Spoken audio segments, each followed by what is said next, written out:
What a spectacular day in Melbourne it is. Saturday morning, day 7 of the Australian Open of 2025, as we continue with third round action, men's and women's singles, doubles, mixed doubles underway, junior tournament starting today as well. But it is a perfect day, and there will be a huge crowd at Melbourne Park. Record crowds already. They'll have over 100,000 here today. I am certain of that on Super Saturday. Temperature warming up, expected top of 29 today, and there's a bit of a sting in the sun already. Next few days will be even a little warmer than that. We can take a look at what we've got scheduled here. Opening encounter is the American Alex Michelson, 20-year-old up against Karen Khachanov, 19th seed. Should be an interesting encounter. The players are on their way over. David Colbert alongside Brad Stein. Coach Stein, good morning to you. You've marched quickly over from your accommodation this morning and enjoying the sunshine. Good morning, David. Yeah, it was a little bit warmer today. We're finally getting a little bit of Australian summer starting. It's actually been a little bit cool. If you played in the evenings, it was almost chilly a couple nights. We had a warm one on the Saturday and Sunday when most of the players were here, 38 and 39 degrees. And then, of course, we had the typical Melbourne, all of the seasons in the one day on the opening day. Thunder and lightning, rain, sunshine. But it will get a little warmer over the weekend. Not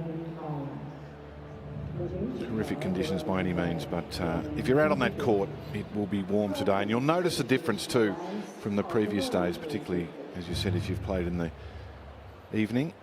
Fans filing in, huge crowds, incredible numbers that have been coming through every day, 80,000 plus.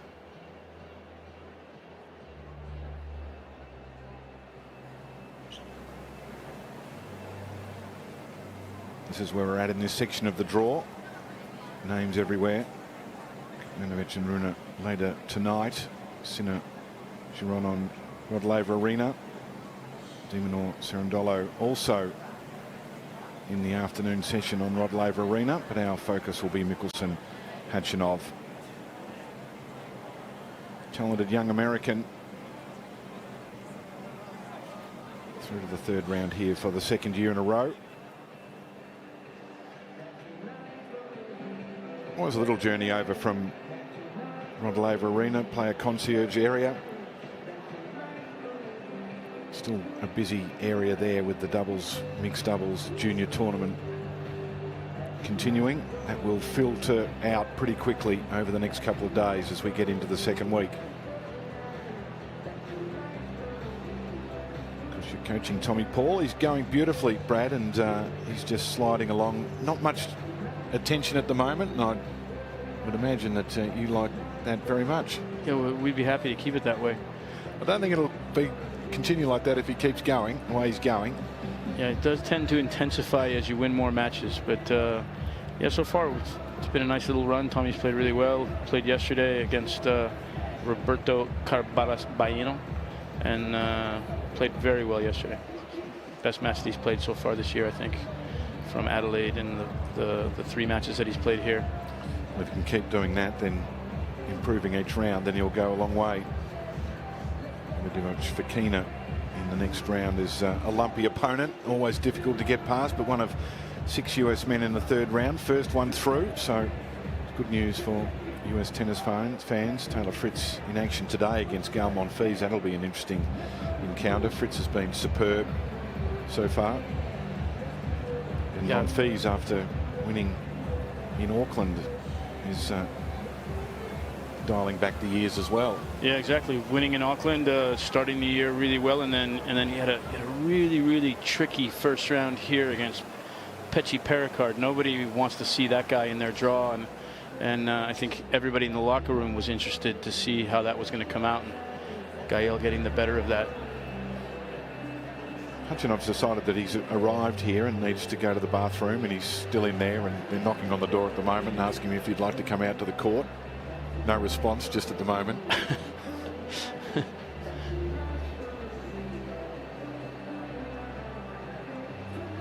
Should be like an athletics race. The gun goes off at 11 o'clock, and if you're not on the start line, then you miss the start.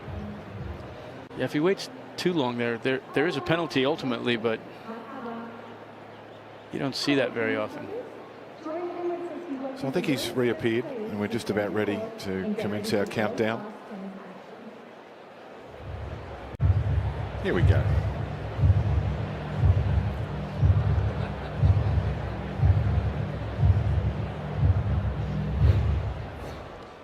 It's time to introduce the players into John Cain Arena for this men's singles match at the Australian Open. Please welcome from the United States of America, Alex Mickelson.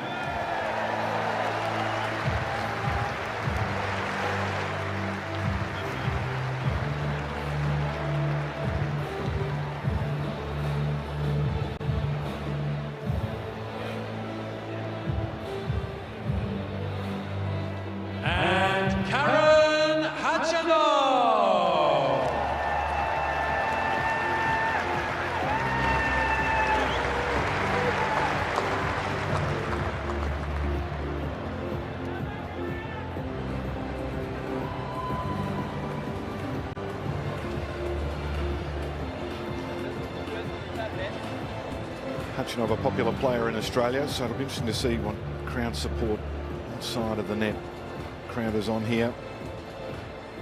They won't know much about the young American. The Australian fans, the casual tennis fans, we're learning more about him each week, but I think they like the way he plays and goes about his work. Is 7-year-old Matteo from the Jackson Tennis Club. His favourite shot is forehand, his favourite barrel is step on 60 pass. His favourite colour is blue and his favourite food is pizza. So let's hear it from Matteo on this special occasion. Go on, Matteo!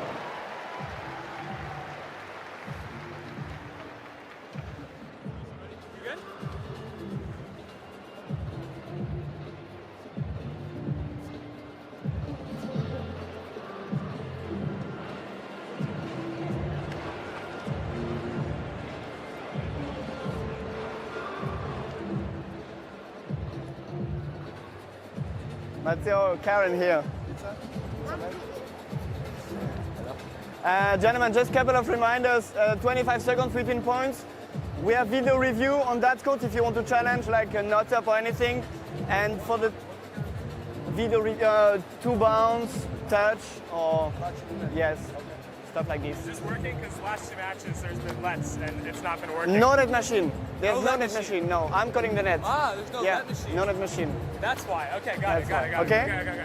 And for the towels, you can get blue and you can get red. Okay? Yeah, up to you. Ah, okay, yeah. I'll say yeah. Yeah, okay. You go red and you go blue. Okay. Do you have any questions? No? And after the touch, we just do photo on that side. Okay. Your turn now. Who do you want to ask? Karen or Alex? Both. Both? No, well, you have to choose one. Let's go Karen then. We have John. Okay, you can go. What is it? John. Karen, you receive? Okay, just the photo. Big smile.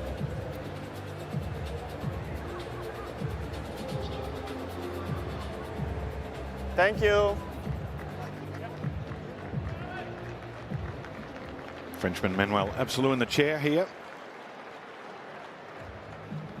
Khachanov winning the toss and electing to receive, which is a popular decision. Rarely are we seeing a player who wins the toss electing to serve. Mickelson is across the situation here because he's sent Khachanov down to the southern end, which means he'll be into the sun. Let's take a closer look at the 20-year-old from the USA.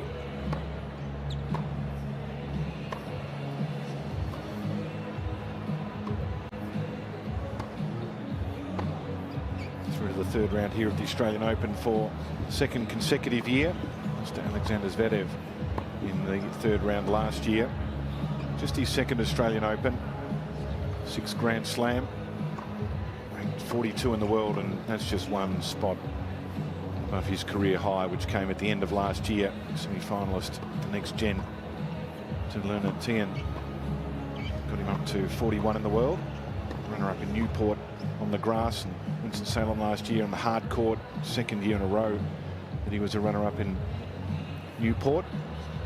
2nd round of the US Open as well on the way here. Lost in the second round to Jordan Thompson in Brisbane, and to Auckland where he made it through to the quarterfinals, and his win here against Stefanos Tsitsipas in 4 sets was full of merit, and then beat the Australian James McCabe, who he played for the second Australian Open in a row, to find himself in this third round. In strong form.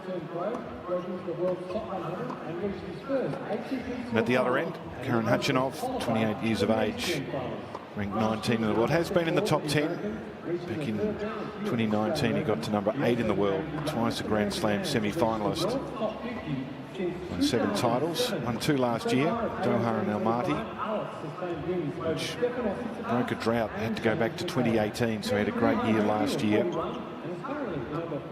Semi-finalist here in 2023, where he lost to Tsitsipas. And of course at the US Open in 2022, where Casper Ruud got the better of him. Olympic Games silver medalist from Tokyo. Met Cain Nishikori in Hong Kong, lost in 3 sets their opening round. Then off to Melbourne, Adrian Manarino in the opening round, and Gabriel Diallo in 4 sets, the Canadian.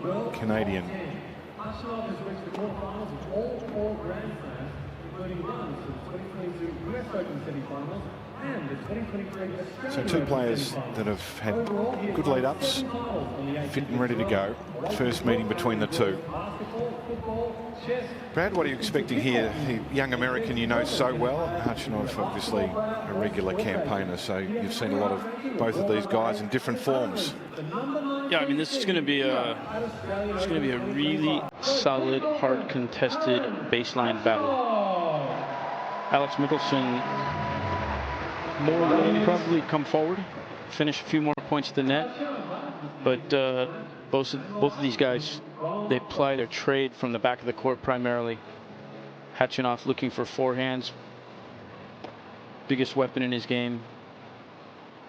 Both pretty good servers. Michelsen, for me, always a much better mover than his initial presentation when you see him, whether you're a fan or you're watching him on TV, and you'll be surprised at how well he moves around the court, how many balls he gets to. He's got a nice, big, long reach as well. Both these guys, tall, big guys.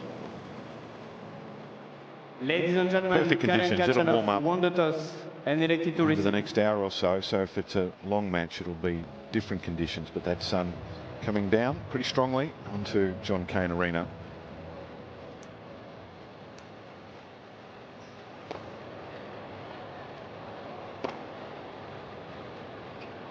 Warm up just about done here.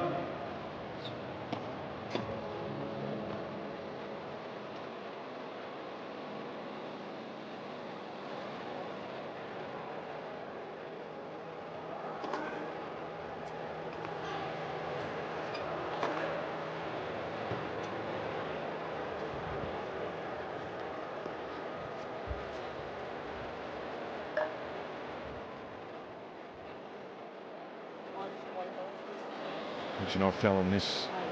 In fact, he made the round of 16 last year and met the eventual champion Jannik Sinner. Pretty good record of the Australian Open. 11 times he's been to the 4th round. He's been to that phase of all of the Grand Slams. So for the young American, he's up against an experienced campaigner who knows how to get the job done at this level. Khachanov's also reached a couple of semis and slams. He's a lot of experience at this point in his career.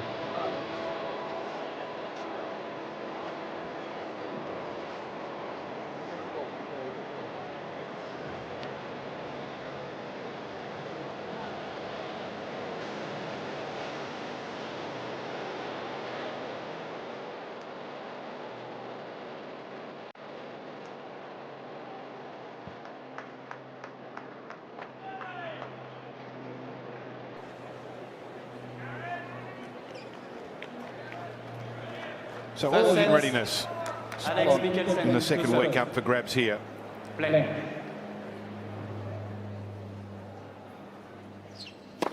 Oh.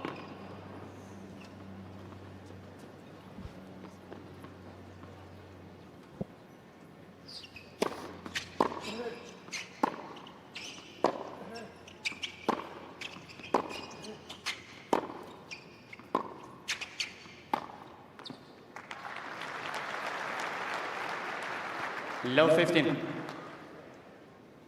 Just a bad read on that last ball from Mickelson.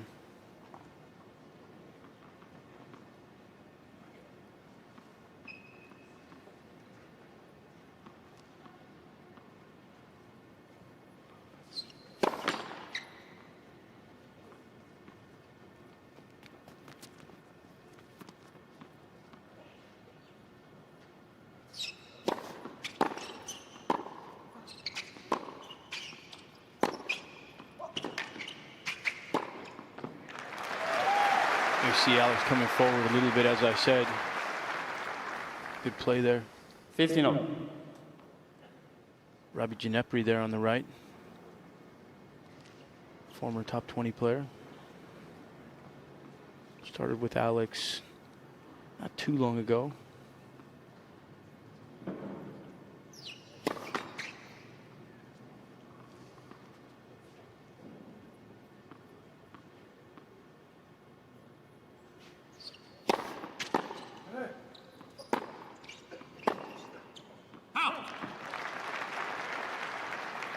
Third 15.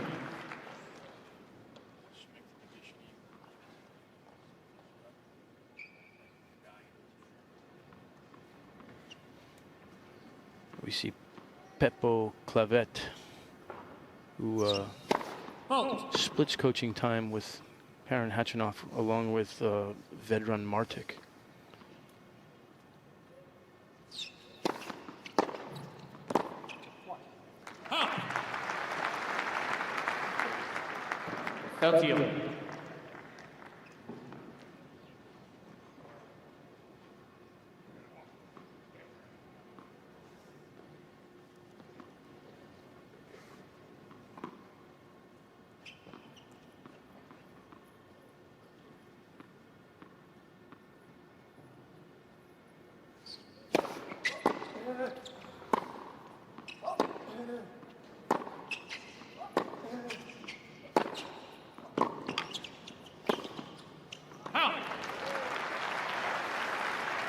So some early pressure here for Mickelson, opening service game. Trying to stand in and take that ball a little bit early. Just confronting the bounce a little bit too much for me. Closer you are to the bounce, the tougher it is to execute the shot normally.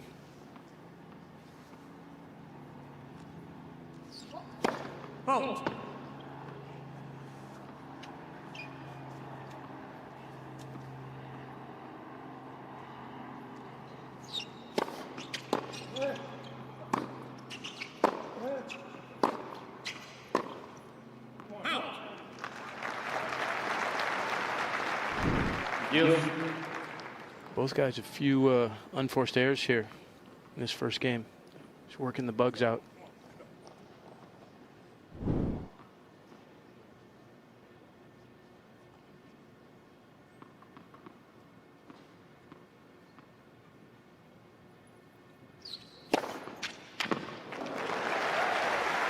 Big first serve there, 208 from Mickelson. That's an area that he's been trying to improve upon.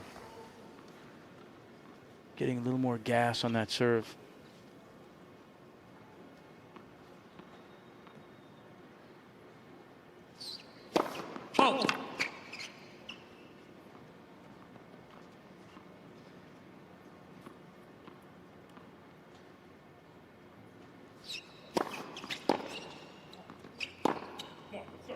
Again, Mickelson. So the break point holds his opening service game.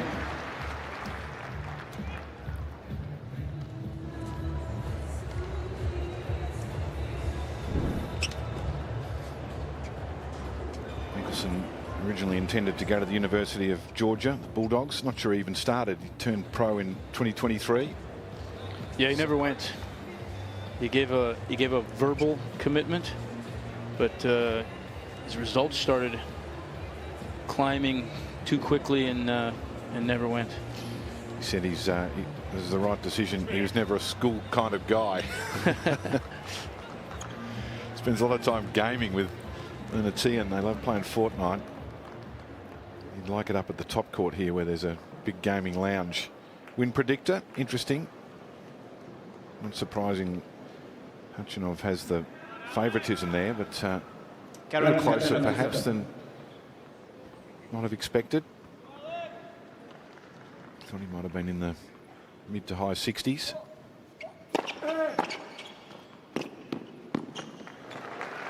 Nice play there from Alex.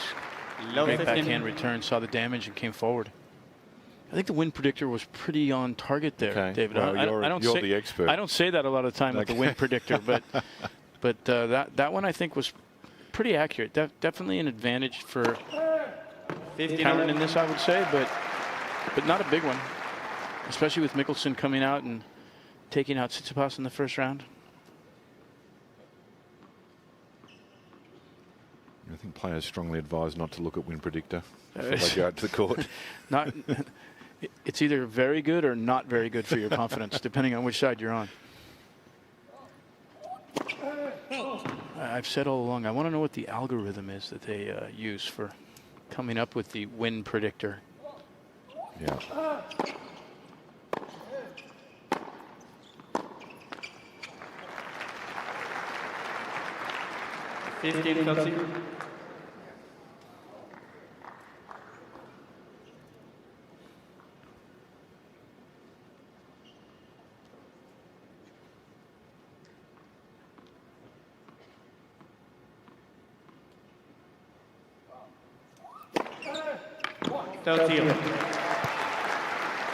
Twice out wide to the backhand on the ad side of the court. Gotten him back even.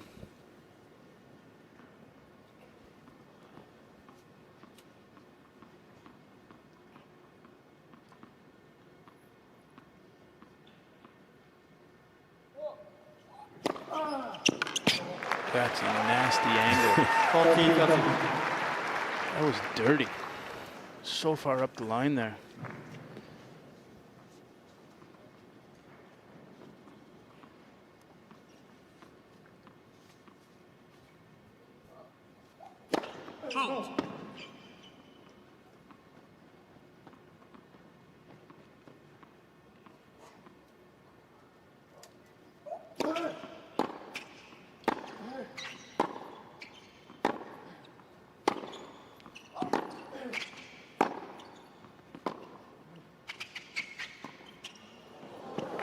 Nice creativity there from Alex Mikkelsen.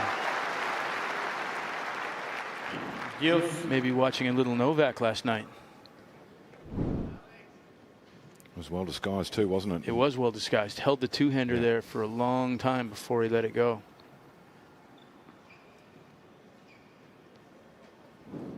Ginepri hard to please. Didn't even get a little nod. Got nothing. He's got a high standard. He's got a very high standard.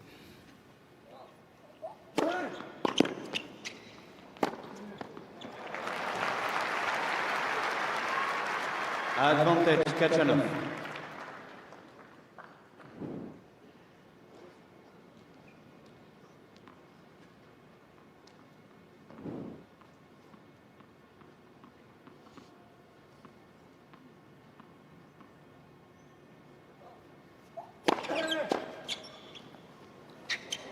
Game, Khachanov. So 2 good tests in the opening service games One here. level.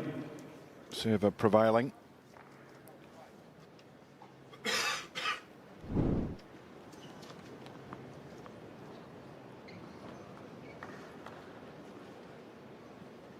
both guys tested a little bit there on their serves. This early going, few unforced errors coming off of both rackets. See if guys can just tighten things up a little bit.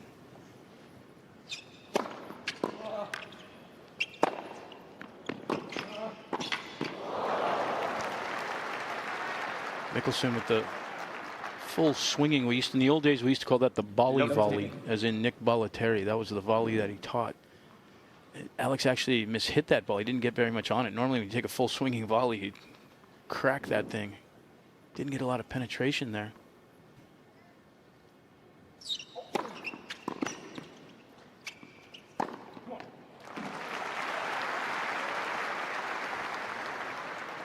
Good first serve, set that up. Everybody should stay at home on that play. This has become a very common thing here Mickelson taking this ball basically through the middle of the court. You see more and more players doing that on that kind of a short ball that sits up.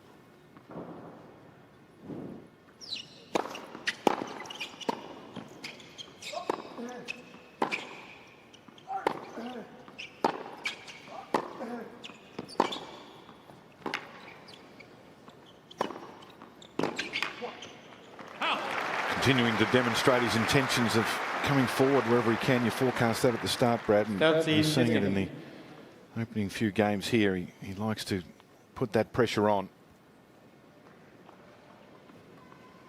Makes for more entertaining watching as well. It's just more fun when you see guys that have a little bit of a contrasting style.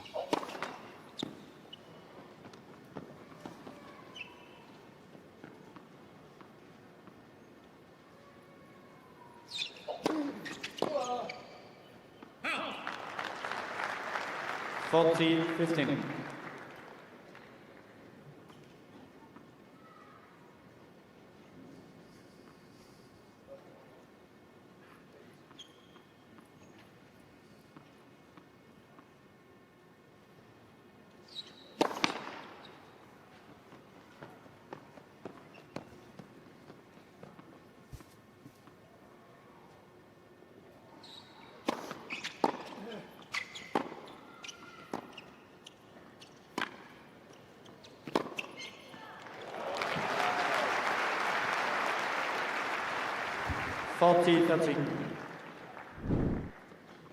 Quick feat here by Khachanov to step up and take this ball a little bit earlier.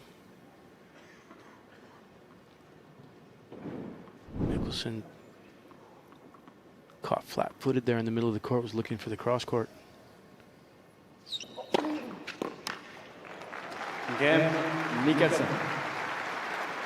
The American holds his serve. 2-1 in this Mickelson opening leads set. 2-1.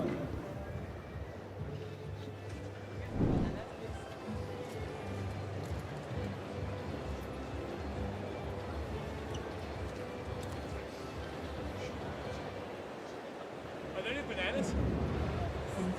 Okay, thanks. Mickelson hungry already, wants some bananas. He's got 86 water bottles down by his feet. Only 86. Well, I've noticed more and more that they're an in-demand item, the water bottle. They're the new towel. They're the towel of 2025. The players want them, and they bring a supermarket trolley full of them onto the court. Well, the tour's created a situation where there's no access here to single individual water bottles. Yeah. There are no water bottles in the locker room. Okay. So they provide players with these water bottles, and they have to fill that up at water stations.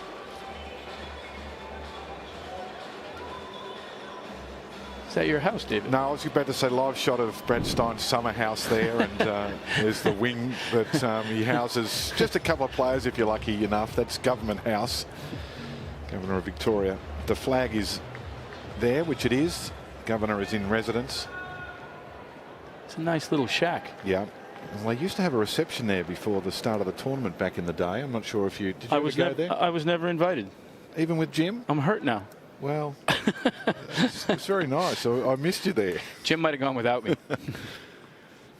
Beautiful location. Centre of the Botanic Gardens.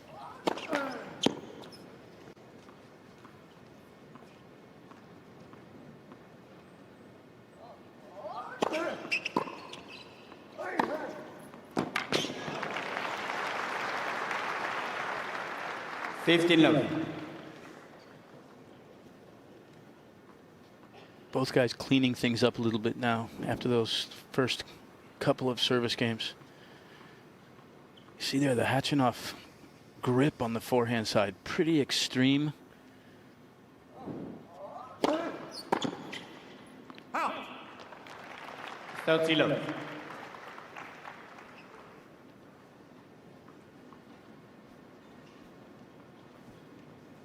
That forehand is where he does the majority of his damage.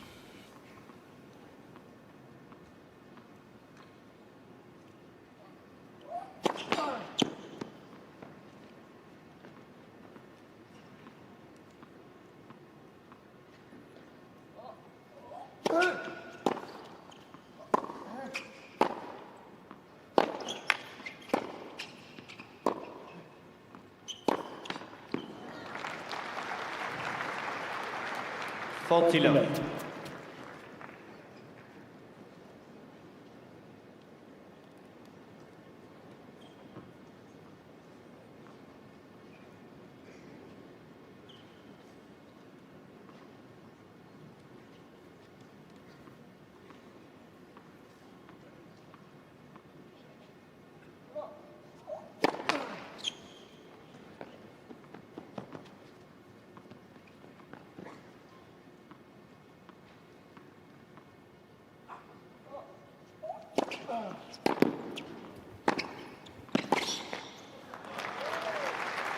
Game, catch enough.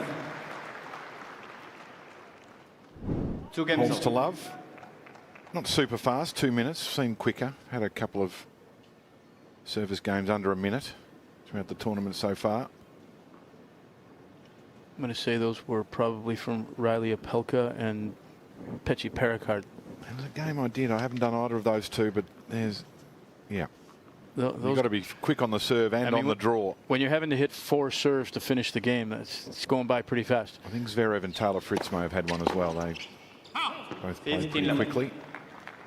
Zverev would be even faster if he didn't bounce the ball 16 times before his serve. He's up on the line ready to go, but there's a lot of bouncing. I'm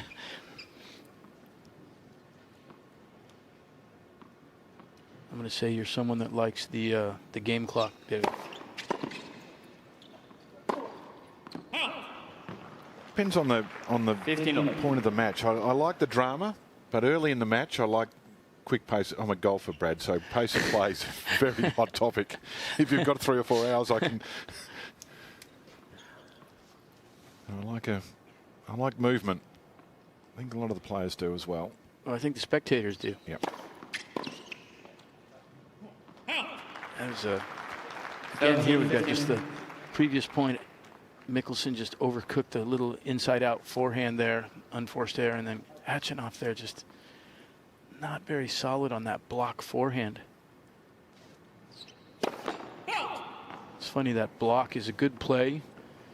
You feel like it should be about a 90% return rate, and then you miss it like that, and it's frustrating as a player.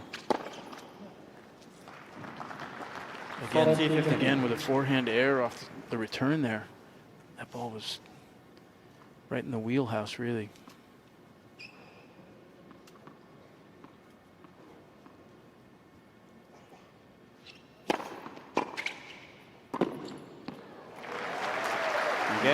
Serving command at the moment as we remain on serve. 3-2 opening set. Mickelson leads 3 games to 2.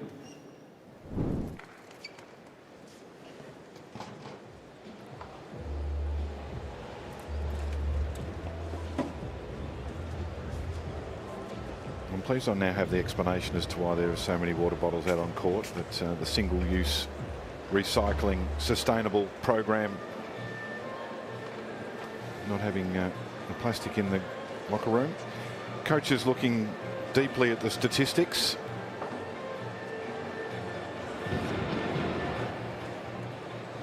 Yeah, it's a nice thing that the AOTA has done here with the advent of the statistics right there available for the coaches to be able to look at. You've got a tablet right in front of you there that you can bring up all kinds of information.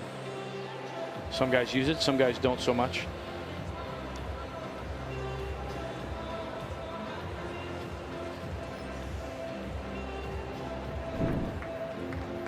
Crowd filling up quickly here. Although later tonight, this afternoon, it will be jumping, no doubt about that. That's where we are, John Cain Arena. On serve. Opening set here.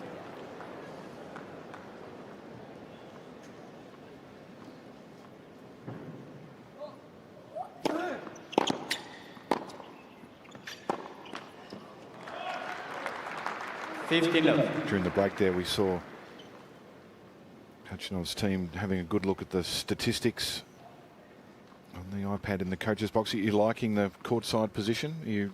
I love the courtside position. Tommy played on this court yesterday, and obviously we sat down there. I loved it. I thought it was great. You get an amazing feel for the the pace and the action and what's going on exactly. It's been a point of conversation amongst the coaches, and we have a coaches association. We've tried to work with the tournaments at both the ATP and the Grand Slam level to try and get coaches seating in an area that, now that coaching is allowed, that makes sense for us. We're generally, or historically, we've been basically in the crowd, close by the court, but it's a little bit uncomfortable at times to be coaching and communicating with your player when you're in that situation sometimes. So it's nice to be separated. And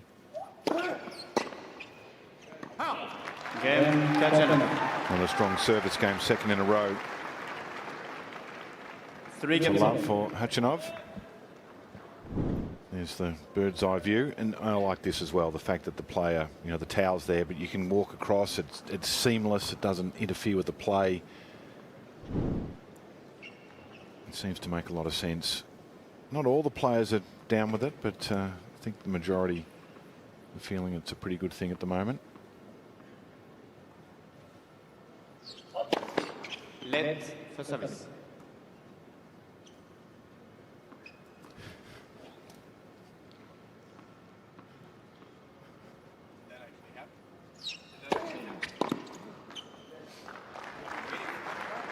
Fifteen love.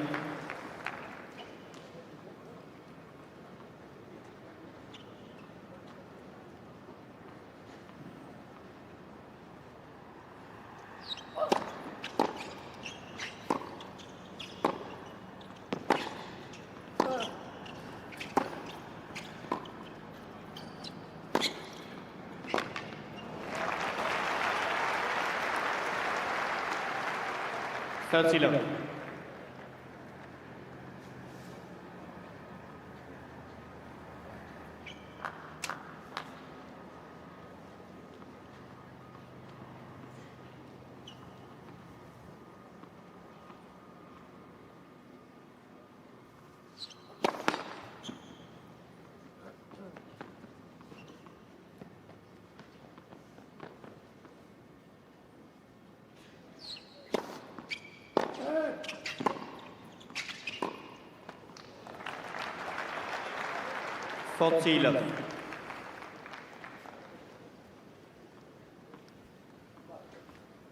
So they're having a good time of it here. Khachanov 10 points in a row.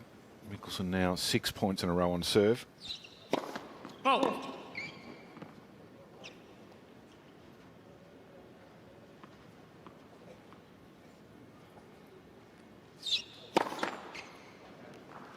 Put an end to that streak. You did effectively. it, David. Yeah. You did it. I just wanted to see what happened. I've got a little running, tally of that, and I'm currently 89% on commentator's curse. You're doing a research study. Yeah.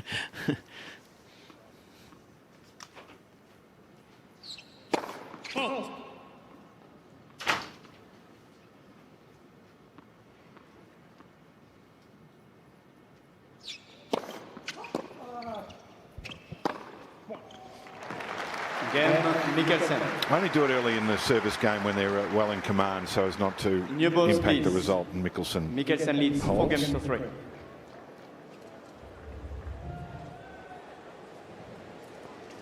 It is a crazy thing, isn't it? When you look at the statistics and the way the match is flowing, and as a play-by-play announcer, you see a serve dominant, so you make mention of it, and as soon as you do it, that the tennis gods will rain down on the player who you're pumping up.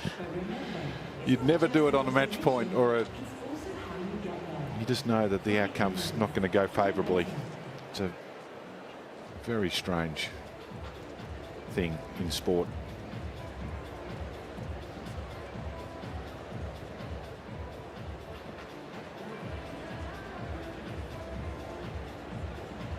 Time.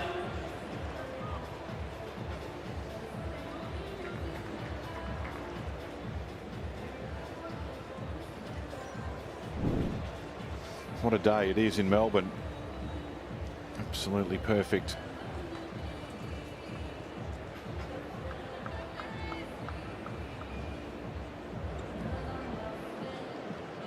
Beautiful day for flying a drone as well. Great shots.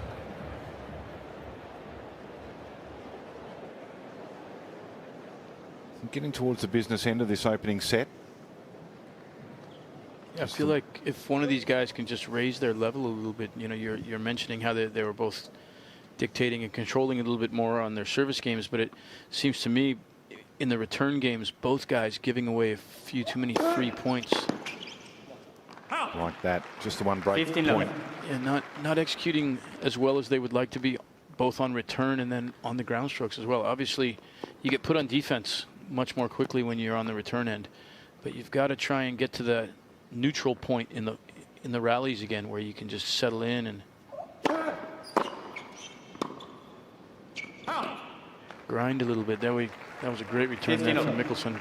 Found the baseline.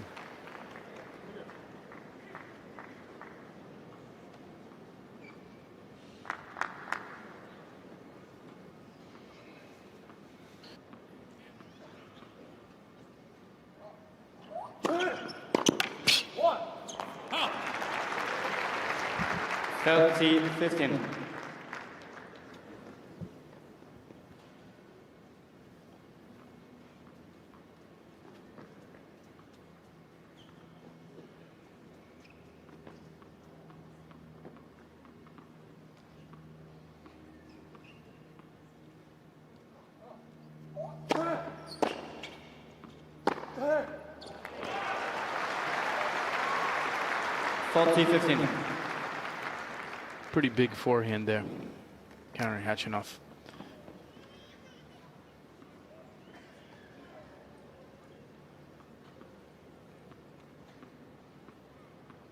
.100-mile-per-hour forehand up the line.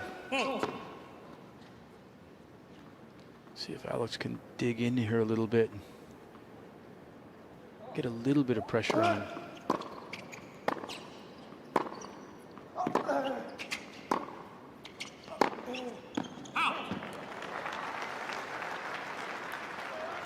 .30.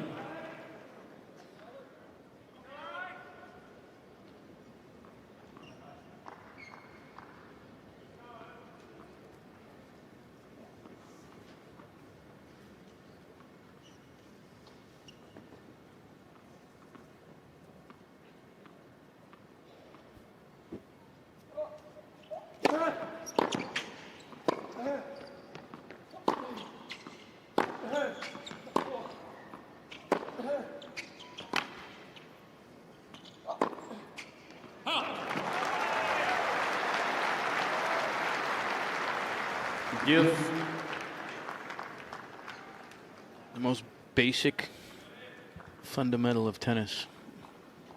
Get the ball back in play. That is it, David. You're a smart man. Try and limit those unforced errors as much as you possibly can.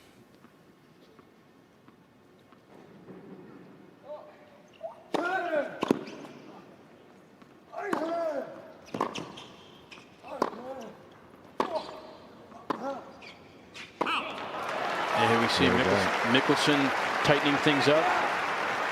Some good returns that have gotten him to neutral in the rallies, and Khachanov has made errors before him. This set is revolved primarily around the unforced errors more than it has guys dominating on serve or hitting winners. Massive point here now.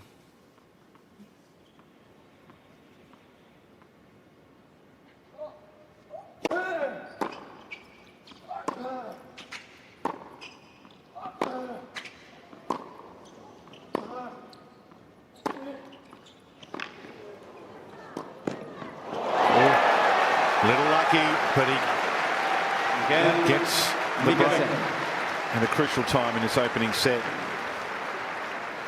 Didn't quite get to it, did he? He made the decision to come in. It was a good approach, but this one was drifting.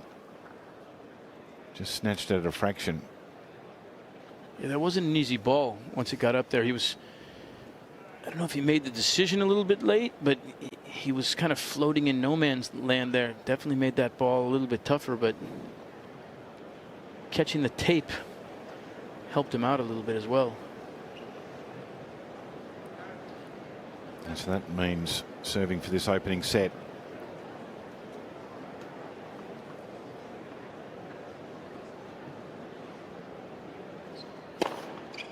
That's the way to start. It was interesting that previous game when Mickelson just taking the pace off of Fraction Brad to get the ball back into play and stay in the rallies, and it was an effective strategy.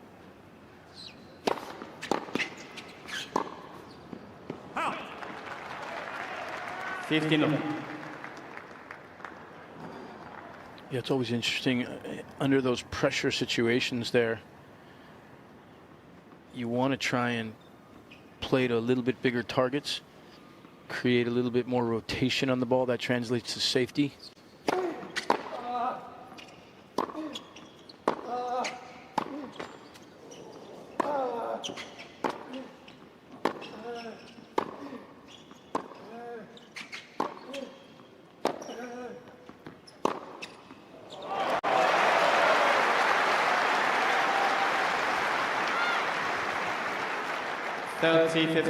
Good acceleration on this ball by Mickelson, but I have to say that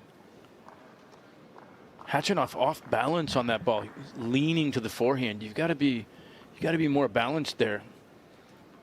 I don't like it when you don't see the player break in the right direction. He may not be able to get to that ball, but shouldn't be caught leaning completely the wrong way there.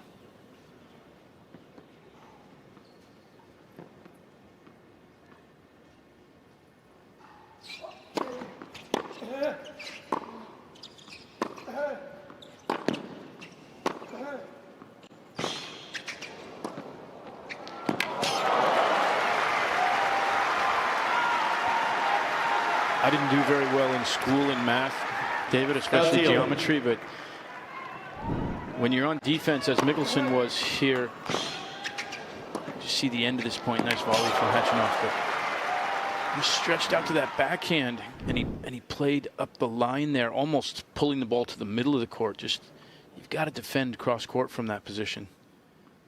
Left the court wide open to the deuce side. And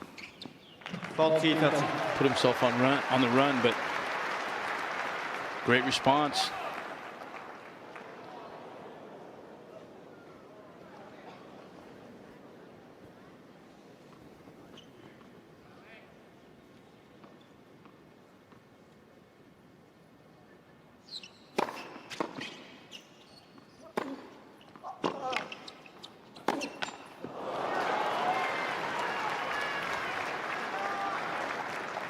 You could see the set in a little bag then, couldn't he? And with the big one, he's had the better of the net chords, Mickelson. Not on that occasion. Back to deuce, a little tighter. Oh,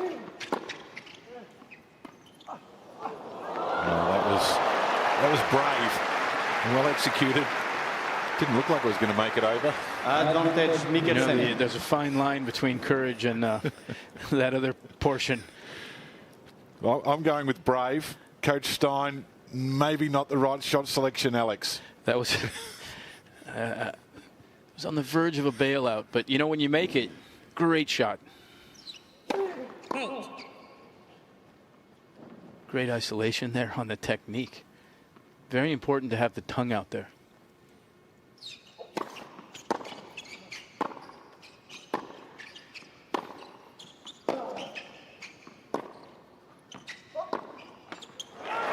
That's a good set of tennis from the American. Takes the opening set 6-3, 35 minutes. 6 games to 3. Impressive. It was good stuff. It wasn't the cleanest of sets from either of the guys, especially early on, but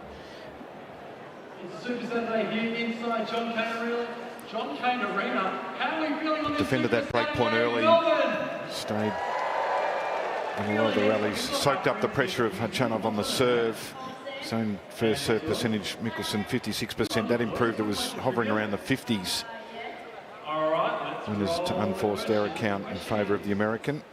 Which of these rocks was the first Yeah, not a lot between them, really. It comes down to that 3-4 game. Khachanov serving 3-4, was ahead 40-15 in that game, and Mikkelsen really buckled down, cut all the unforced errors out of the rest of that service, of that return game, and was able to create a break from there. We don't see the net points one on that statistic, but that's been a strong element of the game of Mikkelsen. 7 of 8. Strong work. Providing a little bit of variety. And one of the things when you're playing Khachanov is, Brad, get the first set. The scoreboard pressure sometimes, he can be a little volatile. And it's an important opening for the American. Can get a little frustrated with himself. I like his style.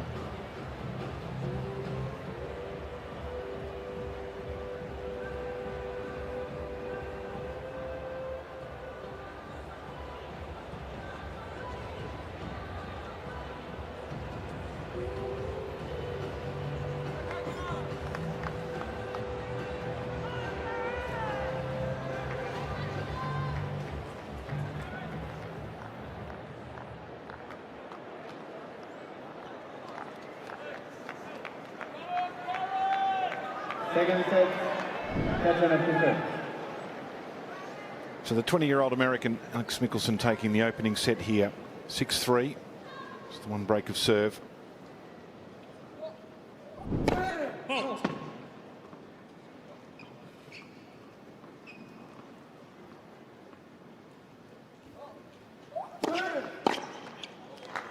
Fifteen left.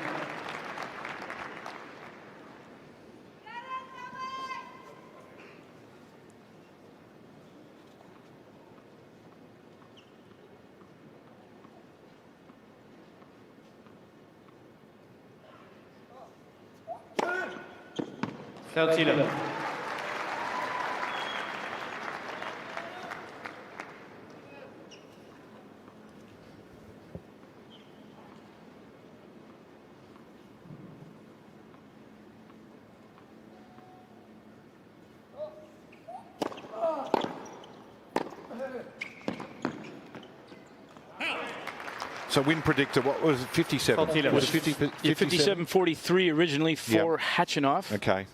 It'll win predictor is so fickle, it'll be all over Mikkelsen now. We'll get to that in a moment. Just busily recalibrating the figures, pouring things into the blender. Weather conditions. Good service game to open the second set. First game, second set.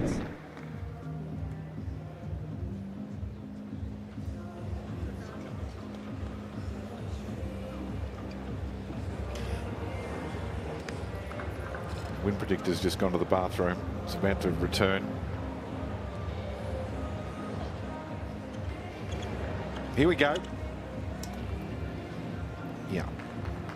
Very quickly changing tune by 19%. I think that's maybe a little strong as well. Yeah, that's gone a little bit the other way too much now. I could see it shifting to the 57-43 potentially. You know, you got a set in hand.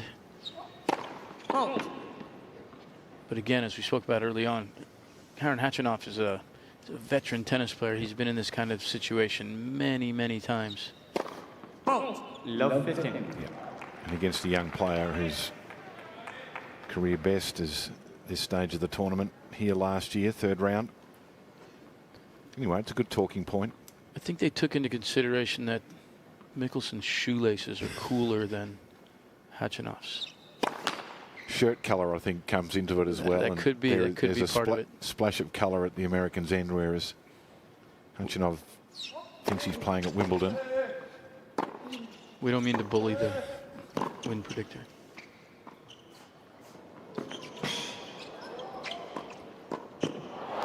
Nicely done from Alex Mikkelsen. That was really well done by him. Good touch, good feel when he got to that drop shot to keep it down. Make Khachanov have to play back up to him, and he did a great job with his balance, holding his position here. Watch, makes Khachanov have to play that off the ground and then stayed at home for the down the line ball.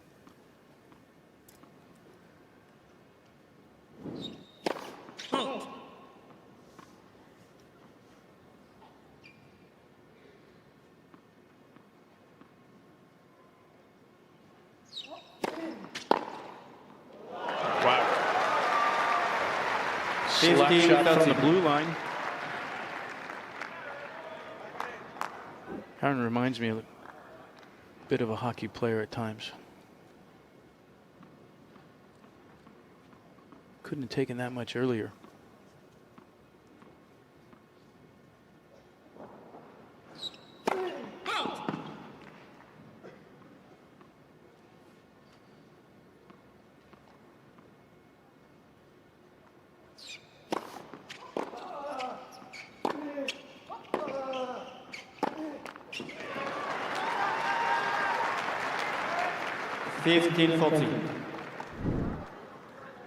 Shifting fortunes here, as we often see early in the next set after a toughly contested set like that.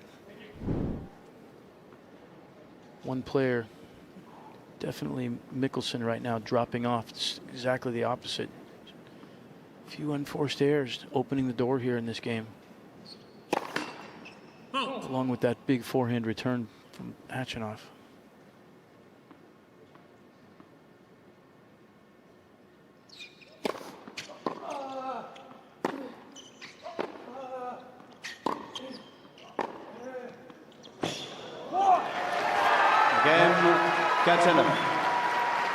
The strong start that Khachanov wanted has been delivered. Leads 2 games to love. Gets the break to lead 2-love.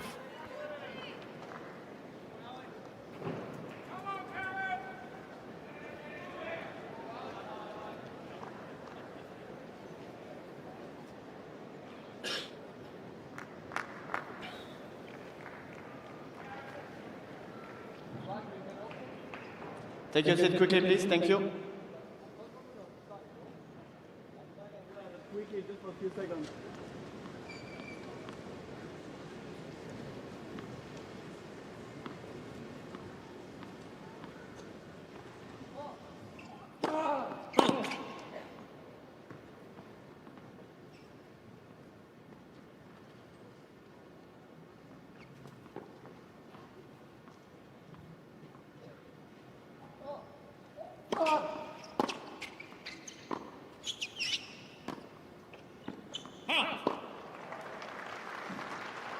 Love.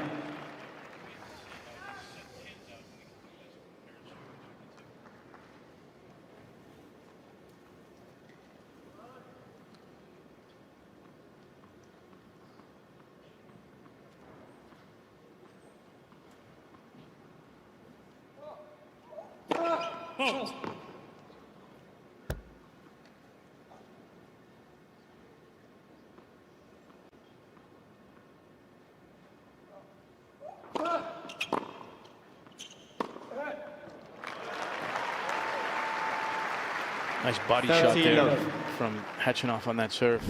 Mikkelsen actually did a pretty good job, I thought, of clearing enough space to make a decent return.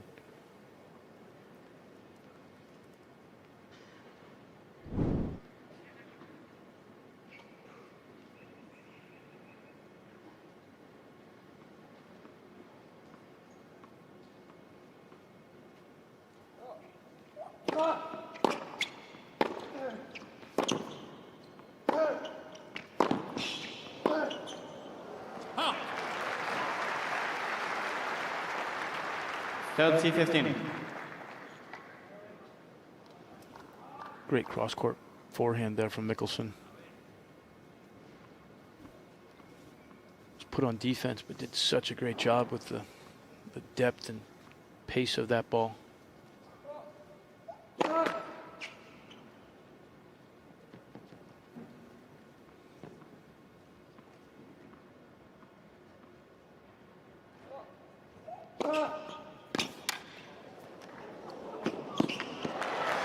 Another extreme angle on the serve from Khachanov.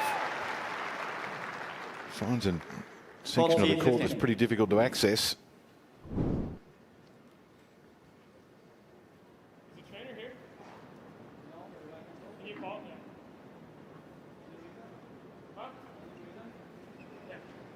Mickelson calling for the trainer from the back of the court, I think. Yeah, not sure why.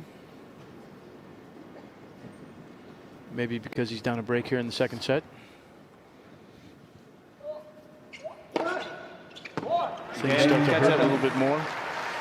Strong start for Kachanov. 3-love.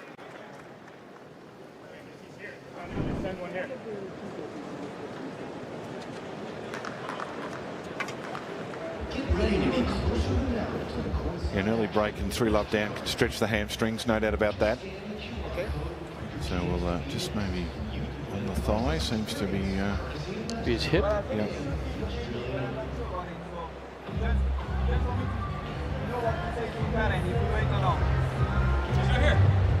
Up. The physio is here, Cain. Physio.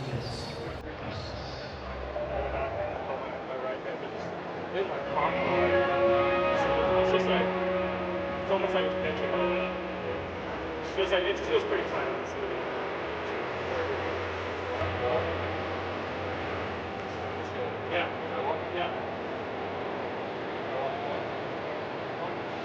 We'll be leaving the court here for assessment of what seems to be an issue with the hip, right hip of Alex Mickelson. Yeah, you heard him say that it's been bothering him for a little bit. It's been tight, he said.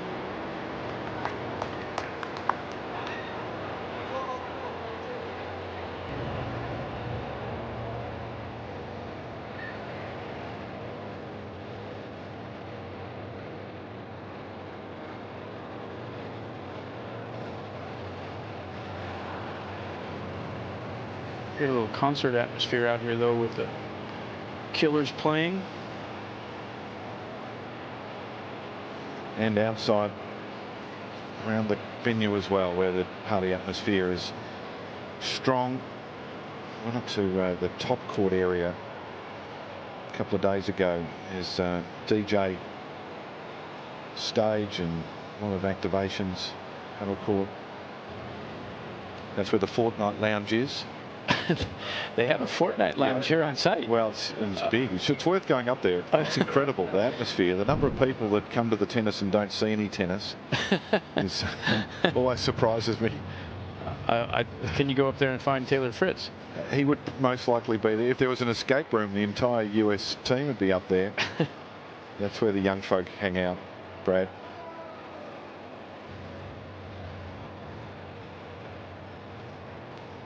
The atmosphere there and Grand Slam Oval, when you come out every night, there's huge crowds watching the big screens everywhere. Shahachinov will be too fussed about this delay.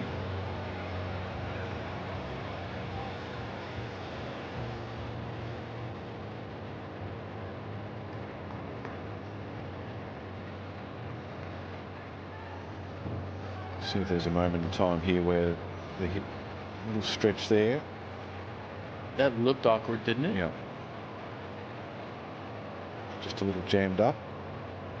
And then he immediately asked for the trainer after that, so may have felt something on that particular ball. That was definitely an awkward movement, not as comfortable as your typical split step and move to the ball.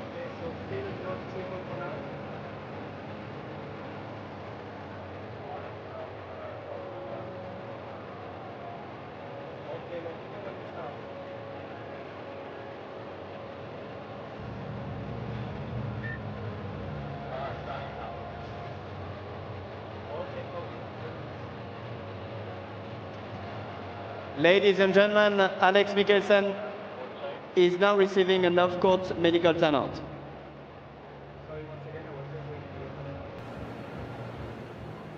Plenty of discussion going on between Khachanov and his coach, Beppo.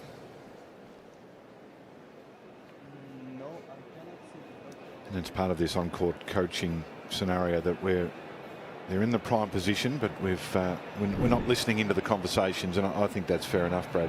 I'm sure you probably agree. We love it at the United Cup where you're hearing the interactions, etc., but the stakes a little higher here. And yeah, a little bit of a different environment when you're in that team situation, and you get to listen in on what's going on. But yeah, that's been a point of contention again with the coaches and our coaching association as to whether it should be mic'd up down there or not. Obviously, you know, spectators, fans, commentators are interested in what's going on, but at times we feel like it's a little bit too invasive. You have the time.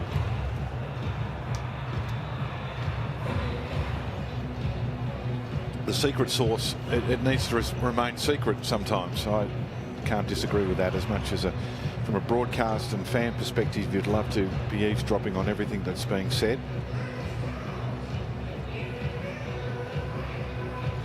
I personally like a little mystery around my sports heroes. I think you get too close and you get to know them too well and how they react under every circumstance like that.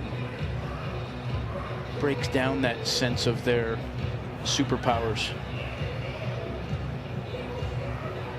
Do you like a bit of AC/DC? I do like a bit of AC/DC.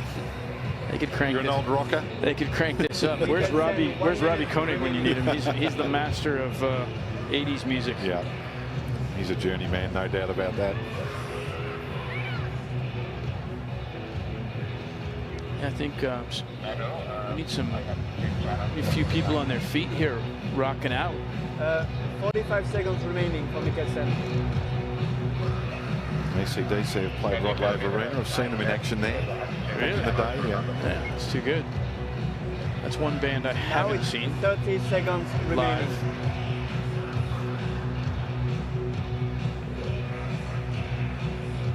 That's how much time is left in the medical timeout for Mikkelsen.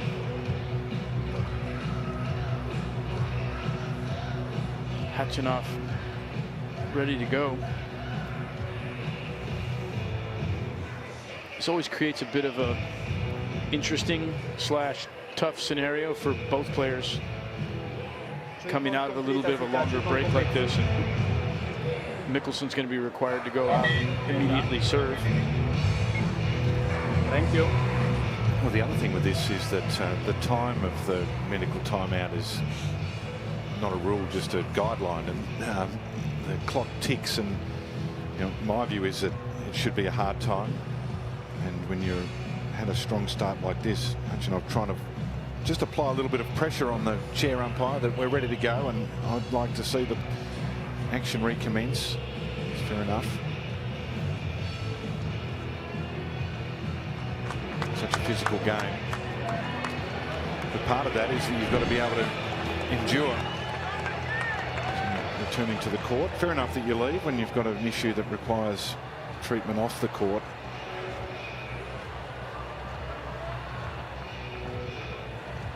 Time.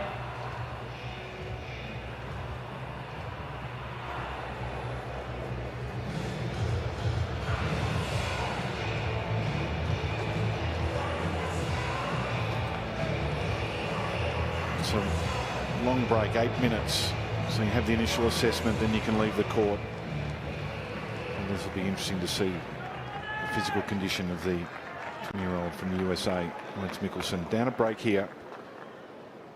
Took the first set, 6-3. Halt.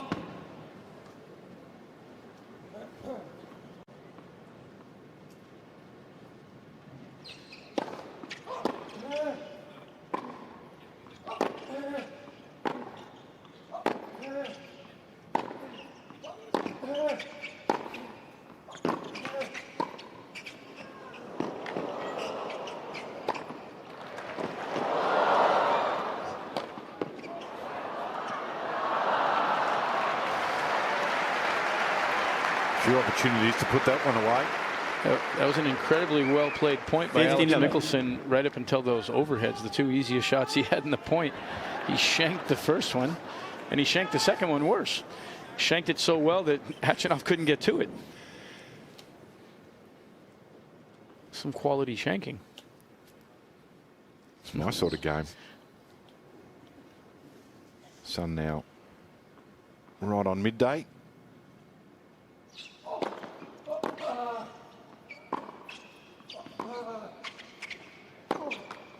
Not quite central, but certainly 50 knots. serving to the ad court, looking into it from that southern end.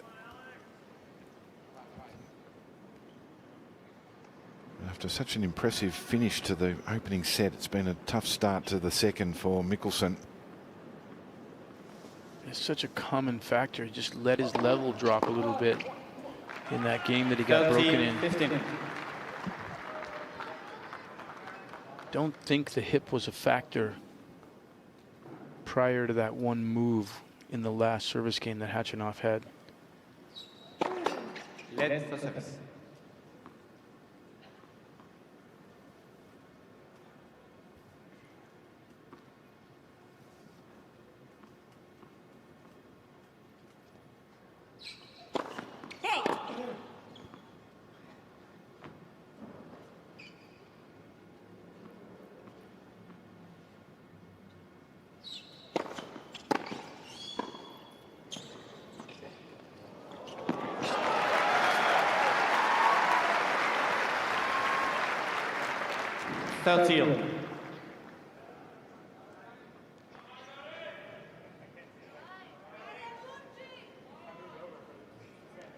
Just discussing with his box that he's having difficulty seeing into the sun.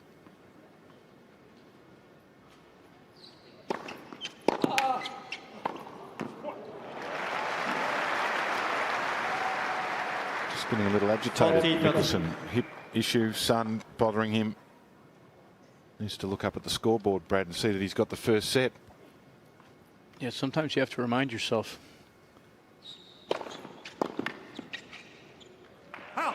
Again. That's an important hold there. Try and settle things back down again here. 3 games to 1. It's good that he's down at this end right now. Robbie Ginepri give him a little bit of help. Experienced campaigner. World number 15 at his peak. Semi-final of the US Open. 4th round here, so he knows what it's all about.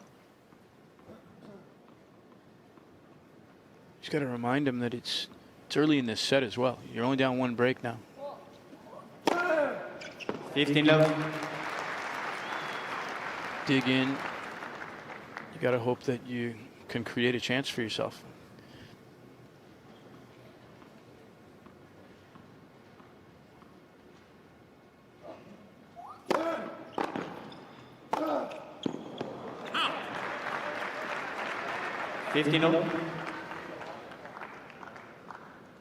We saw in that first set that Karen Khachanov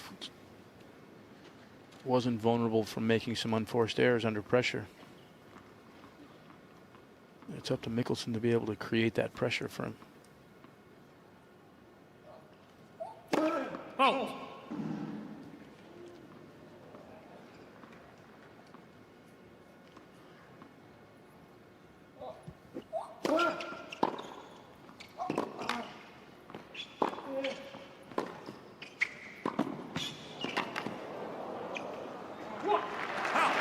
Yeah, we see Mickelson, as he was doing in the first set, attacking a little bit more, coming forward. 15-13. Applying that instantaneous pressure that's created when you come to the net.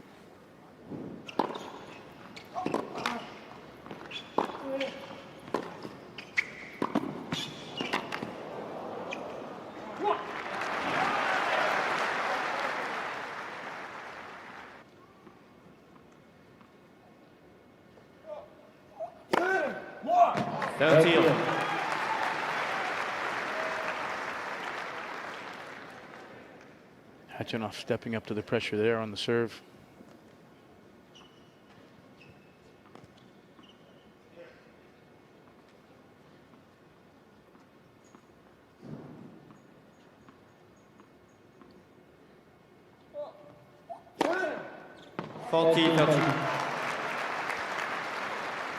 First time over 200 today for Khachanov, 203.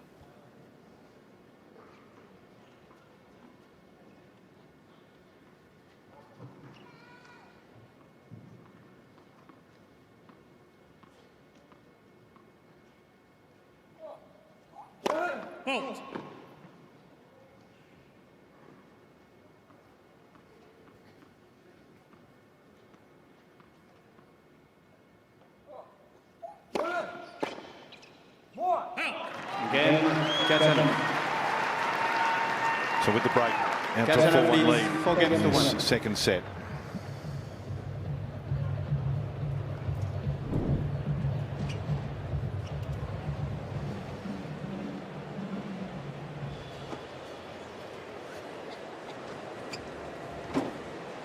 It's Super Saturday here at the Australian Open inside John Cain Arena. I'm joined by Catherine. Let's give a big round of applause to Catherine, everybody.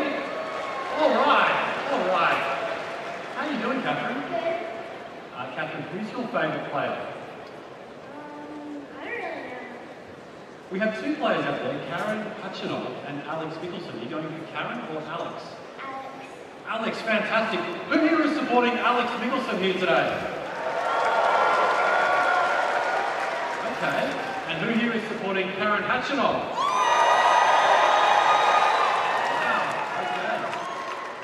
Karen, you've got Mum here with you today, is that Time. right? You want to say hi to Mum on the big screen? Thanks, Captain. We'll start playing soon, okay?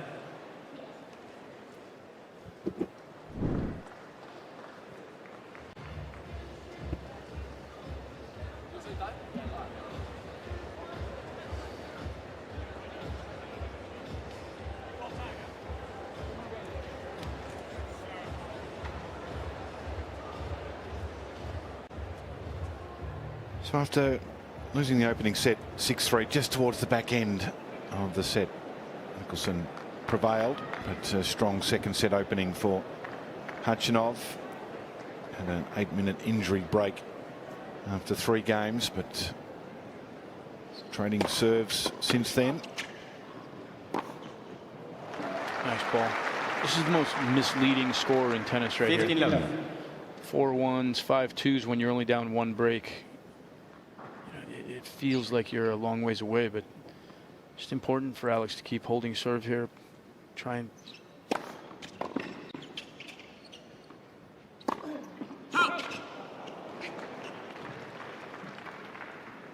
might have seen Hutchinov breaking to the backhand side there. Just pressed a little bit.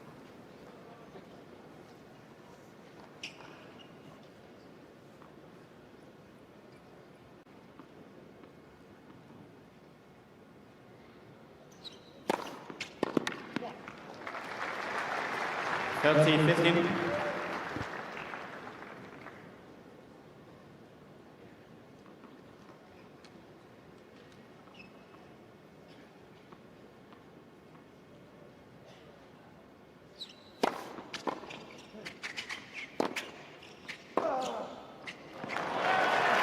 Too central on the approach there. Pulled that towards the middle of the court. 30.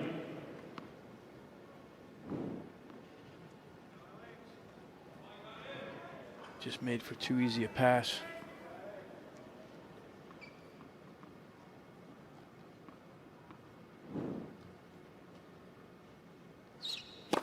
Fault.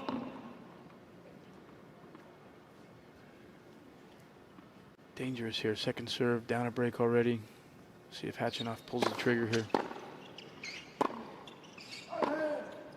Out. 40, 30. That's a bad air. Basic rally ball there from Hutchinov.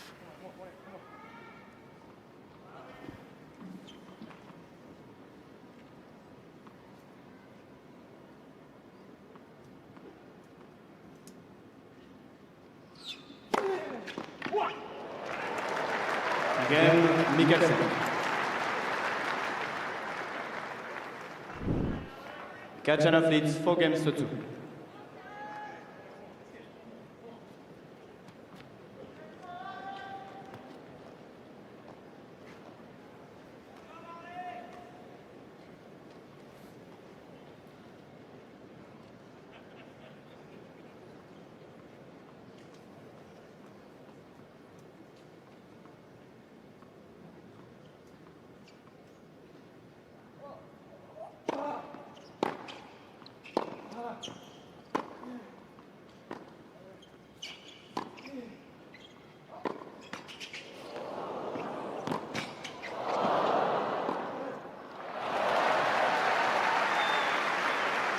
They can apologise to each other. Sorry, not sorry. Sorry, not sorry. Yeah, back-to-back net cords evening each other up.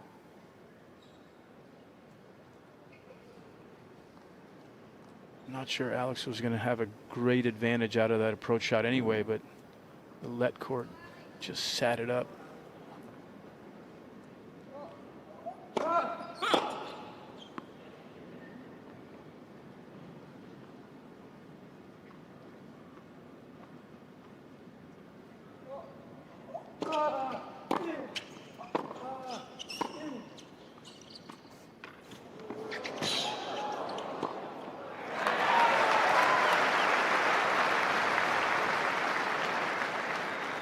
30 love.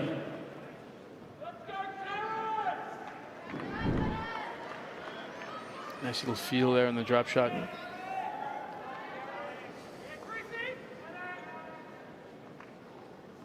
Mickelson trying to go over the top. Karen Hatchinoff's a pretty big fella.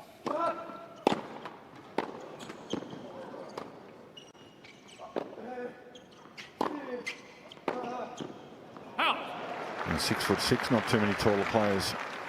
30-15. Difficult to get past when he's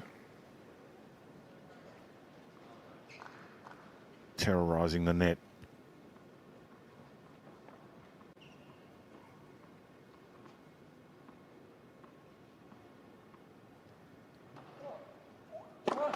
Let for service.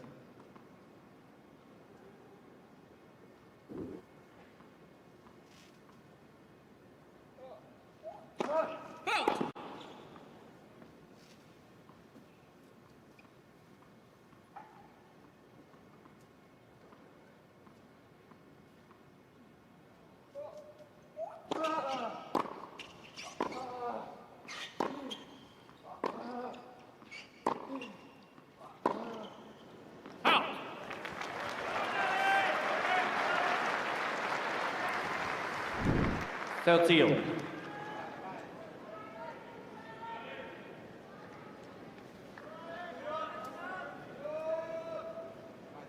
Pressure point here. Who's going to step up?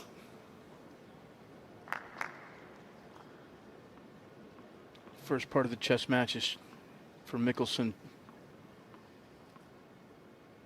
Trying to pick the right side for the serve. Let for service.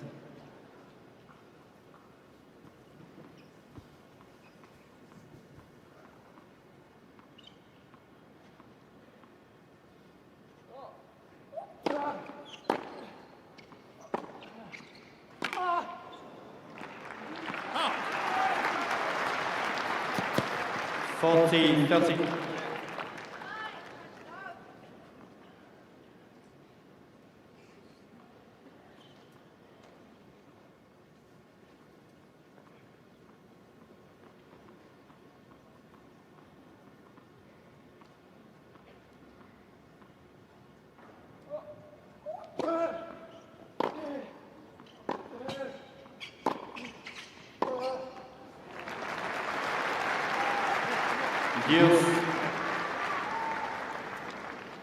Just hanging around, staying in the game. Hatchinoff not able to close it out.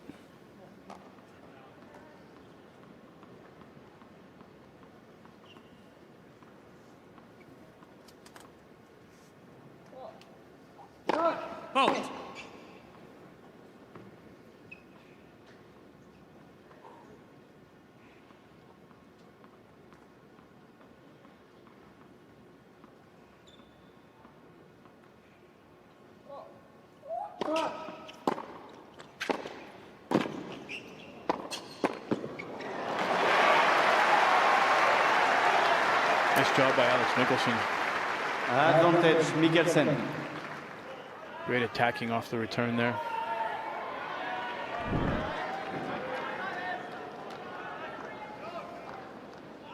Good first volley, quick movement up there at the net.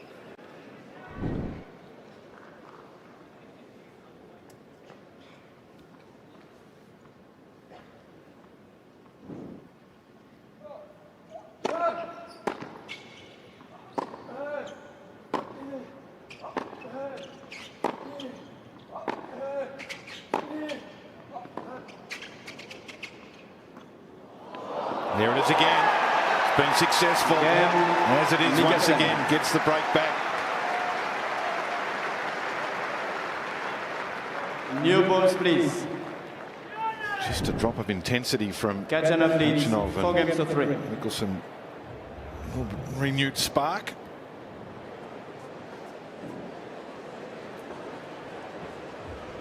Watch the disguise here on this drop shot. Sets the racket. Forehand? No. Changed the grip at the last second.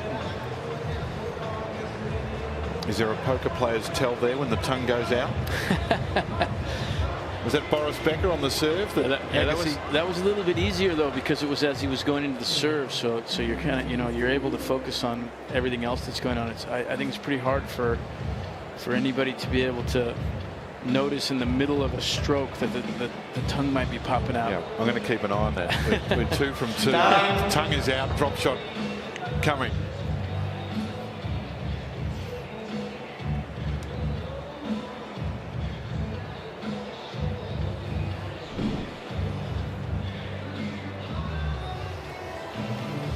So back on serve here after Khachanov went out to a 3-love lead. We had the injury timeout.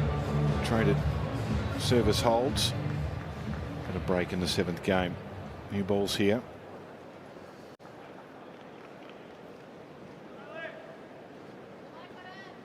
Yeah, if you're in the Mickelson camp, you want him to keep coming forward, keep attacking. To me, that's been one of the biggest differences in the match so far, both sets.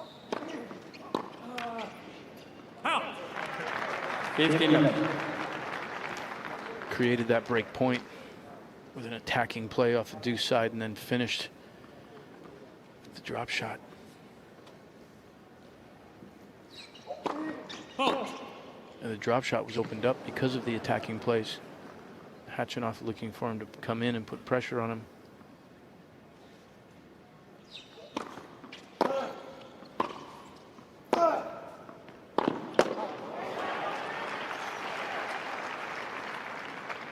$15.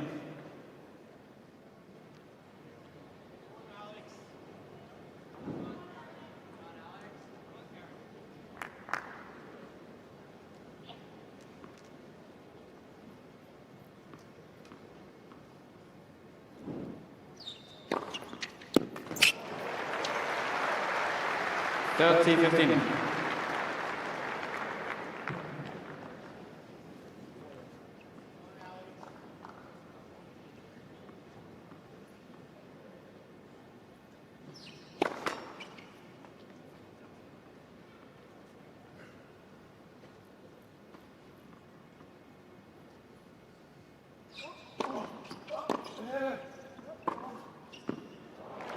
$40-15.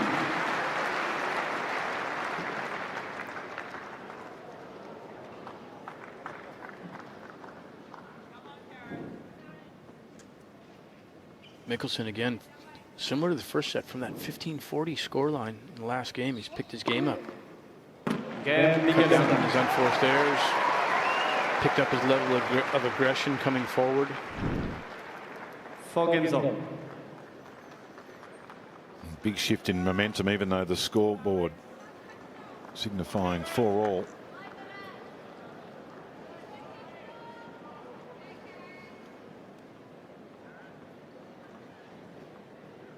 Four games in a row for the American. Late for service.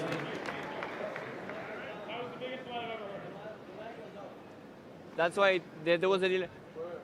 The mic was off. Yeah, and then I switched off again. Well, because I just coughed. I coughed between points and I didn't switch it on. Just my mistake. First or second? First. First.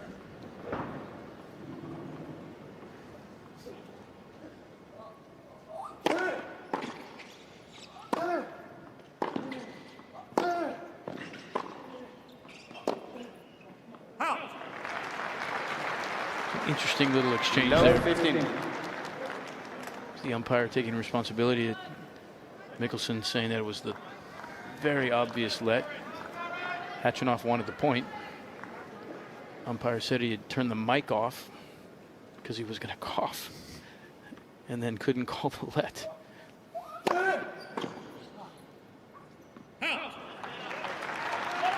$15.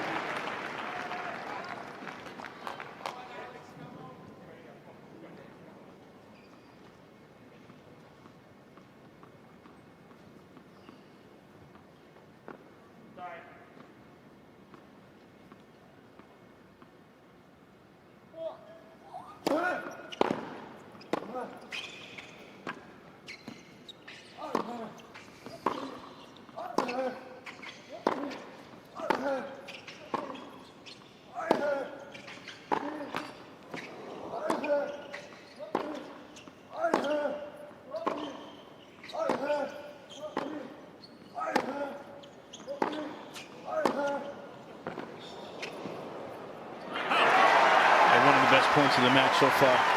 Probably the best pure ball striking we've seen.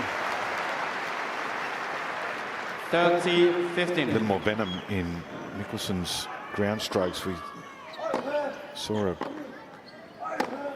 a slight dip at the start of this set, but it's raising the level once again.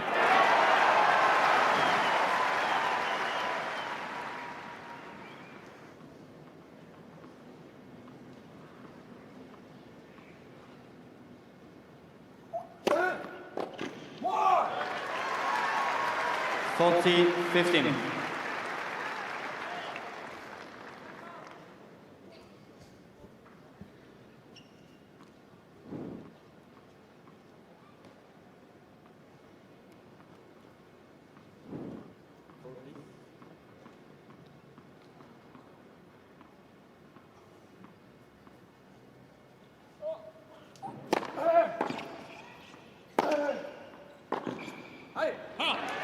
Game, Kachanov. Hold serve. Important one. Kachanov leads 5-4. 5-4.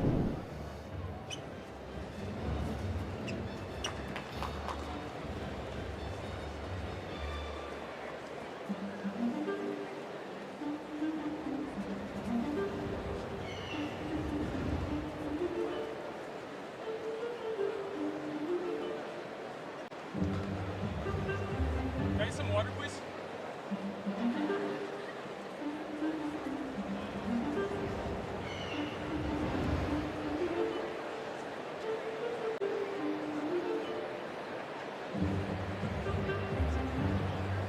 Slight change to the drone operations this year. We heard pre-match, pre-tournament briefing that drone now able to fly over the spectators because it's got a parachute attached. So it, if there's a malfunction, it just won't drop on someone's head.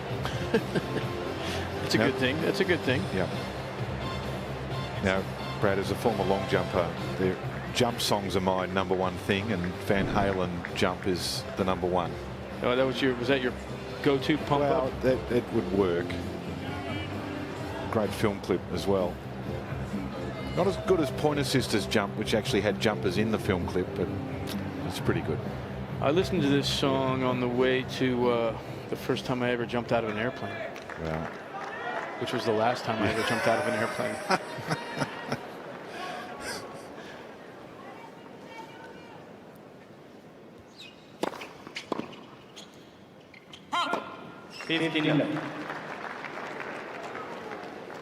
See a little frustration there at the end of that. Khachanov. First point, these kind of games deep in a set, so big for establishing momentum. He just missed that return by the slightest bit. 13. Nice flat wide serve from Mickelson. 200 Ks, 124 miles per hour for those of us that use that system more often.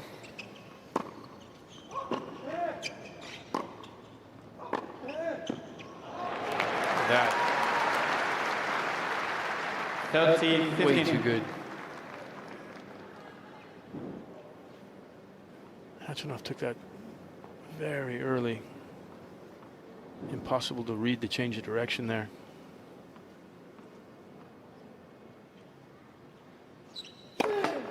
Let's for service.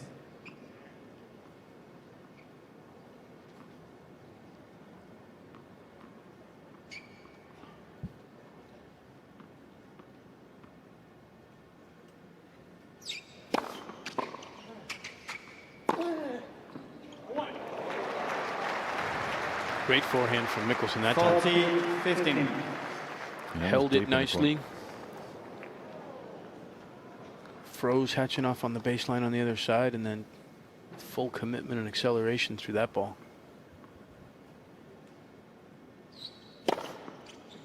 Game. And that's a clean game right there from Alex Mickelson.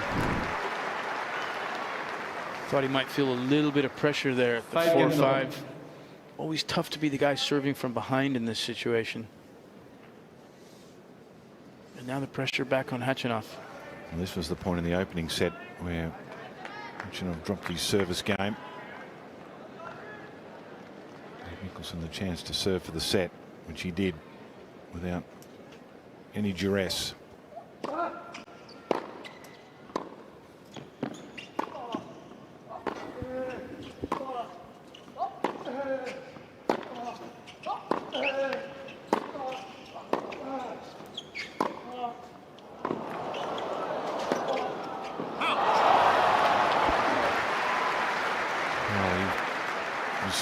Painting the lines. Mickelson, he was 15 love. playing with not much margin. Yeah, that backhand down the line was surgical accuracy. This one right here, a couple of inches inside. It was a great get to defend that shot from Khachanov. Mickelson unable to execute on the next ball.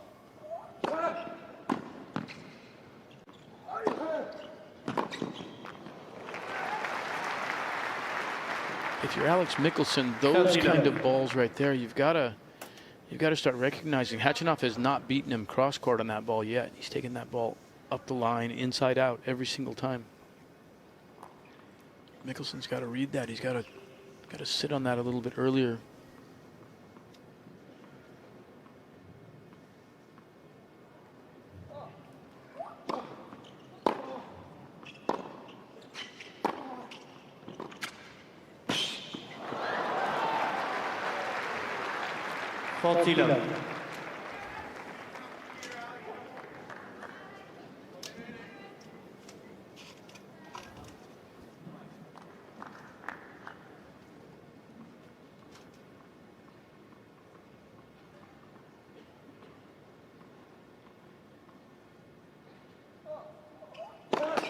Lead for service.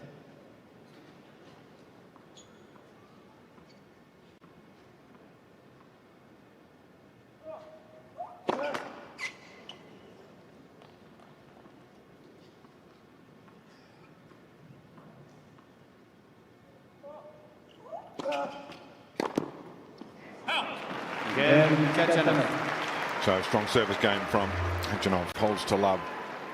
Khachanov leads 6 games to 5.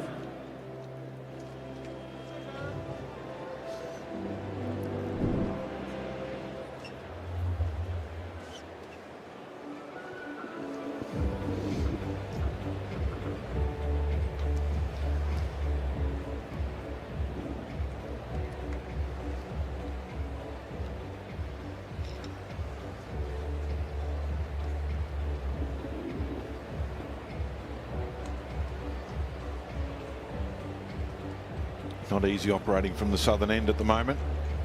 Bright sunshine.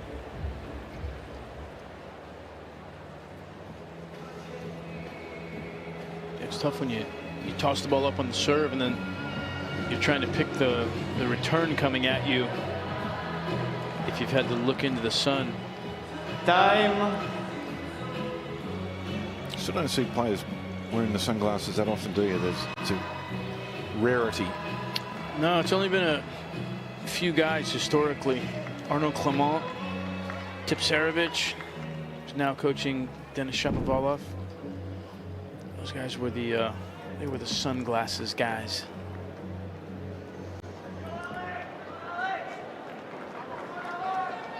Tommy was in discussions for a while with a sunglasses company, but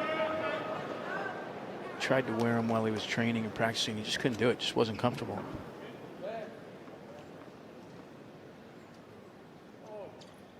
There we go.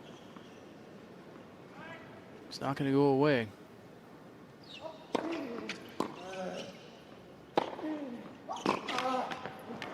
I guess it's the head movement, the constant head movement, and they're pretty secure. 15 love.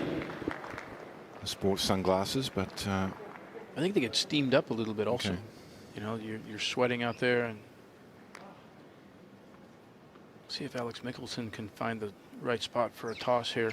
Nope, not that one. You gotta try and move your toss around a little bit when you're in this situation. And that's the tough part. You saw there on that toss, he actually tossed that a little bit further behind his head, almost more like a second serve type toss.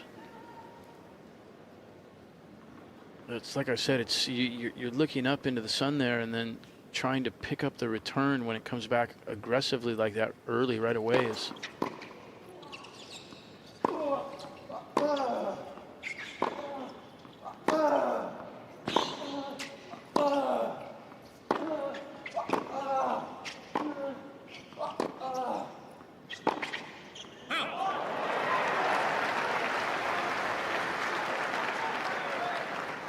Nicholson needs to keep it together right now.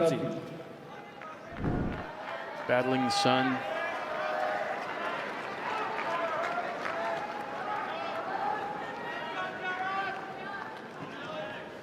Battling his opponent, battling himself a little bit. All these points absolutely enormous right now. Let for service.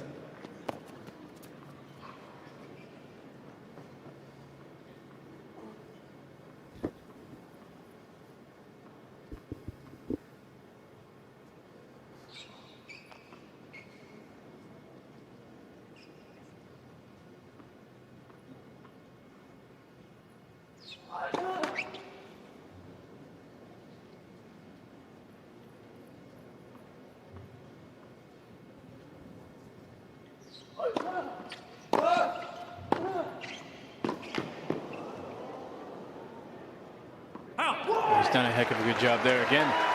Seems to be that ad side that's bothering him a little bit more than the deuce, but that time he let the toss go out to the right a little bit more. He hit more of a hard slice on a second serve there. It seemed to be a very short toss too compared to what we've been seeing in this side. He's going out very wide for his starting position.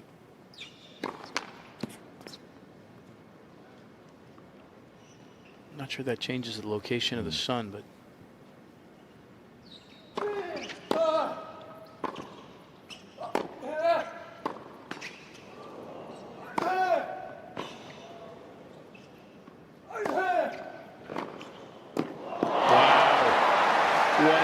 from that position. 40-30. All the way back in the shaded portion of the court here.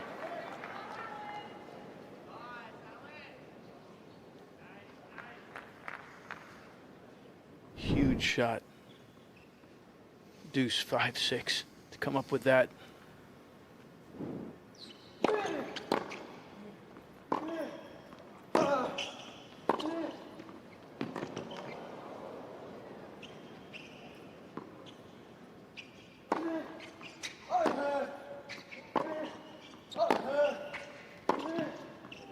Huge game from Mickelson. Sends it to a tie break. Heck of an effort from that end, struggling with that sun. Battled through there. Interesting in that point when Hatchinoff threw up that high deep lob. Mickelson wanted no part of trying to hit an overhead. Wasn't going to look up into the sun again.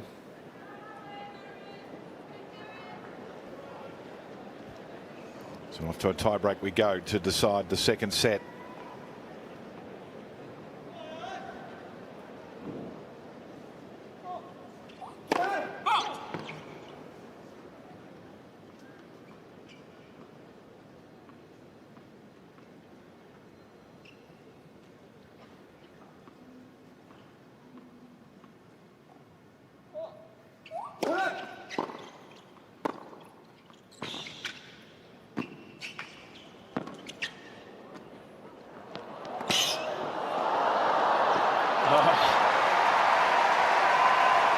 A little bit of cat and mouse in that point.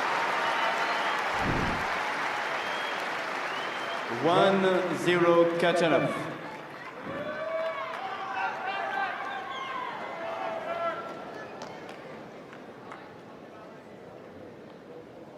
Thought he may have gone around the net there. It's pretty hard when the chair umpire is there. A lot of impediments on that side.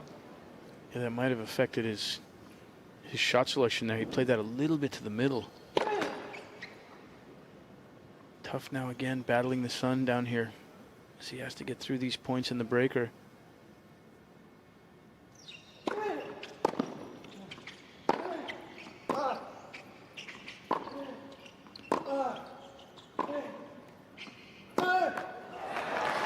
do that, though, he's going to have the advantage because Khachanov will be down there for the first time for a little while.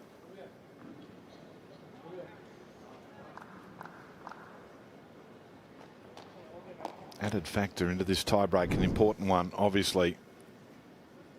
Here we go again. Third time he's been out here wide. He's gone first time to the tee, second time out wide.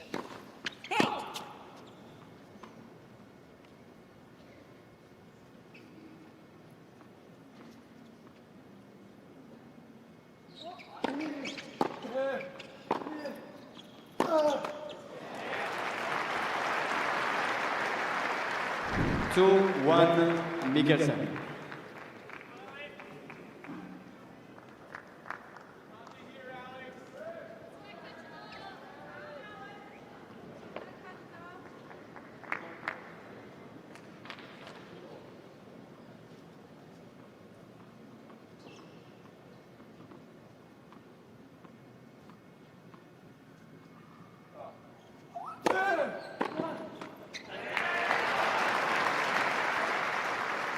Two all.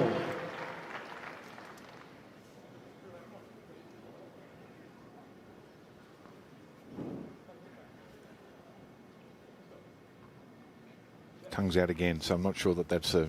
It's not the drop shot giveaway.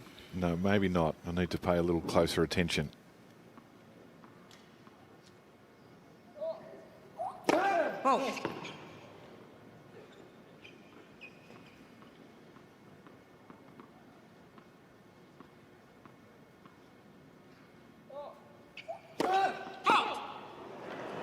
Three, two, Mikkelsen. Little gift from Aryna Sabalenka there. As you said, this is a big point now. Mikkelsen, last point, playing with the sun in his face. He'd love a good serve here, wouldn't he? And retreat to the other end.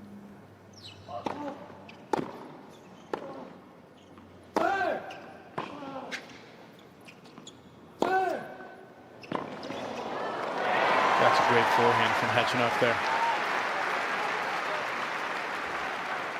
3-all. Back on serve in the breaker. Mini breaks exchanged.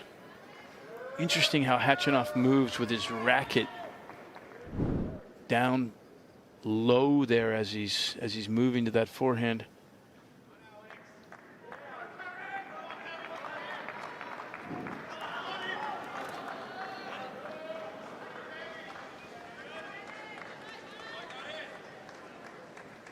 One more serve to come from Mikkelsen, and then Khachanov's going to have to deal with the sun from the other end, having a quick look up to see what it's planning ahead already. It's becoming a factor at this time of day. 10 minutes to 1. 4-3, Mikkelsen. Beyond the fact that that must have felt good to get a free point there. Must have felt good tossing the ball. Yeah.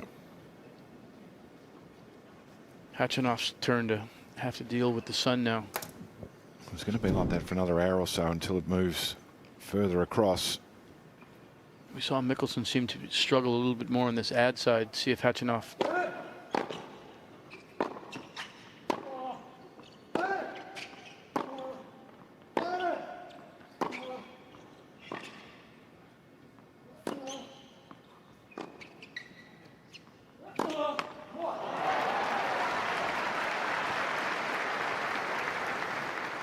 Nice job on the defensive slice from Aryna Sabalenka. That's not something that you see him use a lot. Slice backhand. Thought Mikkelsen had really constructed a good point there. It's in an advantageous position. Cain didn't seem to be bothered by the sun there at all on that last serve. He's a couple of inches closer to it. Might provide a different angle. Big serving, you're right, no concern whatsoever. Khachanov.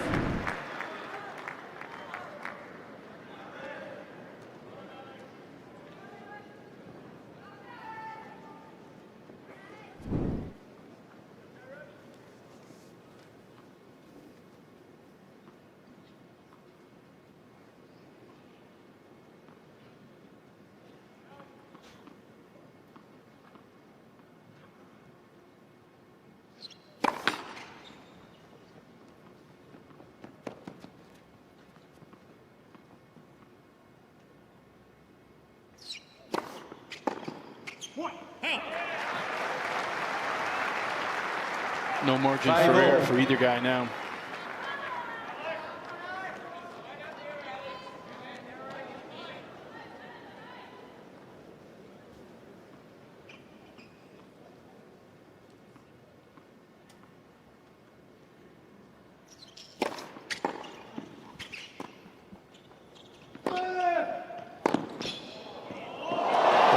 Goodness.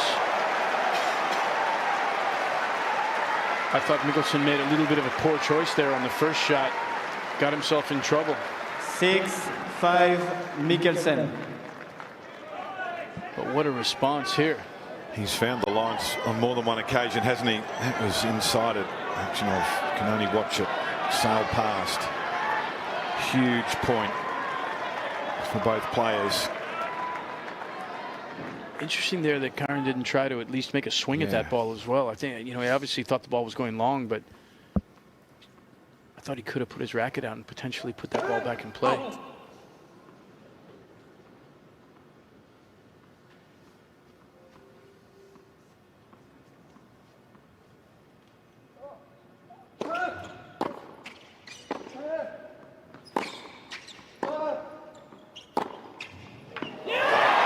Well, strong work from the young American. Comes from And second set, love 3 Mikkelsen. down. Fights back. Takes the set in the tie-break to go 2 7-6. sets to love in front. Mikkelsen leads 2 sets to love. Federation Ball Abuse warning, Mr. Kachanov. Frustration starting to boil for Khachanov, but that's impressive work from Alex Mikkelsen, as he did in the first set. Just squeezes the back end of the set. I'm going to say the biggest thing the stats don't show here, David, is that service game at 5-6 and the Sun. We need a list up there, the Sun shots that he played. Oh, that was a big game for him to get through. He was obviously uncomfortable down there. But if we look for real here at the stats, I mean, as you would expect in a set that went to a tiebreaker, just not a whole lot separating the guys. A couple more unforced errors on Mikkelsen's side. Same number of winners, same number of break points.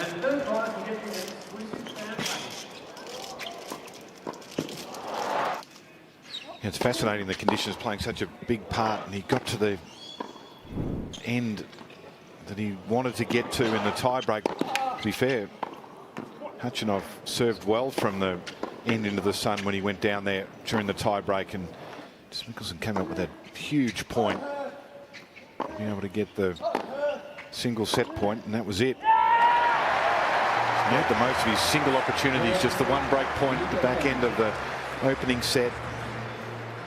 The early advantage against the server in the tiebreak. That was squared up, but there's the code violation for ball being jettisoned into the crowd. He's made the most of the limited little opportunities, and he's 100% when that's been the case. And what a difference 2 sets to love up versus a set apiece makes psychologically. Got the advantage of serving first too in this third set.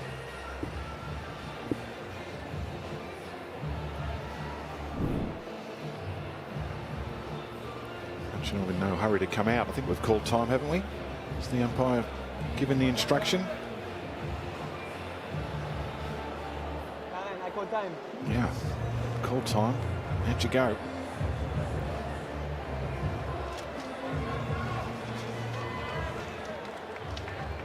Mikkelsen down, chatting with Robbie Ginepri again.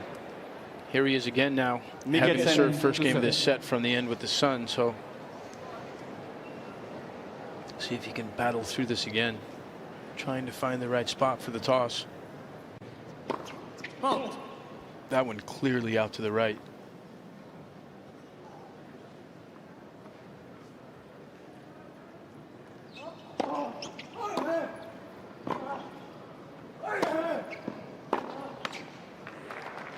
Love 15. See if he can maintain his level here. That's where he got in trouble at the start of the second set. Dropped serve early. Just a little drop off in his focus and intensity from the last game of the first set carried on into the second set.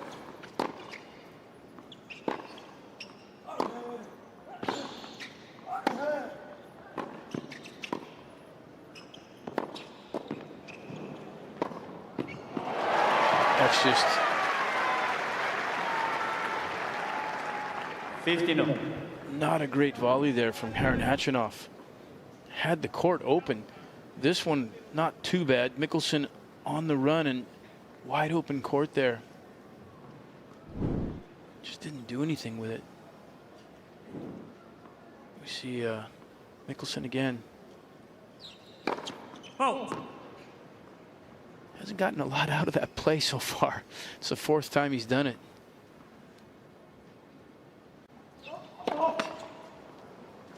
So if you're just joining us, recap here that the young American Alex Mickelson, just the one break point, made the most of it in the first set. 6-3, and then in the tie break after being down love 3 early in the second set. Again, just pressed at the right time to take the tie break. He has had some difficulty at this end into the sun. Hanging in there as we commence this third set.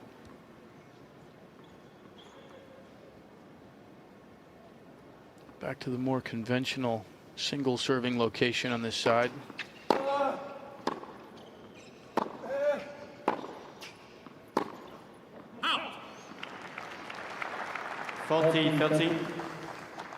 Door's been open for Khachanov on more than one occasion, hasn't it, on the Mickelson serve? He's hurt himself as much as Alex has hurt him. He's hurt himself. Just that last ball, for example, 30 all point there with a forehand on his racket. Just lets it slide a little bit wide. Mickelson letting him hang around though with unforced error of his own.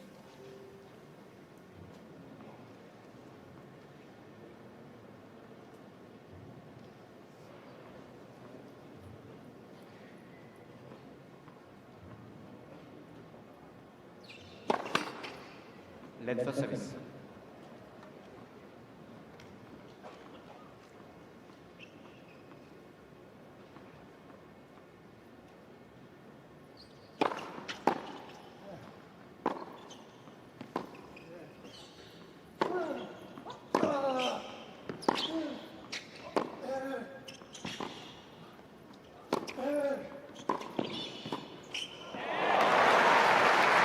Nicely done in, finished that time by Khachanov. Advantage, Khachanov.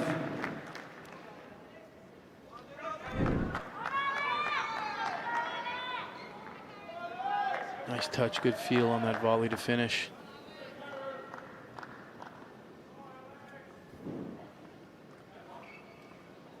Definitely the area of the court that he's least comfortable with.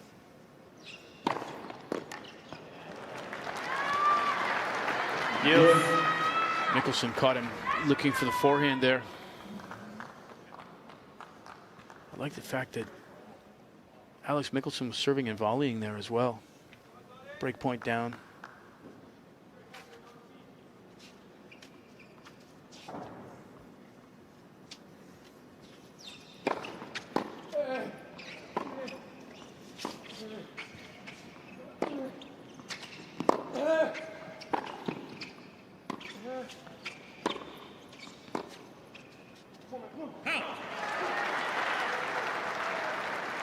Advantage, Mickelson.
Advantage Mikkelsen.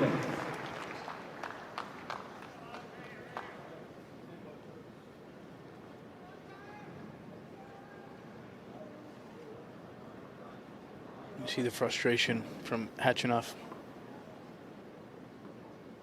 He's aware. Just too many unforced errors.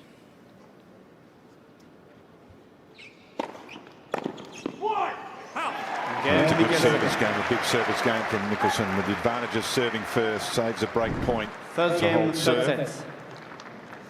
Well, Hatchinov has come from 2 sets to love down 3 times in his career. Have to go back to the French Open 2023 for the last time against Constantin Lestienne. Beat Jannik Sinner, the US Open in 2020, and Francis Tiafoe, Wimbledon 2018 from 2 sets to love down.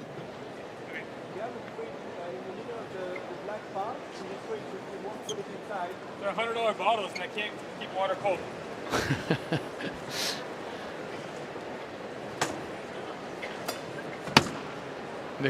Mikkelsen complaining the fact that the water's too warm. Typical American, ice, David. yeah. You need some ice. Yeah. We like ice in our Jerry, drinks. would you like ice with that? It's a redundant question. The US. Yeah, we don't want 2 ice cubes either. No, you need a. We want it filled to the top. That's a marketing ploy, though, so you have less drink, more yeah, ice. yeah, well, there's some part of that might not be entirely untrue. Bottomless cups a thing, though, so you know you can go back to the dispenser. Those bottles that they get, Tommy was actually reading his the other day. It's supposed to keep it cold for over 24 hours. Hot for only 6 hours. Okay. But cold for over 24 hours. So either the water's not coming out of the dispenser particularly cold, or he's got a deficient bottle.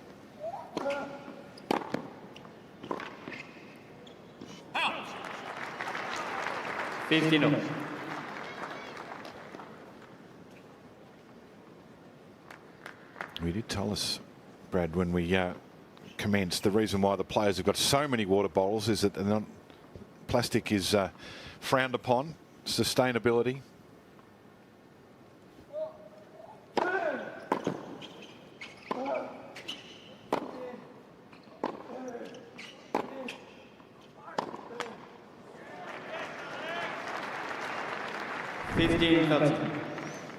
So Hatchinov needs to dig and rely on the fact that he knows that he's been there before. Come back from 2 sets to love down. Also that this venue at the Australian Open is a happy one for him.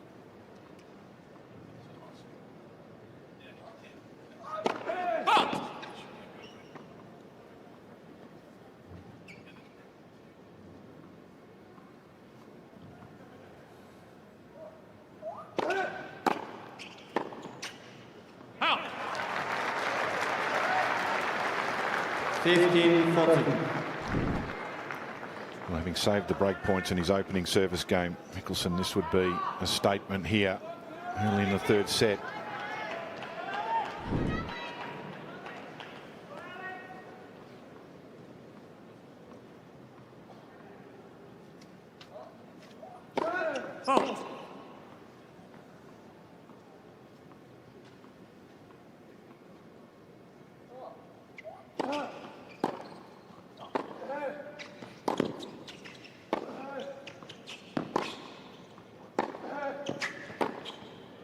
Too good. Way too good.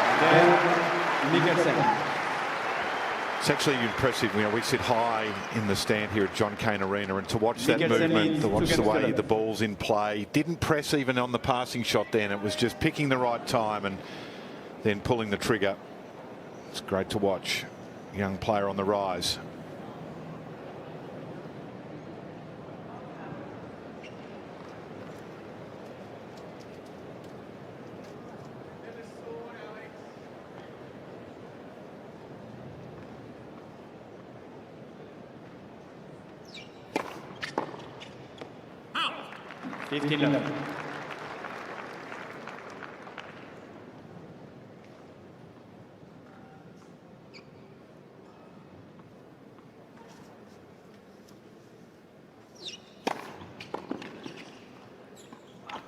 Alfie, the one on the sun.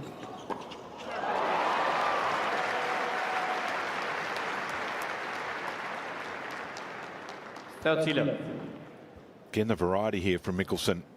Drop shot's been strong for him.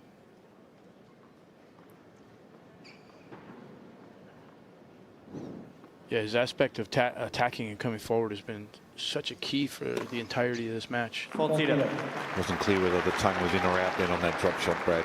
So, we're still not clear. We're still not sure. More research needed.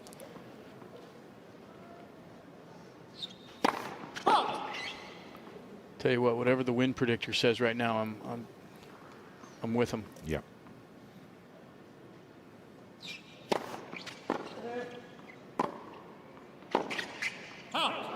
Again, Mikkelsen. So strong start to the third New set. balls, please. Mikkelsen leads 3 games to love. Well,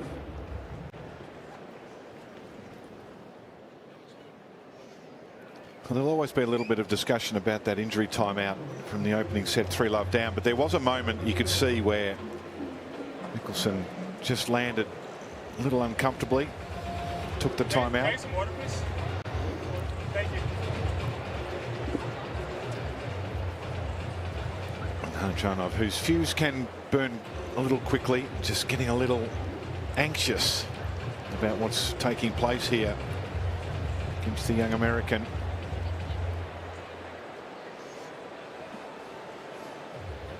At this point, which you would expect. We saw the frustration as he hammered that ball out of the stadium when he lost the second set. But then to drop serve so quickly in the third.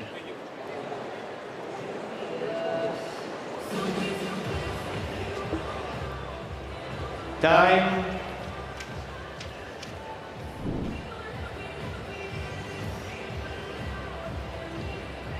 So possibly a breakout match for the young American. Alex Mickelson not there yet, but having made the third round here last year, looking for a spot in the round of 16 for the first time at a Grand Slam.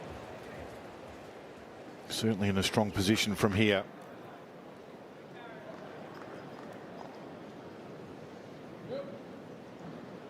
Zero change in the demeanour of coach Robbie Ginepri.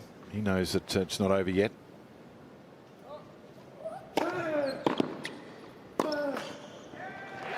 Love 15.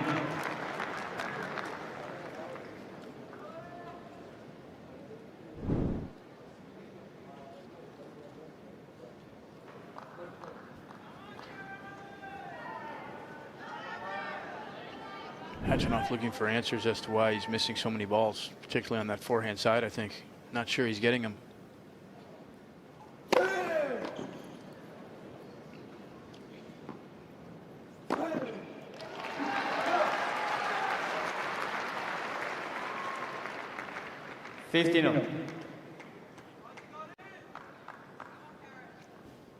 Still a big game here for both guys.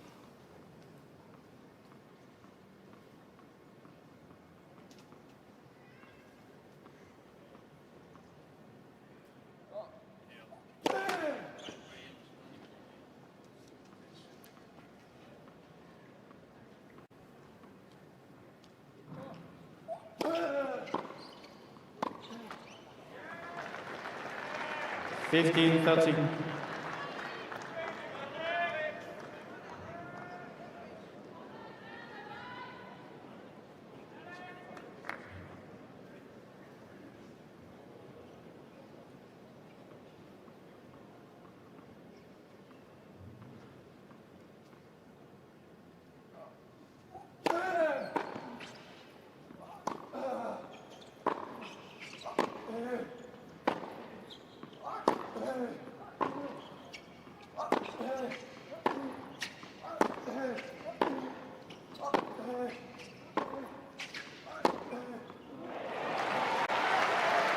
That's more of what you would expect on a regular basis from Khachanov, but just hasn't been able to produce this kind of execution consistently. A little bit erratic when it comes to those kind of points. You would think that he would be wanting to extend these points. It tends to be his game. Oh.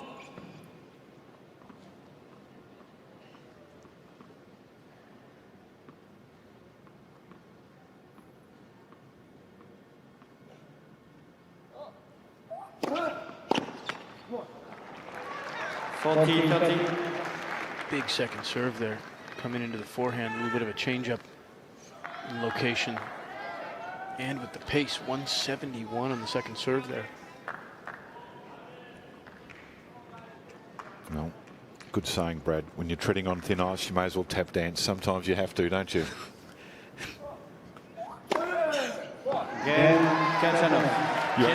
Can't say I've heard that one before. You needed to hold. 3-1. Get on the scoreboard.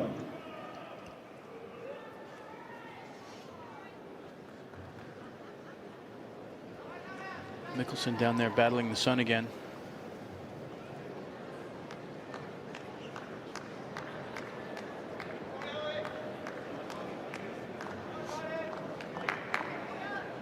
It's worth remembering, just 20 years of age. Second Australian Open and just 6th Grand Slam.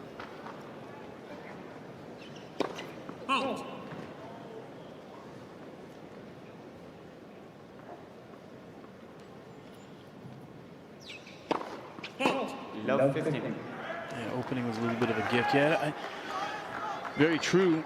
But at the same time, I think that if you've followed Alex Mickelson at all, it's been a consistent progression forward with his development.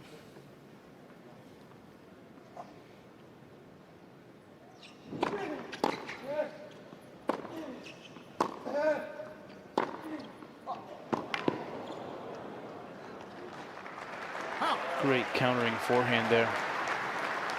15 on. He has beaten a top 20 player before. You have to go all the way back to last Monday. The first time he did that against Tsitsipas, that was the breakout performance.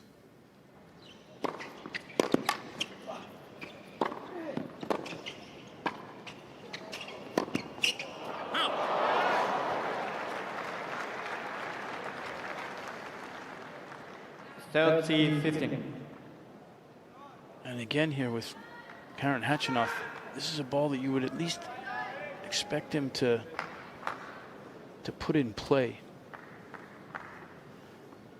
That's what pressure at the net does, though, sometimes. Coming forward, being in that position forces the opponent to have to come up with something. Just overplayed that ball a little bit.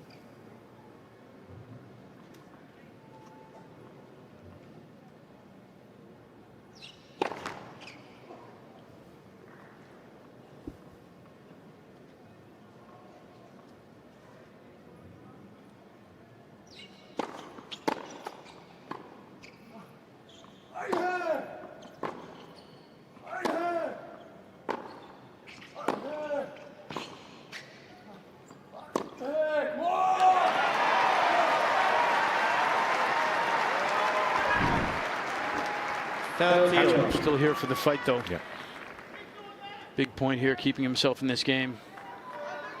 Good execution that time on the forehand. Held it, had time.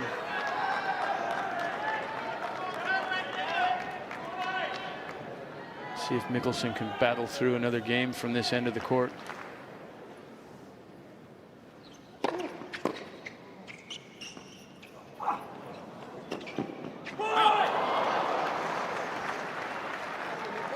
A bit more research, David. 40-30.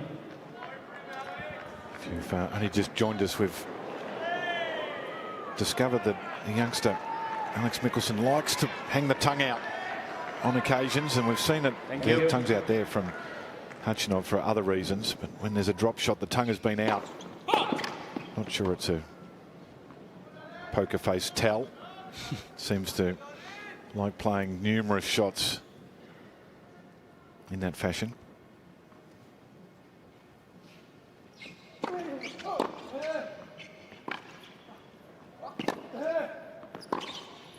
Now, he's been immense in the big moments.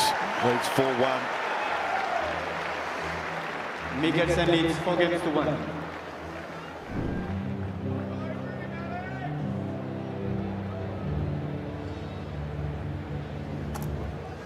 been full of merit, hasn't it? Some of the shot making, decision making, execution. That last forehand with some surgical accuracy. Just inside the line.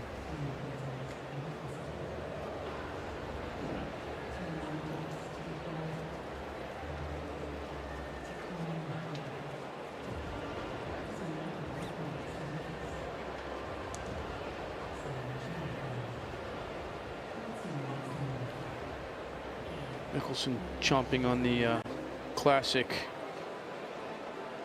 changeover meal. What's he got, the banana? Saw the ball kid take away the banana peel.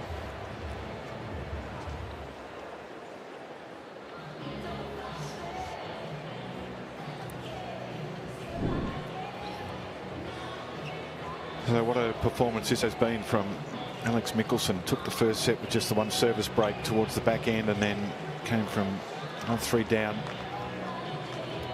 Beginning of the second set, found his way back and then took it in a tie break. And now has just the one break, but as you mentioned, Brad Stein, it's a flattering scoreline. Just the one break of serve. Khachanov now dealing with the problematic end, the tricky southern end here. Seems to have dealt with it pretty comfortably. A little easier at that end than Mickelson has been. Yeah, you would imagine now we're another 35-40 minutes. The sun has to have moved a little bit. Possibly more into the side that he's looking at now, directly behind Mickelson.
Fault.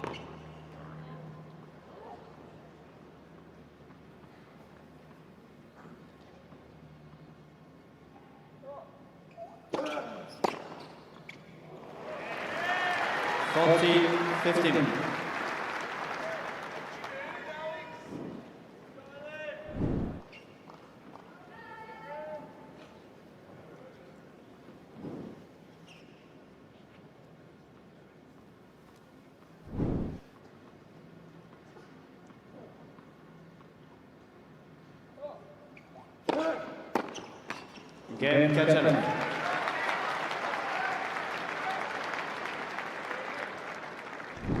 Mickelson leads 4 games to 2.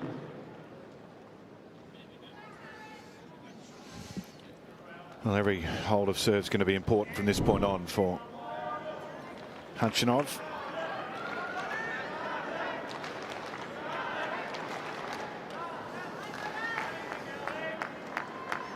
This one here really important for Mickelson from the safe end for him.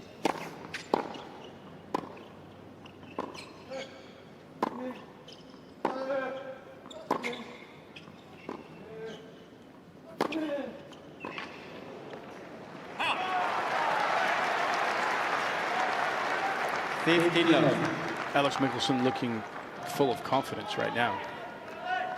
Body language between points, the execution on that last forehand was very fluid, very free on that swing.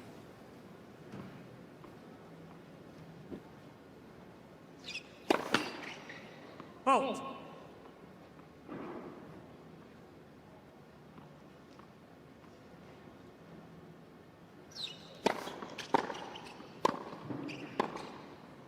Out.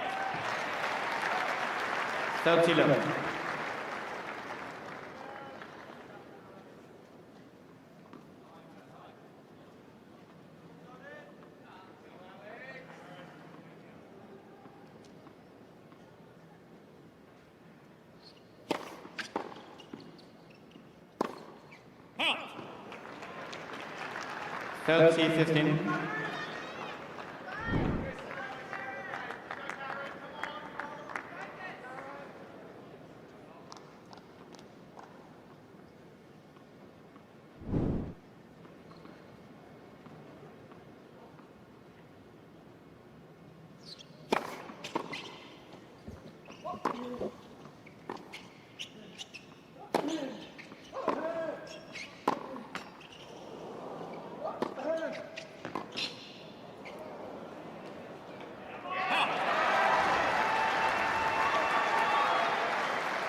I'm kind of feeling like he was open there. The net has not been in his favour. Urging that ball to go long. A couple of nice fight back points from him. Gets 30 all here. Keeping himself alive here.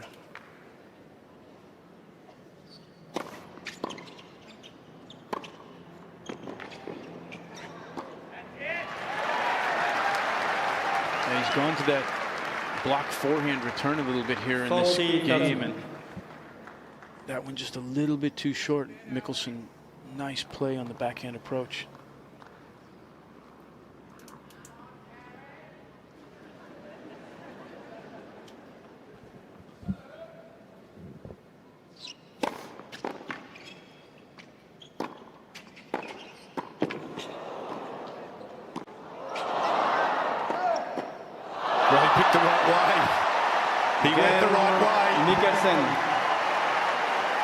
Holds and leads 5-2. Not sure how much of the strings he used on those last 3 balls. Mikkelsen leads 5-2. Well, last time I looked at a racket, the frame is part of it, and he used it there.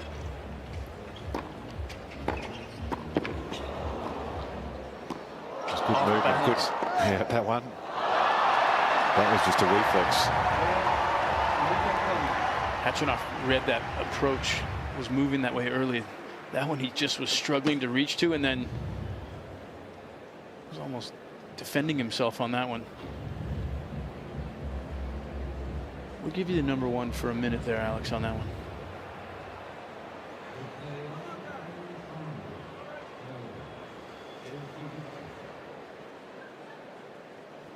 Time.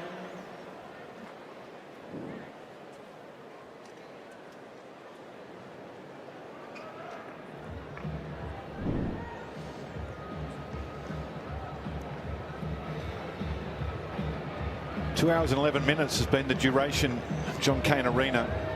Looking for a spot in the 4th round. That's Mickelson. Impressive. Khachanov now serving to stay alive.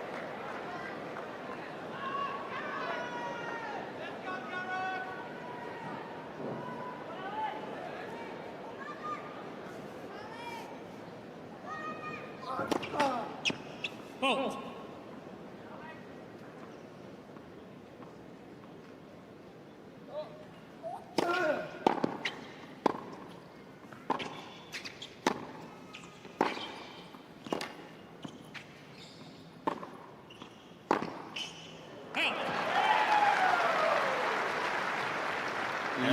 Looking very comfortable right now. He's found his range on the ground strokes, moving extremely well. Khachanov looking a bit pensive out there, trying to get himself through this game. Huge game here. Make Mickelson serve for the match.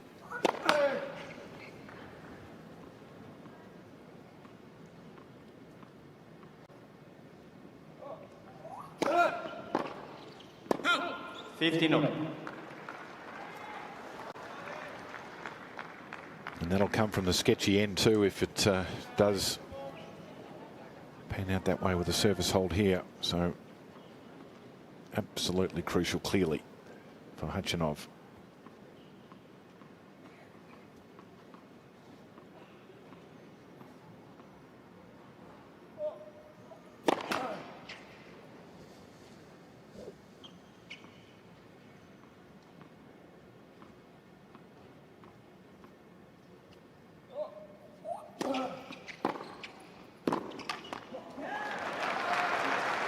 That's a nice return there.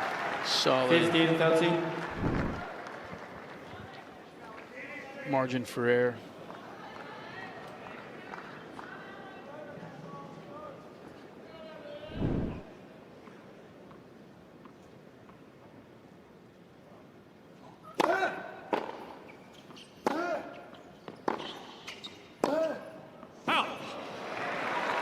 Brings up the match points here. After beating Tsitsipas in the opening round, that was his first win against a top 20 player. This would be number 2. He joined. Here's some names for you, Brad. Sampras and Agassi, the last time a young American, he'd be the youngest American to claim multiple top 20 wins at a Grand Slam. That happened in 1990. It's rarefied company to be keeping.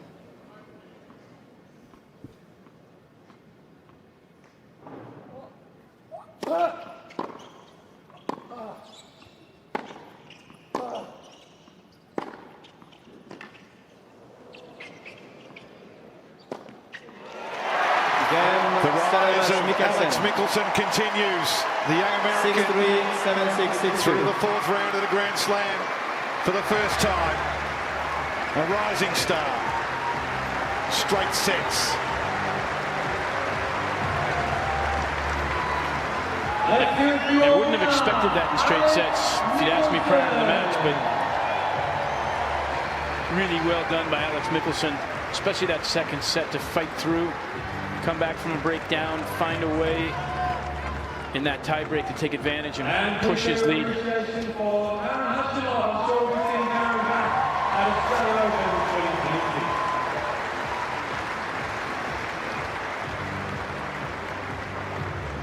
Now that's an impressive victory.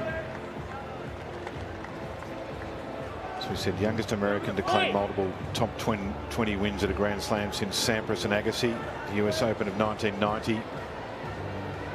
4th American to reach the round of 16 at the Australian Open before turning 21. Joins Roddick, Tiafoe and Shelton in that position. First round of 16 at a Grand Slam, so a lot of firsts for the youngster.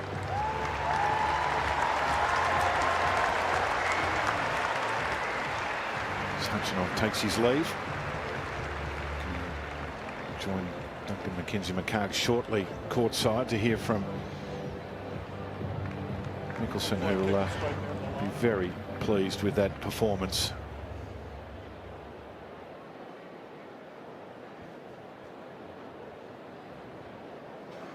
Matchup between Cerundolo and De Minaur, who are not too far away from taking the court at Rod Laver Arena. That's what lays in wait for the young American.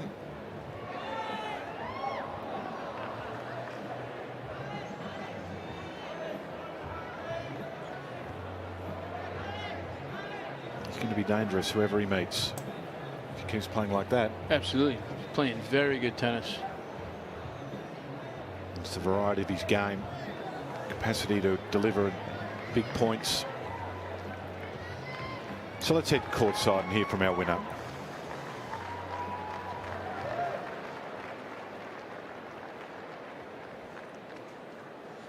Well, Alex, congratulations. Your dream Australian Open run continues into the 4th round at a Grand Slam for the very first time.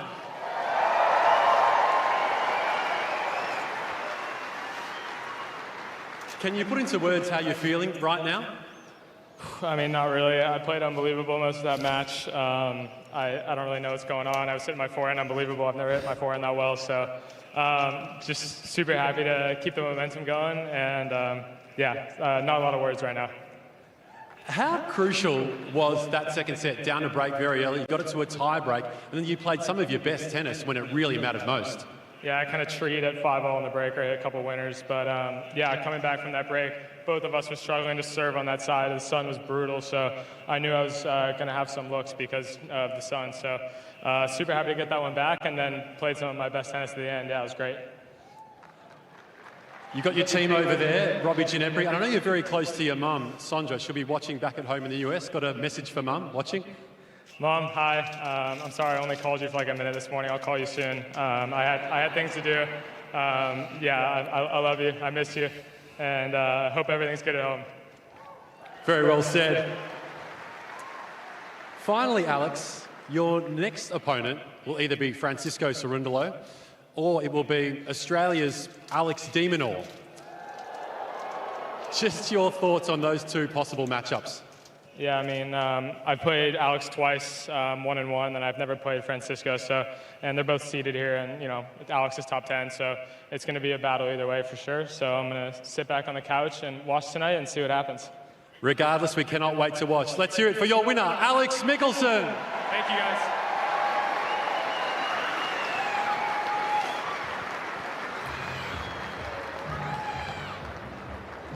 Well, he'll sit back and he won't have to wait until tonight for that match. He'll be able to go back to the locker room and start watching it shortly. But when they review what's gone on for the last 2 hours and 14 minutes, there'll be a lot of positives out of that for Robbie Ginepri. The team of Alex Michelsen. Let's move to round 4. Why not? Young player. Lots of enthusiasm and a new name for us to get excited about as we take a look at the tail of the tape.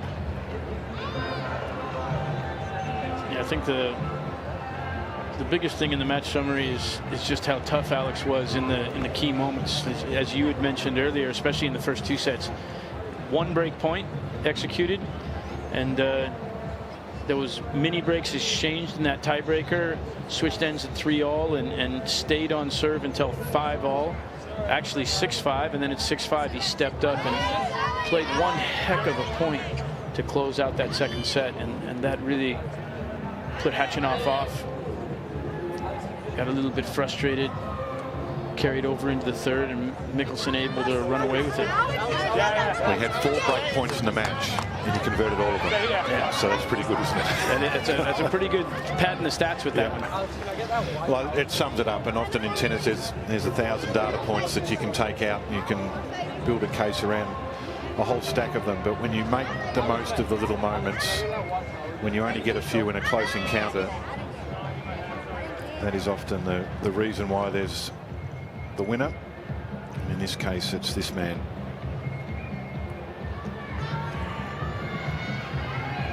It'll be interesting to see no matter who he plays in the next round. As long as he can keep playing at that level, keep attacking. Fun to watch Alex Michelsen as he progresses through the draw right now. Stay where you are, because in just a few moments' time we're going to be seeing our women's singles match coming up. It's going to be Jannik Sinner, the 32nd seed from Ukraine, coming up against the 6th seed, Aryna Sabalenka, in just a few moments. Thumbs up indeed. Reminiscent of his namesake, the golfer Phil Mickelson, who would love the thumbs up to the crowd. That might be his signature move. Little thumbs up every time something goes his way. Head back to the locker room and look at that. I'm the first one in to the 4th round from this section of the draw. His great mate, and a 10 down the bottom. Matches still to come on this Super Saturday at the Australian Open. Brad, thank you for your company. Enjoyable, as always, your insights into what's going on out in the court. Always lovely to listen to. And I'm sure you're up and about a little bit about an American winner. Yeah, always. This section of the draw, we got quite a few American guys. It would be great to see a number of those guys come through. But for today, Alex Michelsen, great job. He's the winner here, through to the 4th round for the first time in his young career, straight sets over Karen Khachanov. 6-3, 7-6, 7-3.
That's it.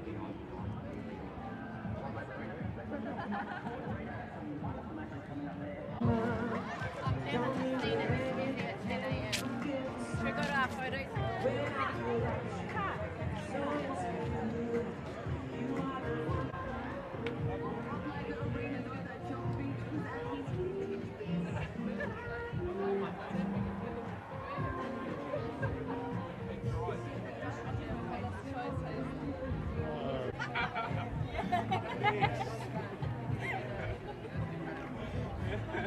Alright, stop now.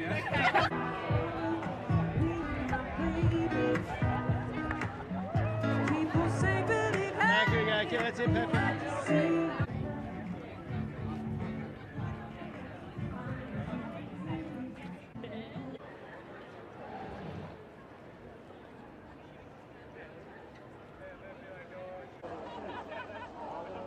It's awesome. And my first time in Prague, it's one of my favorite cities for sure. It's so cool.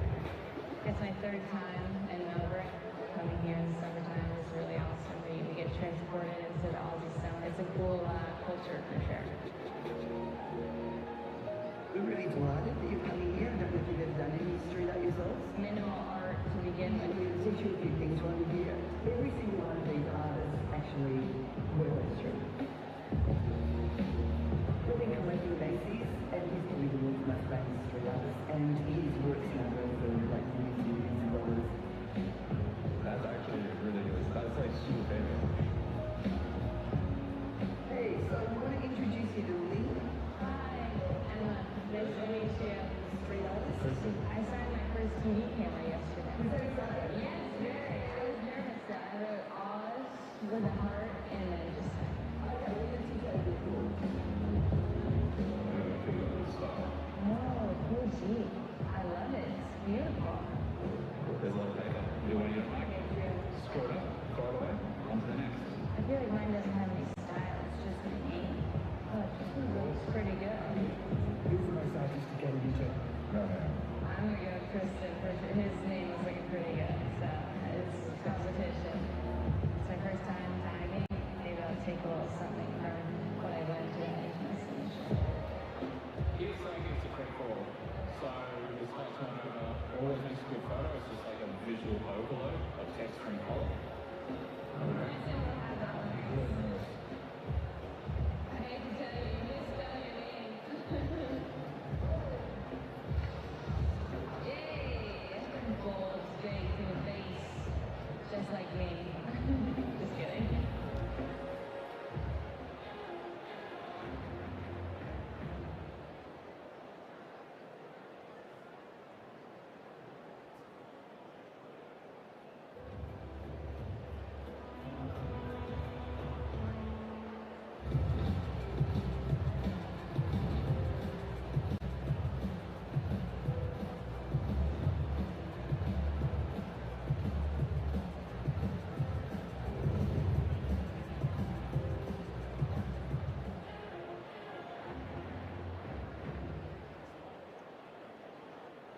Hey guys, come with me for my favorite coffee.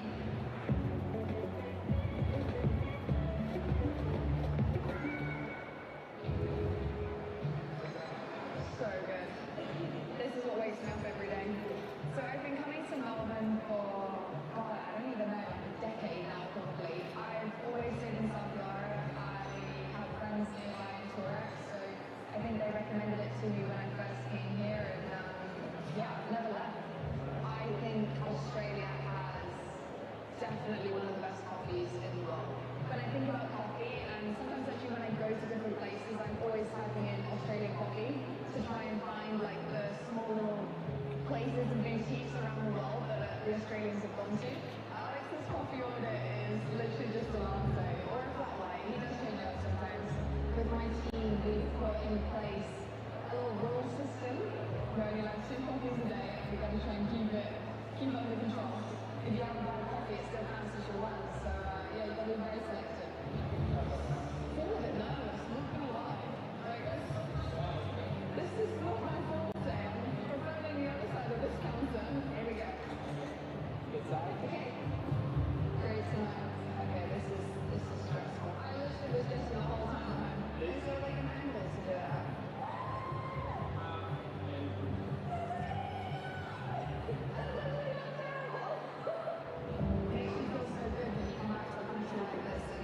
There's so many people behind you.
Absolutely world class from the world number one.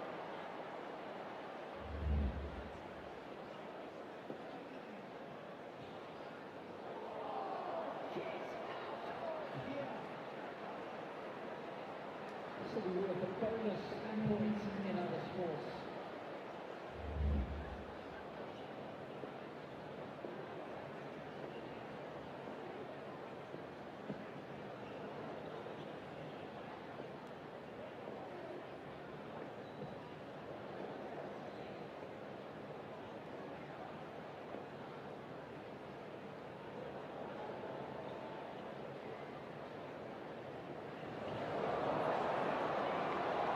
Good tennis. Outrageously good. The vision, the execution and the athleticism is off the charts.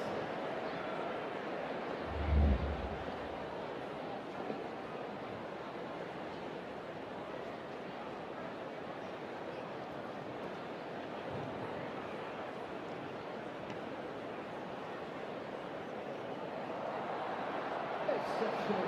Now we're coming back. That is amazing. Is there anything this man can't do?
Well, a very warm welcome back to Melbourne Park on day 7 of the 2025 Australian Open. Isn't it a beautiful sight? It's a stunner of a day here in Melbourne, and we have a potentially really fascinating third round match coming up for you here on the Cain Arena. Second up, we've seen a bit of an upset in the first match. Alex Michelsen taking down Karen Khachanov. The youngsters are coming.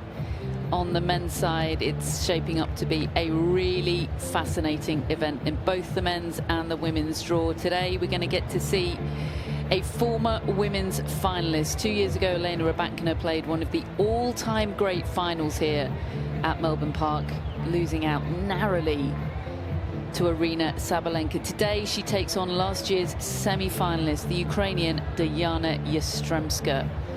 The winner earns themselves a place in the fourth round and a meeting with either Madison Keys or Danielle Collins. Both excellent players, both incredibly at home here at Melbourne Park. But it has to be said, there are worse draws to be had here.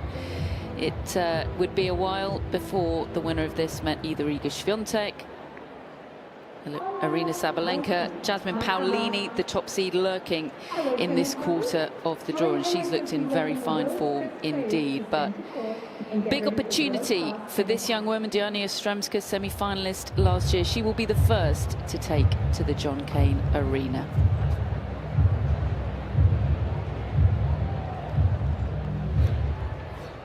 It's time to introduce the players into Cain Arena for this women's singles match at the Australian Open.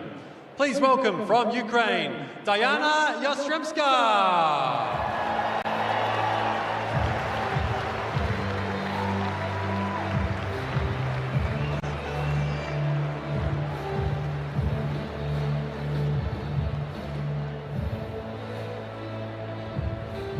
And from Kazakhstan, Aryna Rybakina.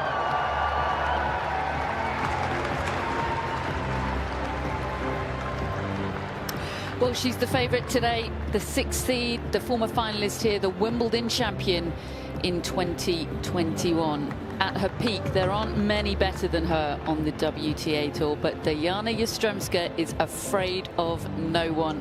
I'm Catherine Whitaker, and I'm thrilled to have alongside me Daniela Hantuchova. We also have Jill Craybas courtside as well. Daniela, how are you doing? Catherine, great to be here with you today, and what a matchup we've got coming up. And I have to say, before the tournament, I did pick Sabalenka to go all the way, but the way Rybakina has been striking the ball in her previous 2 matches, she's gonna take some stopping, because that timing, you can already see, I think, so much improvement that Goran Ivanisevic has done in the preseason, and I think 2025 is looking very, very bright for Rybakina. Yeah, new coach, Goran Ivanisevic, a fellow Wimbledon champion for 2025. He'll be watching on today.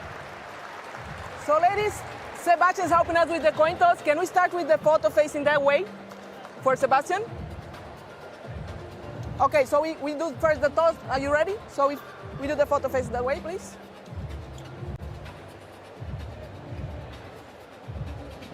Great. Ladies, for the final set, we play a 10-point tiebreak at 6 games all, live VLC, so all calls will come automatically on the board. We have the VAR as well. If you want to challenge some judgment calls, then you can do it, like touch, not up. Just make it quickly, okay, immediately, and it's limited by 3 every set. Incorrect 1.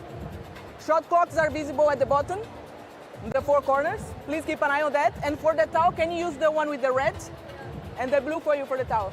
Any questions? No? Diana would like to call, so now is the moment. AO or John Newcomb? AO. Let's go, Sebastian. Well done. We have John Newcomb. Serve. You stay. Have a good match.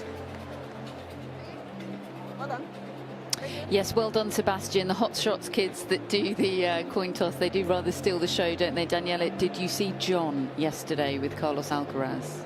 I did not see that. Do yourself a favor, get on social media and look up John. Well, you won't have to look far to find John. He is a sensation.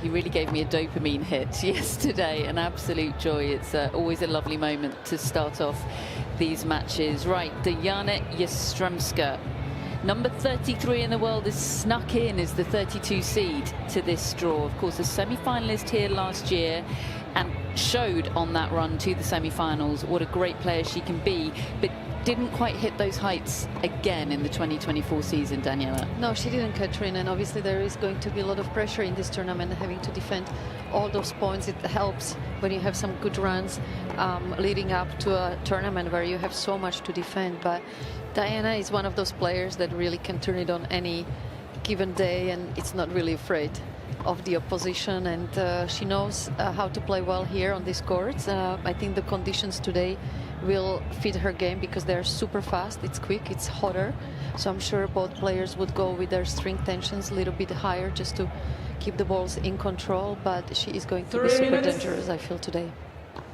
Yeah, absolutely right. She's totally fearless, is Diana Yastremska, and she hits a big ball. It's a different type of power to Aryna Rybakina, who is so languid, and her timing and ball strike is just absolutely sublime when she's on. 25 years of age now, 7 in the WTA rankings, but bear in mind that she had a really stuttering 2024, had to withdraw and retire from a lot of tournaments last year, so to still maintain her place in the top 10 despite that shows exactly the quality that she has. And she has Goran Ivanisevic in her coaching box.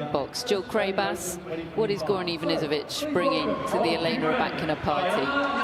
I think, first of all, it's nice to be with you guys. It's so fun to have you two in the commentary box with me, but this is going to be a fun match, a lot of power, as Daniela was talking about. But I think for Goran, I think he's just going to bring, you know, that nice, relaxed, calm, maybe a little bit more joy to her game. I think, you know, just to kind of loosen her up, I'd love to see some little emotions from her, and I think that's part of his goal, is just to engage her a little bit more and be allowed to show that emotion, and also I think to bring her more to the net. And she's got such a huge game, as we've been talking about, so just maybe utilize that to her advantage even more by coming forward. Yes, I've commentated on a few of Rybakina's matches, both here and at the United Cup in Perth, and every time Rybakina approaches the net, she gets an extra exuberant round of applause from Goran Ivanisevic. That's very clearly something he wants to see from her. It's a first meeting between these two, which is interesting, but I think it's fair to say, Daniela, that they're not players with secrets in terms of how they play. They're both pretty alpha in terms of their games. Yeah, absolutely. They know exactly what to expect from each other, and Rybakina now has this new element in her game coming to the net. I've been absolutely loving it in her first 2 matches here. Whenever she has that short opportunity, she reminds me so much of Lindsay Davenport.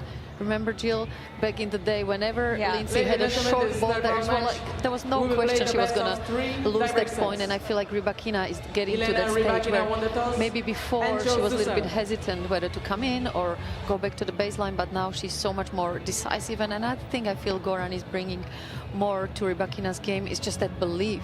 30 seconds. You know, when she times the ball well, when she serves good, there is really no one that can get close to her except Sabalenka, Coco, Swiatek, and I think he wants her to get through the first opening rounds, just, you know, being able to save a little bit more energy, making it more business-like matches, and we've seen it so far in the tournament.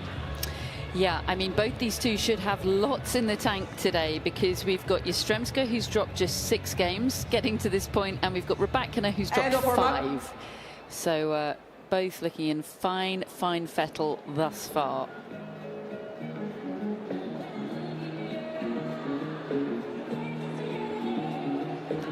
I saw Goran after her Rybakina's second round win, and he goes to me, he's like, "What is it with you, woman? She wins 6 love first set, and I see panic. I see panic in her face. I didn't know what to do." It's like, yeah, welcome to the women's tour. Well, much more emotions to deal with. There is, for some players, such a thing as winning a set too easily, right? Well, I think I'm the first one to say 6 love to love in the semifinals against Ana Ivanovic. So, yeah, there is such thing when things are just going way too easy.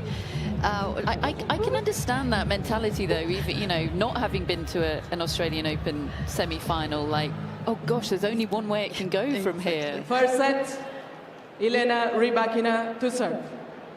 Ready? Play.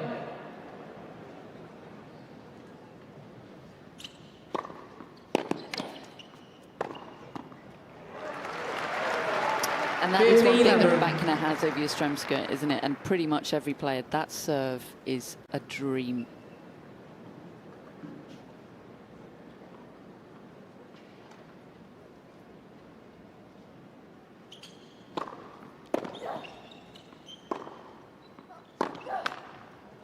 When I saw the news, Katrin, about Goran joining the team, right away my image was, okay, Rybakina is going to even serve bigger and be coming to the net as much as possible, and we already see this at the beginning of the year.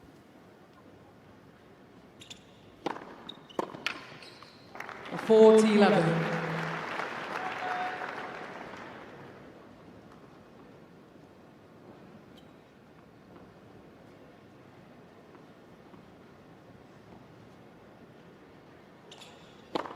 Oh.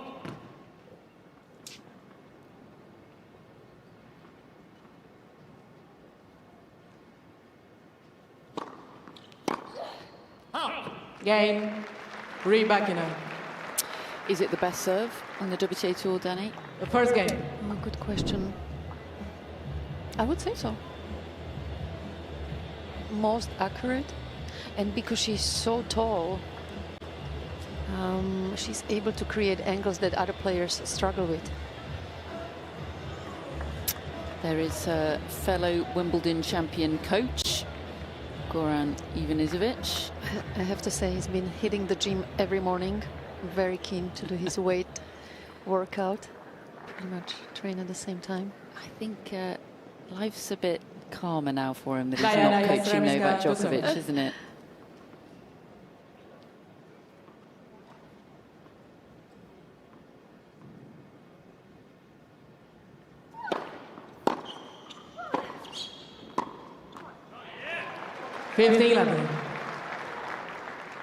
One of the keys for Diana today will be to keep the length of her ground strokes, so Rybakina will not have the opportunity to step in.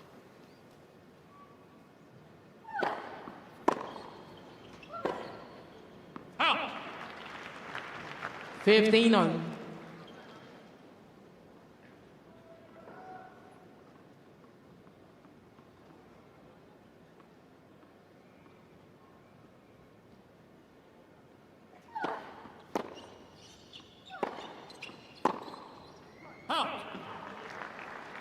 I think that's going to be the key for both of them, actually.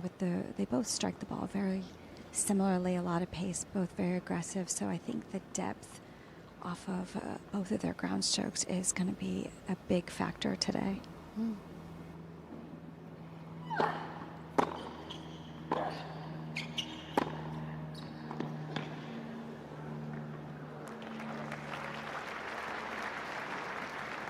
$30.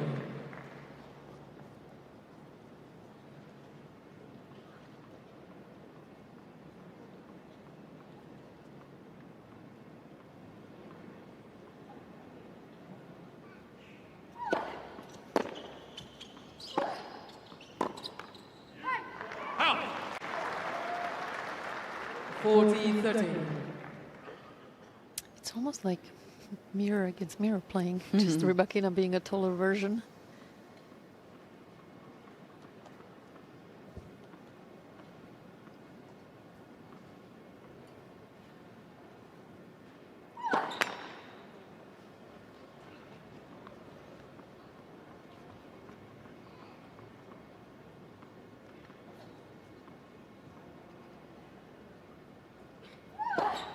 Let's second service.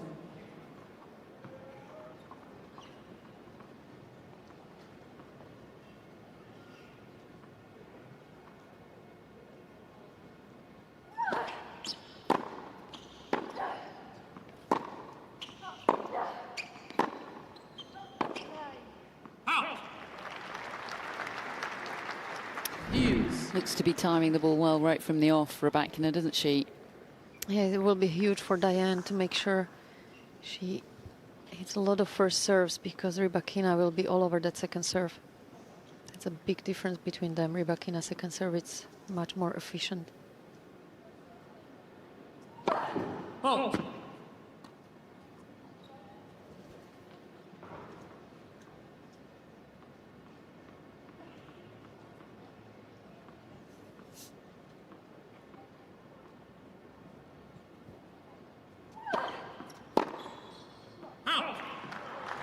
Advantage.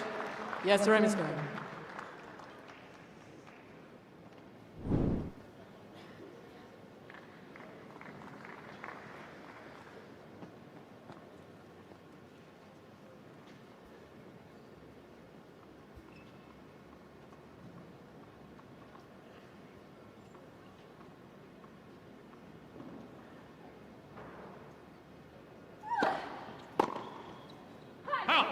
Game. Yes, Remsky. Yeah, she's going to need to be serving at a high percentage of first serves in today, isn't she, Jastrzębska? And she'll be well aware of that. Coach Matisse De Maio is electing to sit courtside with the whole team. Goran and Team Rybakina electing to sit in the stands today. Totally up to the players and the coaches which are the options they go for.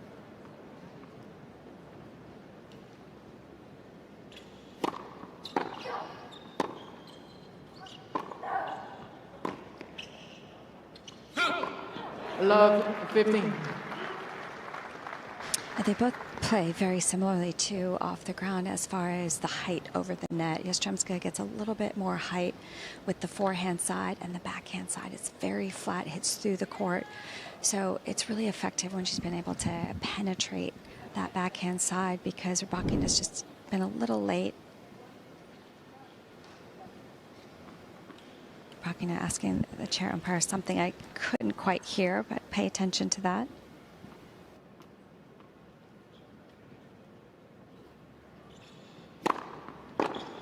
Out. 15-0.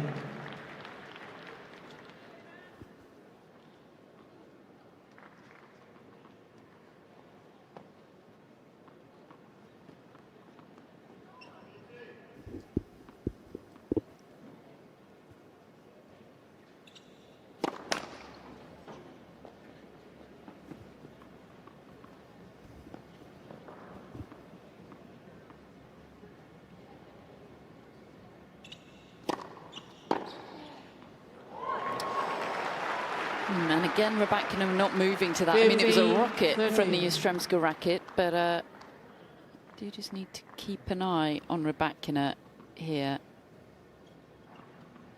We think she might have mentioned a knee issue to the umpire. Let's first service.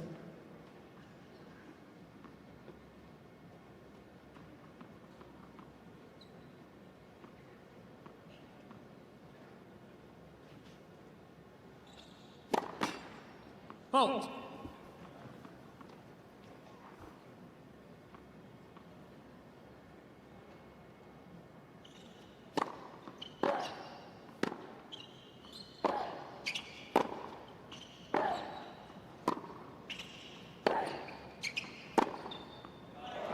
No issue there. No issue with that rally, but I feel like on the serve she's not really using her legs fully to get up. So let's just keep an eye on it. Let's hope it's nothing too serious.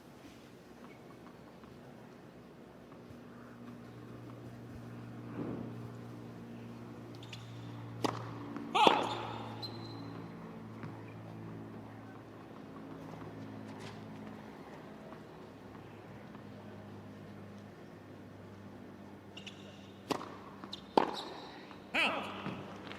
40-13. It's a bit of a cheap error off the second serve there for Jastrzębska on a 30-all point, but that's the way she plays, isn't it? It's casino tennis a lot of the time from the Ukrainian.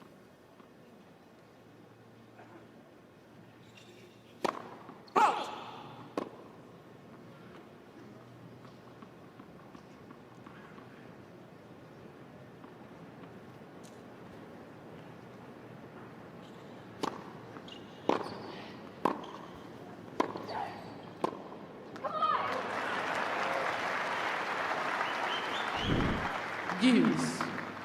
Oh, you spoke about the conditions earlier and how much hotter it is. And I was here last night, too, for the Pegula match. And it was cold last night. And you can see the difference in the speed of the ball when it's a little bit hotter. It's just going off the court, off the bounce, so much faster. The ball's a lot quicker through the air.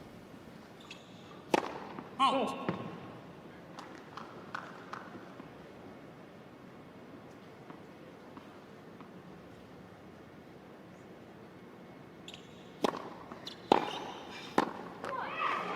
And it just makes you have to be a little bit more alert right off that first step. She looked a bit sluggish there, didn't she, Jill? Stuck in the mud a bit. Rybakina facing a break point here.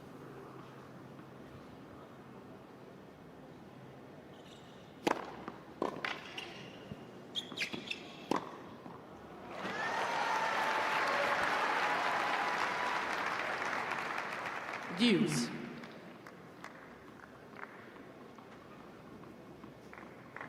It's also hard to tell how Rybakina is feeling because she shows so little emotions.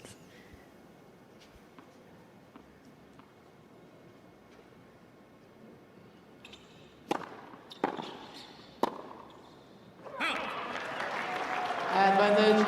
Yes, One thing she should definitely adjust, Rybakina, it's maybe changing her racket, because most of the mistakes she's doing, it's hitting the ball too long. So it seems like her strings are a little bit too loose for this temperature.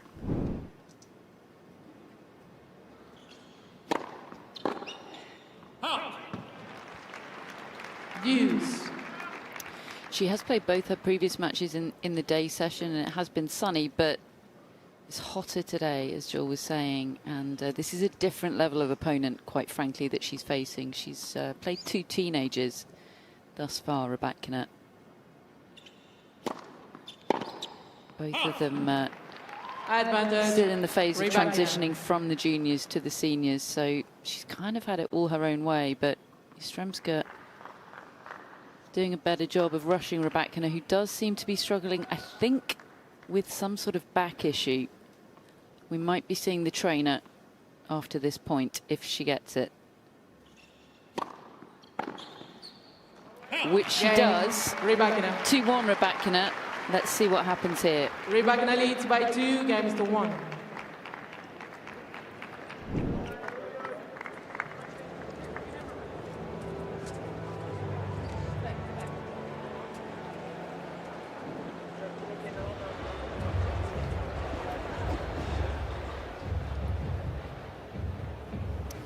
So just looking back at some of Rybakina's movement in the 3 games so far, trying to establish what could have happened, whether she's carried something onto the court. Did originally see her, here clutching at her left knee, but it's possible that she was stretching out her back there. We do understand the back is what's been cited to the umpire when the physio was called, so let's maybe try and look and listen in on what's being said with the physio here. Yeah, it's definitely the back.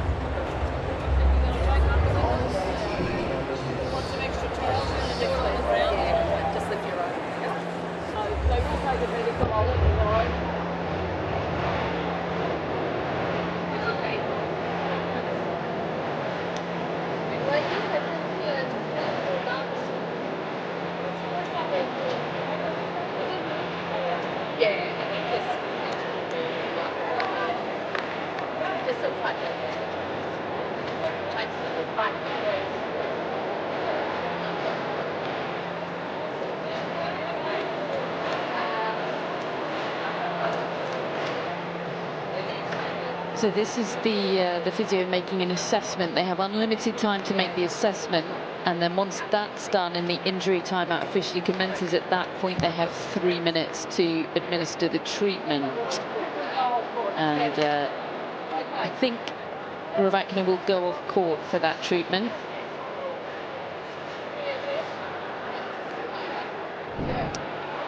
So we won't know exactly what it is, but it does seem pretty clear that it is the back. that is the source of Rybakina's woes, and I think we can actually have a look at her second serve spin rates, which are down today relative to previous matches, and that would tally, Danny, with a back issue, wouldn't it? Yeah, absolutely. The serve would be, I would imagine, the shot that gets most effective if you. Ladies and gentlemen, Aryna Rybakina will receive an off-court medical timeout. What's worrying is that it's such an early stage of the match. Yeah.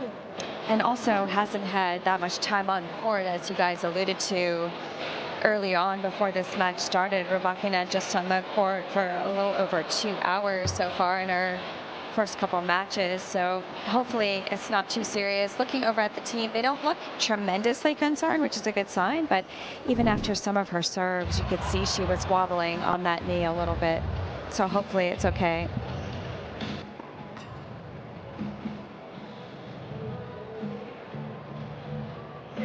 Let's start now, please. Copy that. Starting 3 minutes now. So I think the treatment is starting now. So Aryna has 3 minutes to get treated.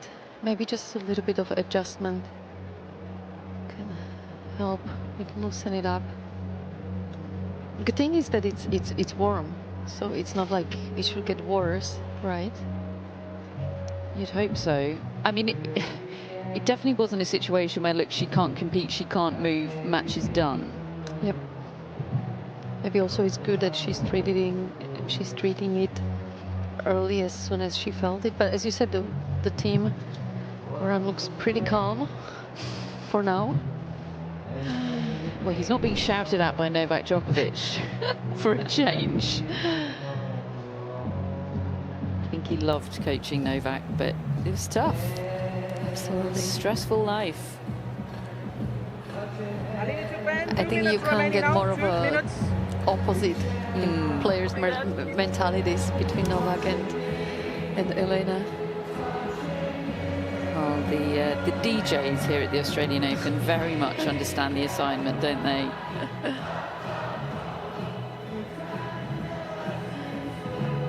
I mean, the atmosphere this first week has been quite something. It's been pretty special, hasn't it? Even by Australian Open standards. I mean, we had one duff day of weather, but basically it's been glorious. The tennis has been good. There's been great stories. Like it's been kind of the perfect potion for a first week of a slam. Also, the weather has been so consistent, and I don't know what do you think, girls, but it felt like it cannot be more busy than what it's been the last couple of days. Like the atmosphere around the grounds, and I have to say it's one of the tournaments that even as a player, you normally come and play your matches, you do the media practice, and then you want to get out of the site. But this is the tournament that everyone kind of just wants to be around, hanging around and just absorbing the atmosphere. I get that. Jill, the same for you? I'm getting distracted by this song right now. I love this song. They play this song all the time, Sweet Caroline. You can hear it, right? Oh, yeah. Absolutely. I'm struggling not to sing along up here. It's really tempting. I even think Yastremska waited for a moment for the crowd to get involved before she took some serves as she's trying to stay warm here. But, yeah, it's been incredible. Like, I think there were almost 100,000 people that were walking the grounds yesterday throughout the day, which is incredible. But so much entertainment. I mean, people just having fun. There's so many things for the fans to do. Kids Day was last Saturday. There were so many activities for the kids. It's just, they're doing a fantastic job at just being able to entertain everybody. And I think we are able to appreciate the tournament even more so now doing the media, because as a player, you know, you kind of are restricted. You have to stay around the player lounge, restaurants, and you can't really go in between the fans and really feel the atmosphere. Right now, when we go from one court to another to commentate, you can really, you know, just enjoy being part of this incredible entertainment. And yeah, it can't get better than what it has been the last couple of days. It just gets better and better every year too. Yeah, they're very good at that here, aren't they? Never letting the grass grow, never getting complacent. They're always trying to add. And well, you see the fruits of it. Rybakina treatment administered. We don't know the exact nature of it, but definitely for a back issue. So hard to know if she's got any strapping anywhere. Doesn't look like it, but can't say definitively. But we just cross our fingers that she's fit to compete here.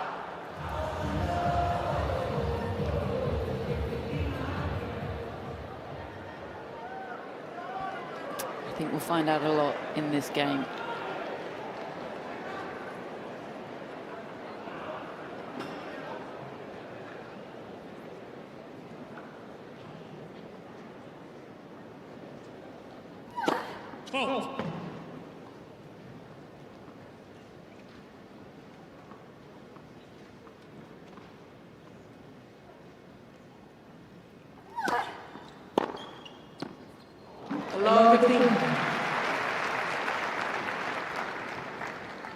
The good thing with Rybakina's game is that even if she struggles with maybe a little bit of a small injury, her game is so much about the first two shots. Sometimes she can get away with winning matches, just, you know, teeing off and going for it and not really having to move as much as maybe other players. Love 30.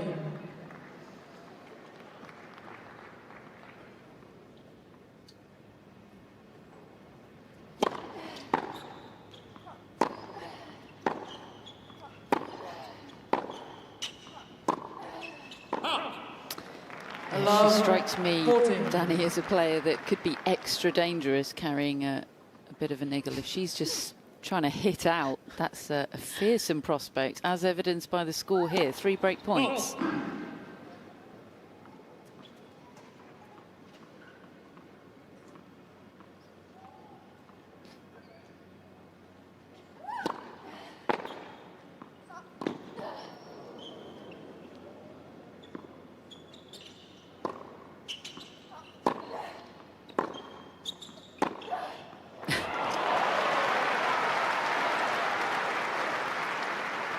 Sternska definitely has to try to find a way how to make Rybakina move a little bit to test how the back really is, not to try to hit the ball harder than her.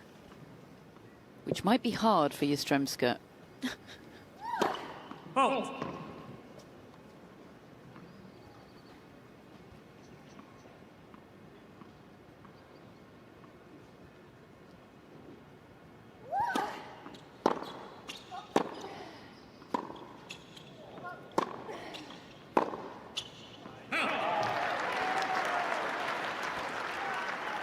(30-40).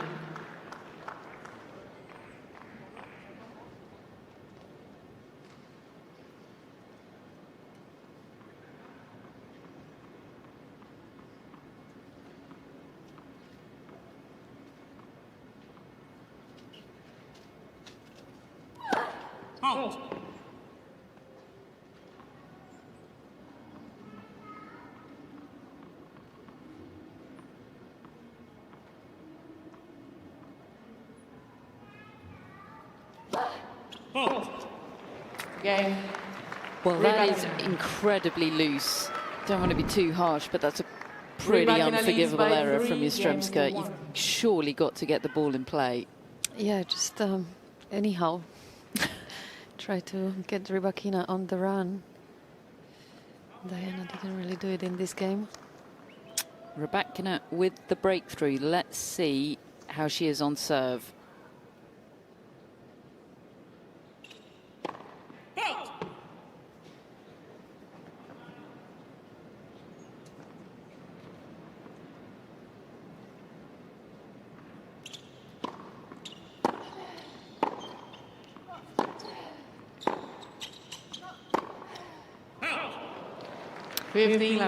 Again, it's just an error that doesn't have to be that good, that close to the line.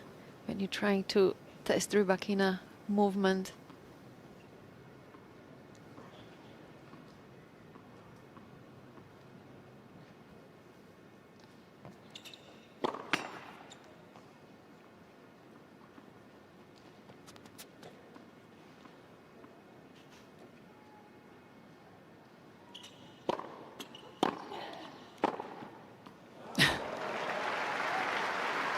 what's incredible about these two is they're the type of players that you're not going to necessarily get a great rhythm off of.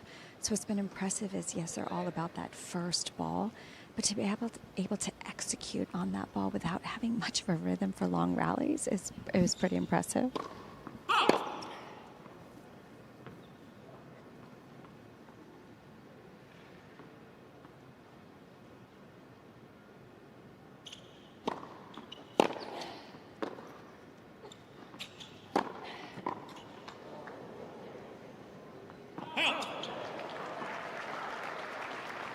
That didn't look like Rebecca necessarily wanted to stretch on that backhand. I mean, she guessed right, but just kind of put her racket out. Didn't really want to stretch that back that much on that ball.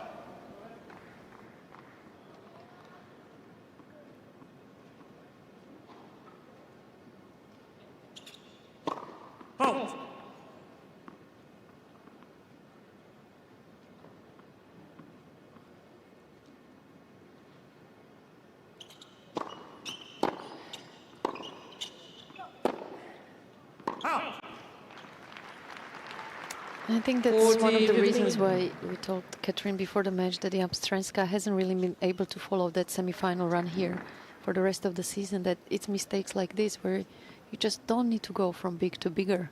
Just keep the ball in play. It's something Sabalenka has learned so much over the last couple of months, years. Rybakina leads by 4 games to 1. Big shots are big enough.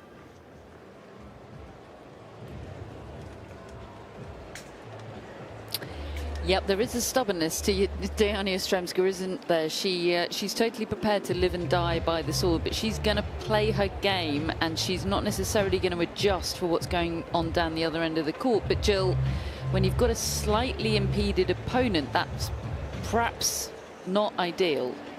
Yeah, it can be a little threatening if you're just trying to rally the ball against someone that plays like Rybakina, where she can just tee off, and just like you both alluded to, with if she is struggling with something with her back, she's going to go after it even more. But Jastrzębska does have the capability to hang in those long rallies. She can add spin to her forehand to be a little bit safer, to add more margin, but so often than not she chooses not to, because she just has the urge to go after the shots and stay aggressive.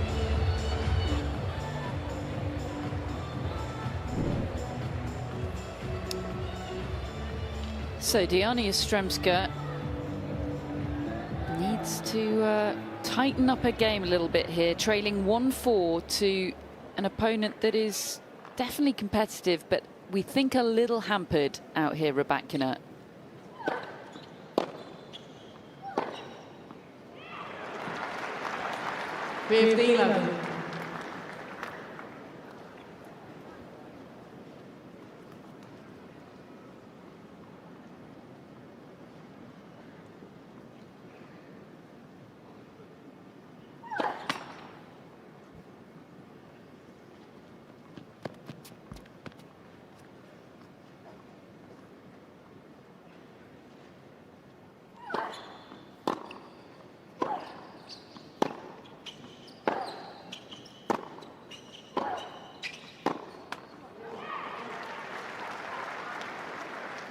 Third 11.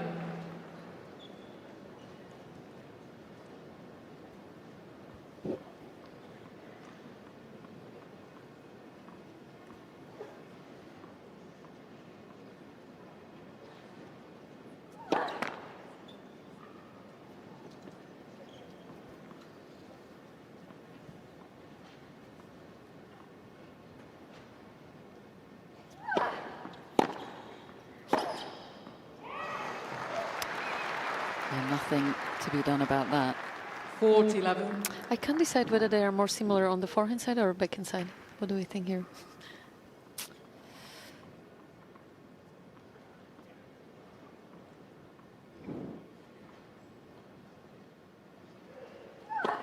I think that Rybakina backhand, when it's on, is almost peerless. Yeah. And she does have more of a follow-through inside the court. And you would know. 40-15. The double faults are stacking up a bit for Jastrzębska.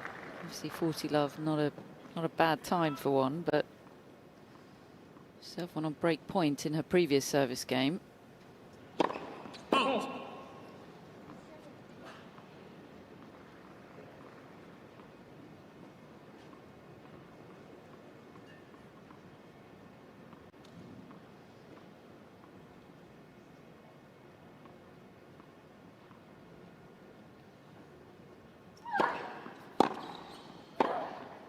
Oh, that's nice. Yes, Renska. Yeah, that's what Jill has been referring to be able to change direction at that speed. It's something that I feel like throughout this tournament, players have been able to step it up this year, and with the incredible power and quickness they play these days, the ability to change directions, it's been quite fascinating to watch.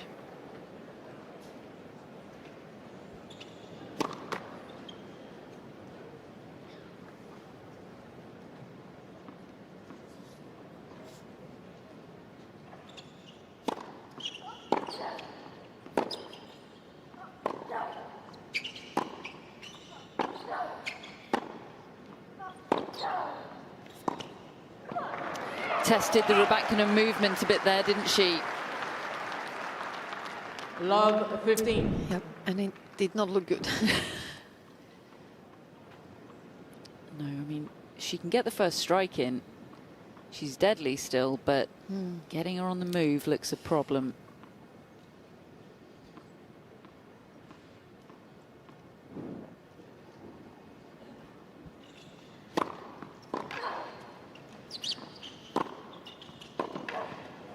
There's the first strike.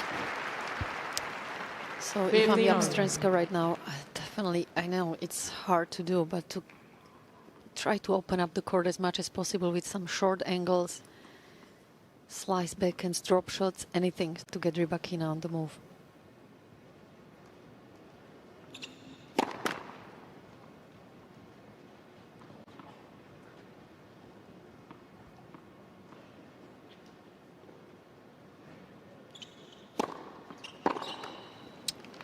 I don't think she can hear you, Danny.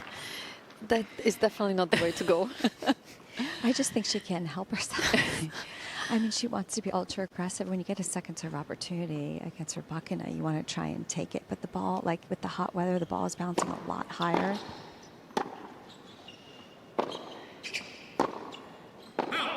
I mean, I guess she would say, look, I reached an Australian Open semi-final playing this way. Why would I play any different? But it's horses for courses, isn't it?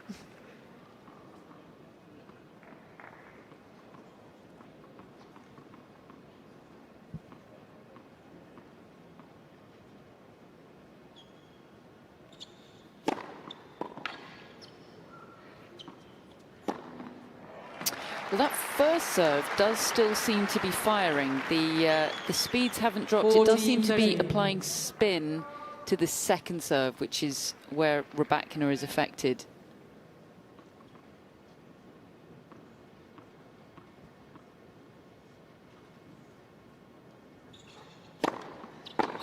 Cain, Rybakina. Frustrating watch for Team Jastrzębska, I think, at the moment. Rybakina 5-2. Leads by 5-2.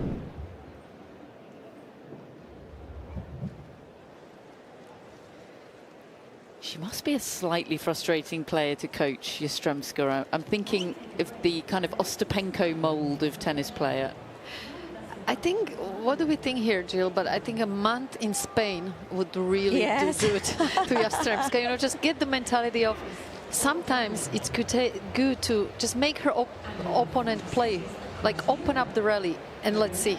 Yeah, and that's exactly what you're referring to as, you know, training on the clay court a little bit. You just learn how to construct your point a little bit better, learn how to fight through, because you can't put the ball away as easily on a clay court. Normally it's slower, the ball bounces higher, you have to learn to figure things out a little bit better. You just learn to understand your game and what you're capable of, and actually learn some more tools. I mean, we know how talented she is and how well she can do, so it's about adding some more stuff to her game.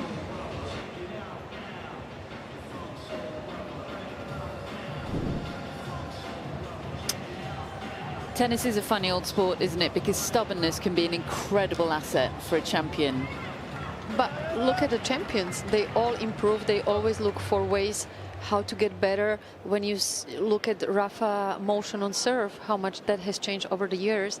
So yes, stubbornness takes you as far, but then you got to listen and have an open mind as well. That's a great point. Look at Alcaraz changing his service motion this year.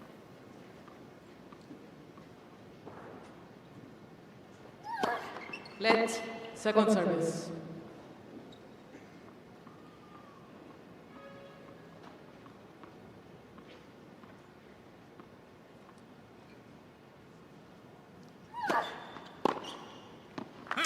You have to have the stubbornness of never giving up, going maybe through uncomfortable situation throughout the match, and traveling the world 11 months of the year, so in the positive way.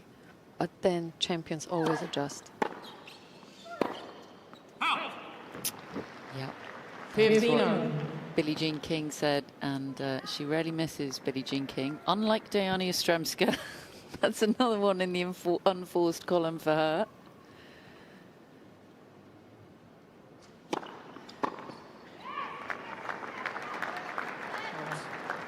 $30-15.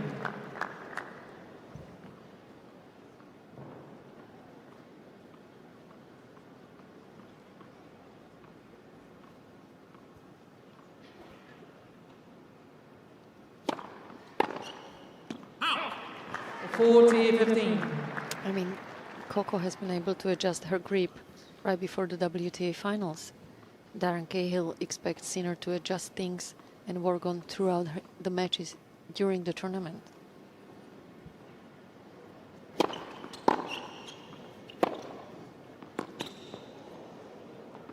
And there's such a humility to that, isn't there? It's this balance of totally backing yourself and having ultimate self-belief, but also having the humility to know when you need to change. Well, that was a great adjustment there. Actually, this is the first time I've seen Yastremska actually play with a little bit more margin. Her backhand has been so flat, so low over the net, but that one was better, had some good height, spin, just better margin on that backhand winner. Let's see if she can get Rybakina moving here. Serving for the set. 15-11. And it's not like there has to be a huge adjustment to be done. Just like what Jill was referring to, just a little bit more shape on both her shots will already cut down the unforced error.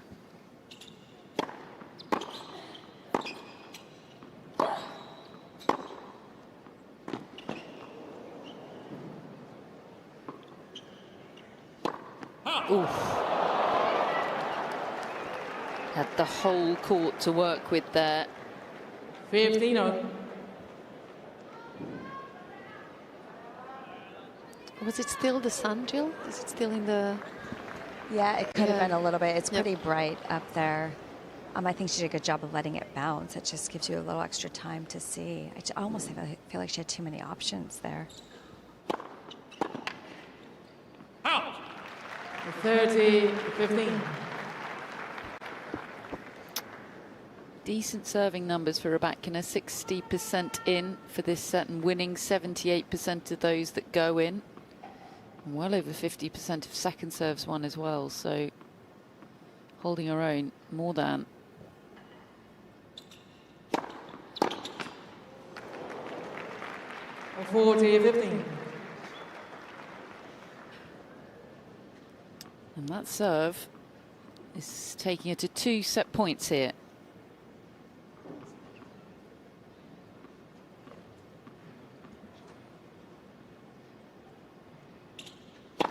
Oh.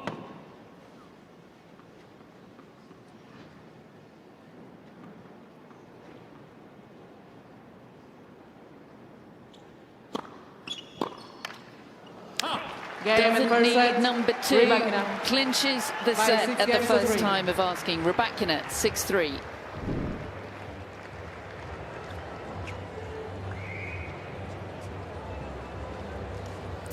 Trainer back on for Aryna Rybakina. She can have treatment during the standard sit-down time. And yeah, Strenska just walked off the court for toilet break. Pretty standard. Yep.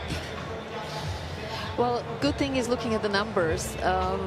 You know, Elena has been able to stay very aggressive, and from what we are told by our experts, the average shots in rallies have been 2.5 shots per rally. So it's not like she really had to work that hard physically. Yeah, surely Yastremska has, you know, plan A for this second set is increase the average rally length. We're at 2.5 shots per rally on average just at the moment, and that is playing into the hands of an injured Aryna Sabalenka.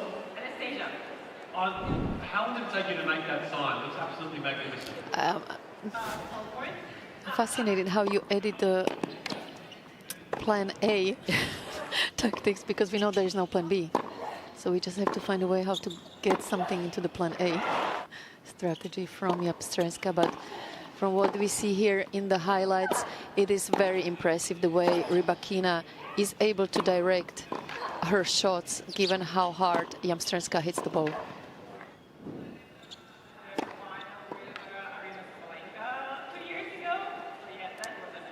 So a lot going on. One player gone, the other one getting treated. But good news is Rybakina has not dropped the speed on her first serve.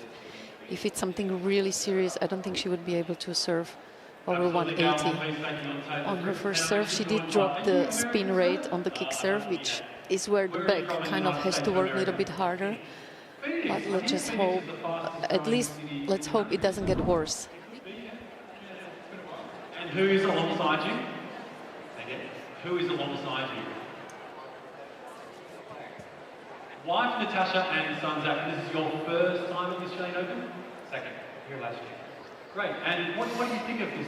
Yeah, the spin rate on second serve, on the kick serve, on the second serve is down about 300 rotations per minute, and that's about a quarter. It's down by about 25%. That is maths off the top of my head, but approximately 25% down on the average for Rybakina. And yeah, attacking the second serve, Jill, surely has to be the play for Yastremska in this second set.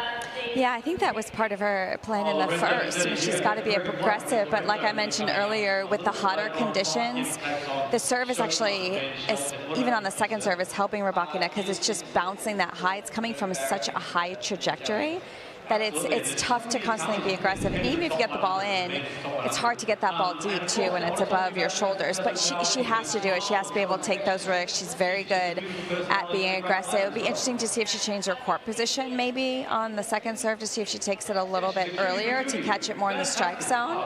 But I would still like to see her have a little bit more margin off the ground. She doesn't have to hit everything so flat and hard as much as she wants to. I think incorporate that in, pick and choose when to do that. And you're here with the family? It's still in the scorching hot sun, isn't it? This court on the Cain Arena. Quite a lot of shade for the fans, which is lovely, but these are quick conditions. Even though the air temperature will probably only be showing in the low 20s, it's hot down there, Jill, and playing so quickly. It is, and like Danielle mentioned, you know, the points are not very long, so not much physical exertion, but still, yeah. And as we all know, it's like probably 5 to 7 degrees hotter with the hard courts when the sun is beating down on this surface. So you really do feel it from the bottom of the court.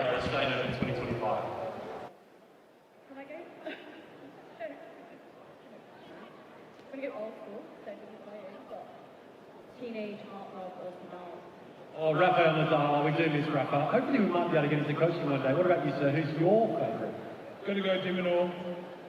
Alex de Minaur. Who here has Alex de Minaur as so their Yastremska's favourite back from her bathroom break, and Rybakina is getting some advice from Goran Ivanisevic. What might he be saying, Danny? I think pretty much the same. There's nothing really wrong that Rybakina has done in that first set. Let's just hope the back stays as it is. And yeah, I would just say keep doing the same stuff. Yastremska to serve.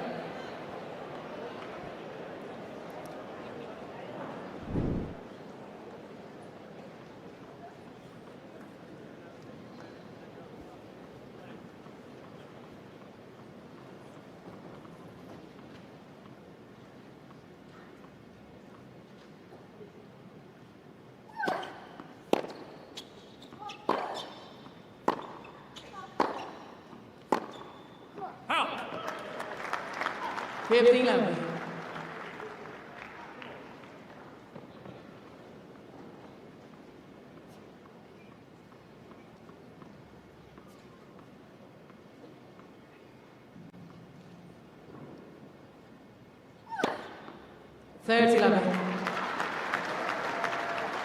First ace of the match for Yastremska.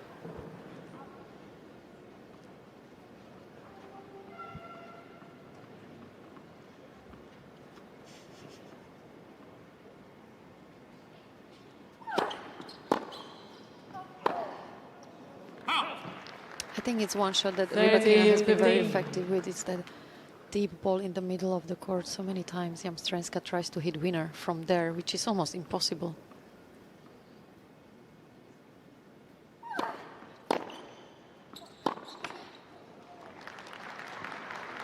I think also she's not quite in position to hit that ball down the center. I think there's been one time that she got her legs very low, but most of the time on that deep center ball, she's off balance, falling backwards. That's where you have to be a little bit safer with your shot.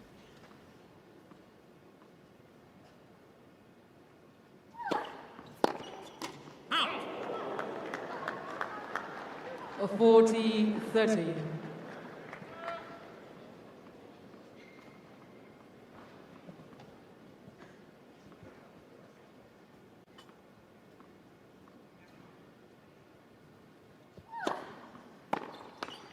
Game.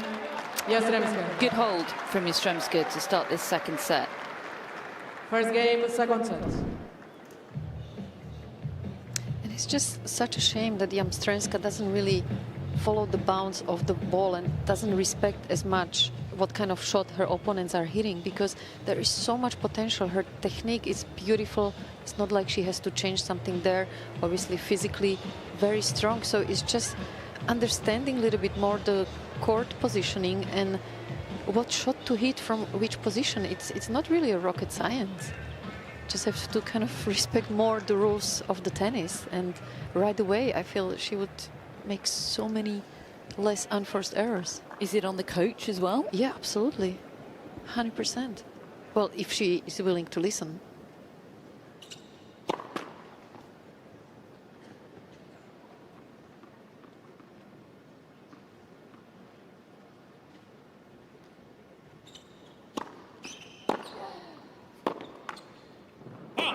Because that is one of the toughness and also beauty of our sport, that it's always evolving. So if I'm Yastremska and her semifinals here, okay, now this is great. This is where my tennis so far has helped me to get. What do I have to do next?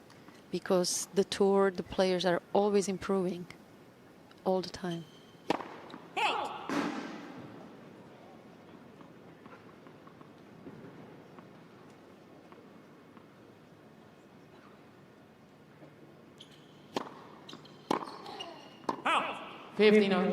A return like this, like there is no reason why that shouldn't be half meter inside the baseline.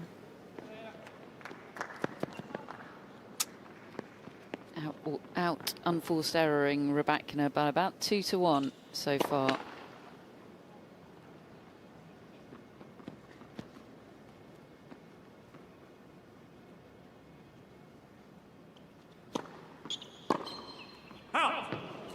I think part of the reason too for Yastremska is when she's playing lights out, she can beat anyone, and it doesn't matter what pattern she has, because when she's on, she can out-hit anyone. But it's those matches where maybe she's not firing on all cylinders that she has to make the adaptation that she hasn't quite figured out yet.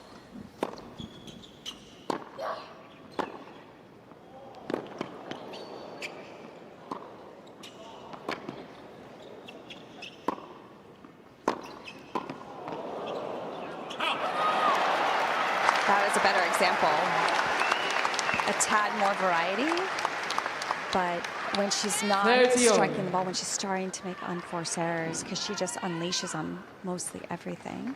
But it's about then when you're making unforced errors, trying to find a way to adjust.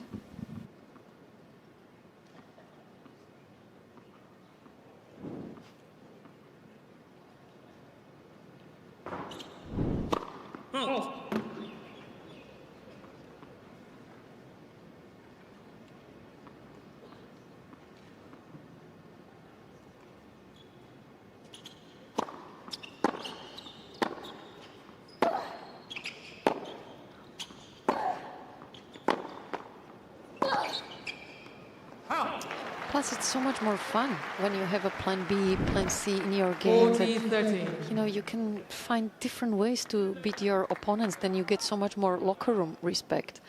Oh, okay, she's not only dominating the rallies, she can actually stay in them, she can defend better. Then you suddenly become more of a complete player and you get so much more respect from the locker room.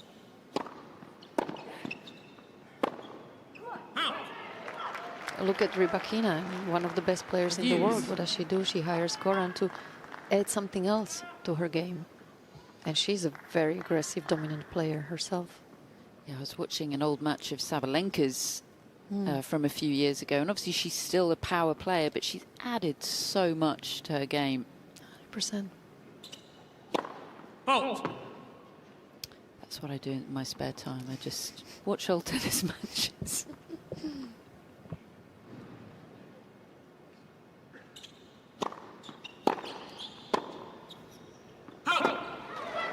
Advantage.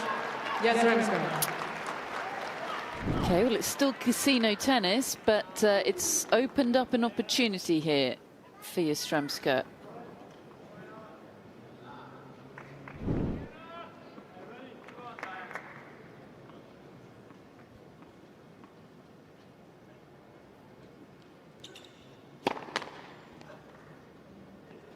Even bigger one now.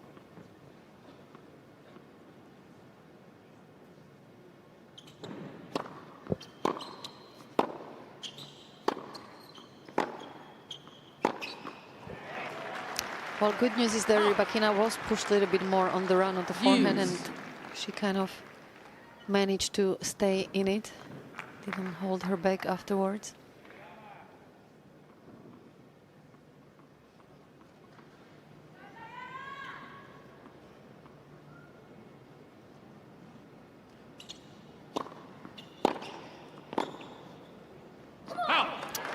Took a little pace off the first serve there. She hasn't made many this set. Just 3 of 9 for Rybakina, and it was punished there. And it's another break point for the Ukrainian.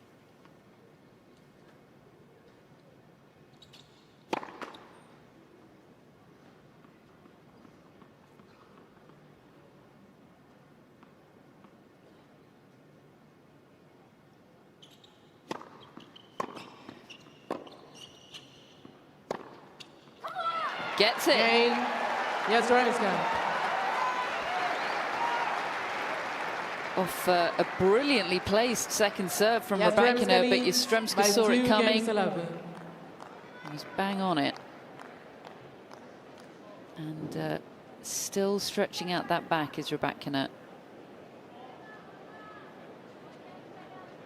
It's quite difficult to say exactly how hampered she is, because it's not a game that's based around movement at the best of times for the Kazakh.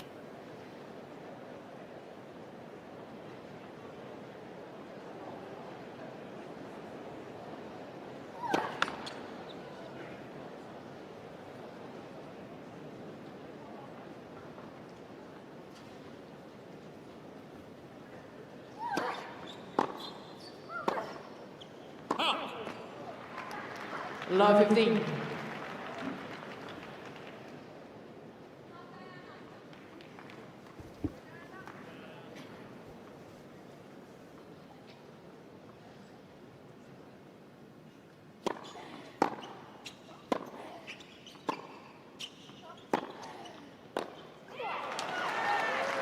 She's definitely struggling to reach on that forehand side in particular. When Yastremska hits quite a big shot, just the first step, as soon as she feels like or thinks she has to move, just that slight hesitation.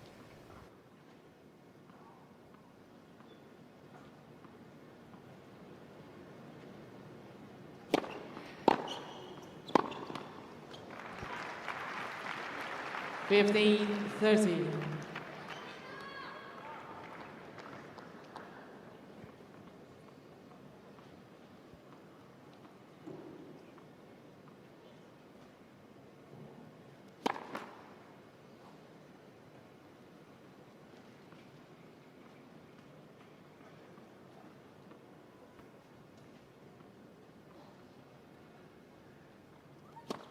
Out.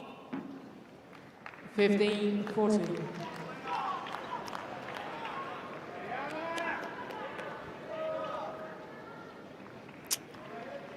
Not quite stacking up the double faults, but 4 versus the 1 ace. Not ideal.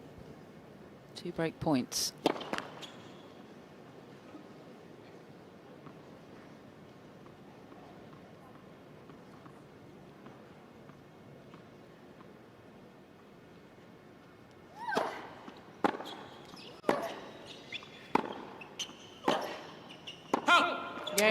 Easy power on the backhand from Rybakina. She breaks immediately back. 2-1, second set. Yastremska leads by 2 games to 1. She got very deep in the knees on those backhands, and they were gorgeous shots. But Jill, she did struggle to get up a bit afterwards, didn't she? Yeah, the last one that just landed out, she kind of held her position low and just didn't want to stand up too quickly, and just didn't want to jerk that part of her body. So just paying attention to it, I think a slight concern, especially when she's on the move, which is feeding into what Danielle's talking about. Yes, Jim's just got to try and figure out how to open the court a little bit more, which I totally agree with.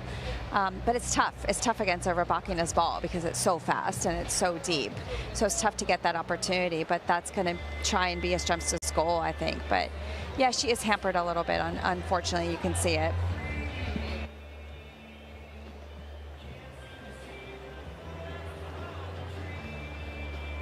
Time.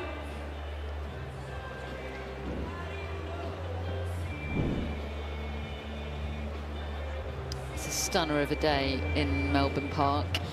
Saturday, big one for the locals. It is absolutely teeming with people out there. It is absolutely incredible atmosphere on the court, off the court, all around the grounds. We couldn't ask for a better day for tennis. The temperature is just perfect. It's getting warmer, but still manageable for the players, and just look how packed it is. I think we're going to find Danny in Grand Slam Oval later, sampling some of the delights. Absolutely.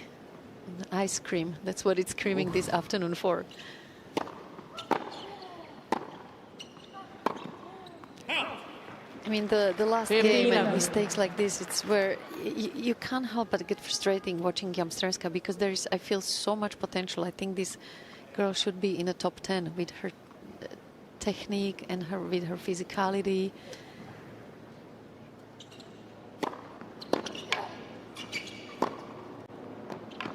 Just learning how to add a few different things to her game, the variety, with some higher balls, a little bit more shape on her ground strokes.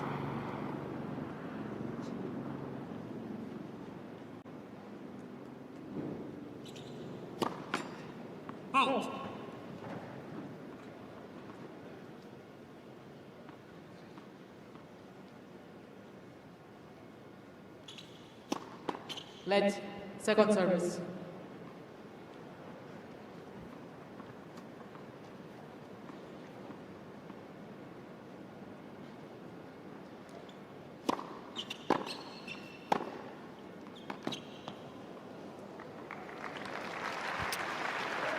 See, that return would trouble some players, but not Rybakina. Well, that's why the speed is not going to trouble Rybakina. So how about hitting it with a little bit more shape to test that bag of Rybakina, hitting some higher balls or anything coming to the net, some variety. Game, Rybakina. Smooth as you like from Rybakina. And basically, I think the tactic from now on for Yastremska should be just try to make 4 or 5 shots in every single rally and make it a really physical match. That's how I play tennis. Just try and get it in 4 times in a row.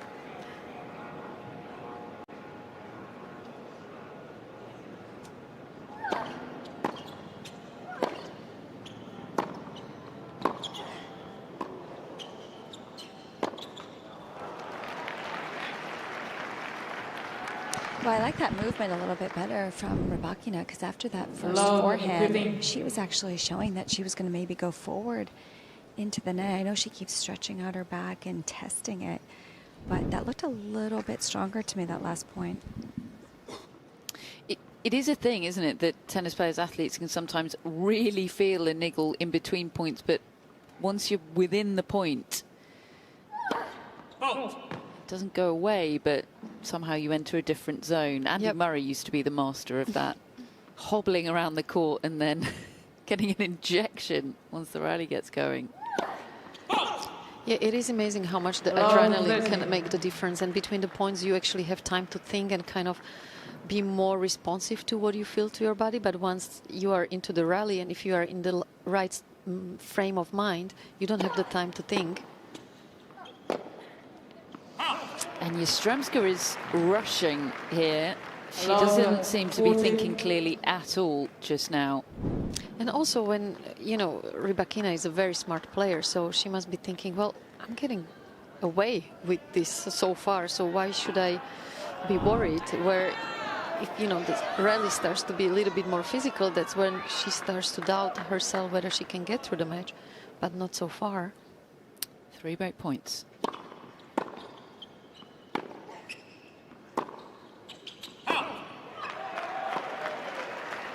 That was a great ball there from Yastremska. That's a much better adjustment on that deep middle ball. She went for more height, more spin, and got the error. Very good adjustment there.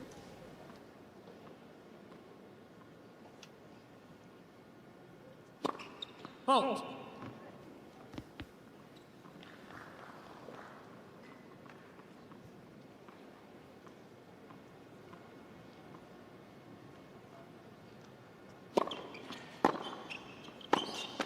Game, Rybakina. That is a loose one from Yastremska. It's 3 games in a row for the 6-seed. 3-2 second set.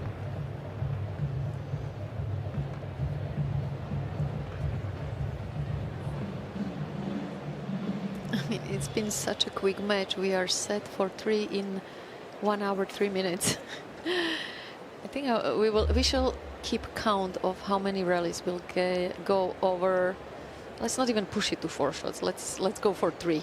Okay, 3 is our target for the rallies. I mean, how does it feel? Yeah, she's understandably frustrated, Yastremska. That was from the last game. How does it feel to play a match like this where you just get no rhythm? It's awkward. I mean, if you are the one not giving any rhythm to your opponent, means you're feeling the ball so well, and you know, it's one of those wonderful days. But if you have an opponent like this, it's so awkward because you have to move so much in between the points to kind of keep the intensity and energy going.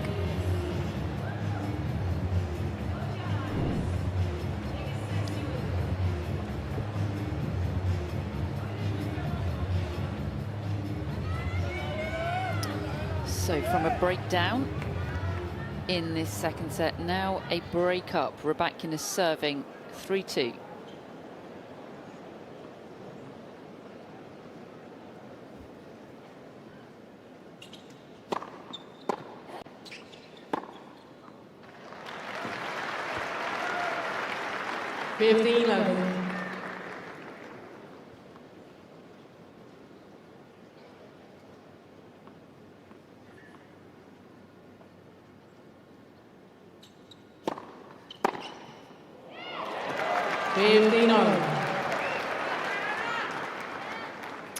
And that's a great shot, but I guess Rybakina just thinks, okay, fine, you're not going to do that every time.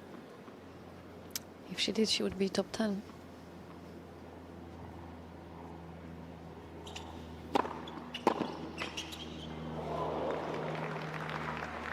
(30-15).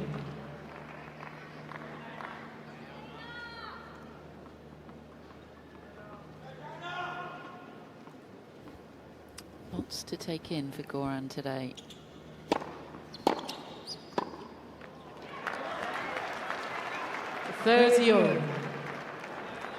Well, the good news is the previous serve was 183, so it's not like she's dropping on the speed there. So, meaning the bag, it's manageable at this stage. Yeah, fastest of the match. Mm-hmm.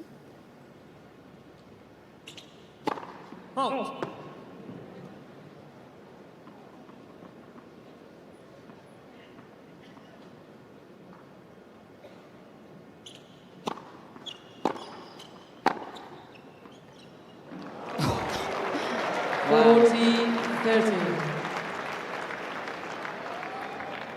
Incredible depth and accuracy.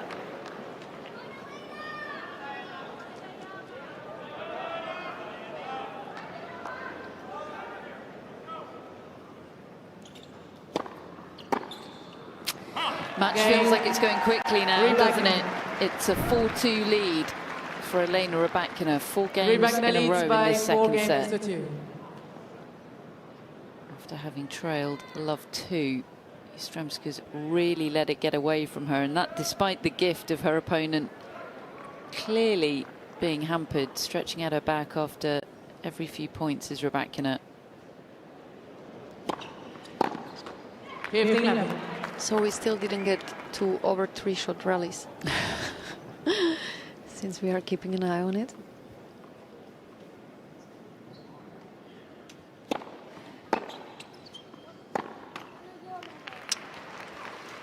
And this has been the difference here, right? The very first shot, just Rybakina seems a little bit more controlled, and as good a technique as Yastremska has, sometimes she just gets out.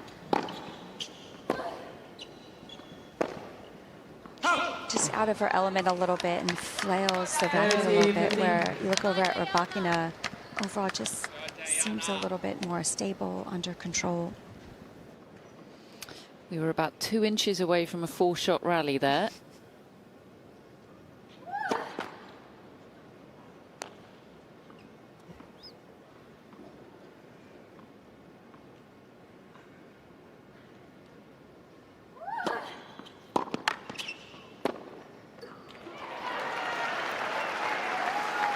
Yastremska wins the point, but that was a good reach from Rybakina on that return.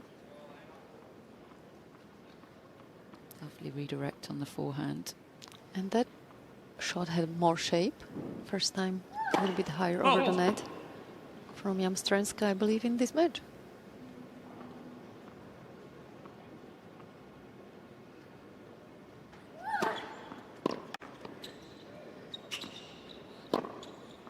Game, Yastremska. So no real rallies, but a hold for Yastremska. Rybakina leads a set and 4-3. Game is a 3.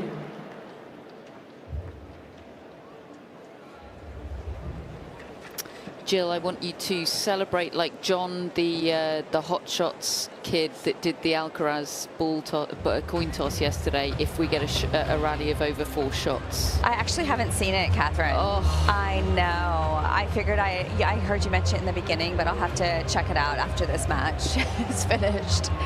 What, can you give us a little taste? Well, it's kind of a tale of 2 parts, because he does the coin toss and is completely adorable, and then he dances off the court. Okay. Absolutely stealing the show. And then Alcaraz meets him after the match and takes him to the press conference. But let's just say they look like they both have the same energy and outlook on life. Amazing. I will definitely check it out.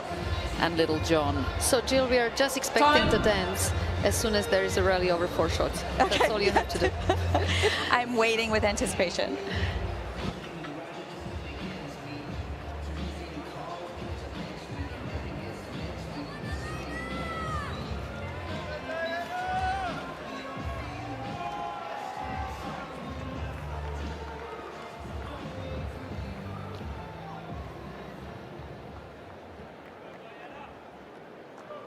Rybakina serving with the break, 4-3.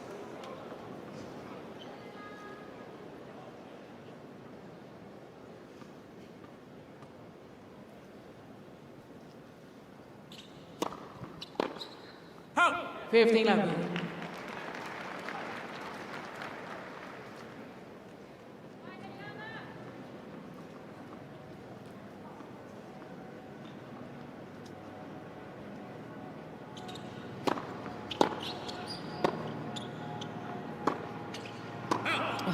Thought we had it. But that is the difference there with Rybakina. Okay, so she gets a really deep ball. What does she do? She just hits it a little bit more shape, higher over the net, and right away gets the mistake from Yastremska.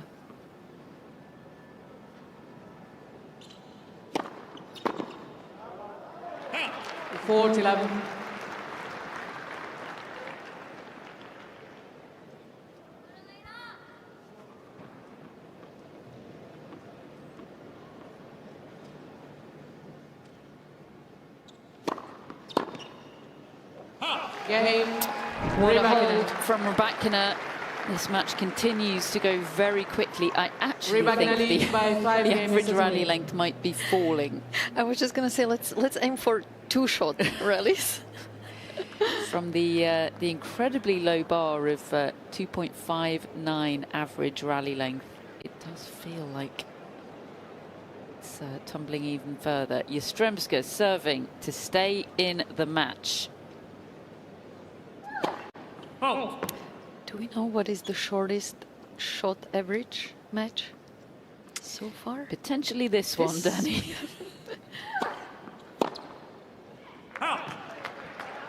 15-11.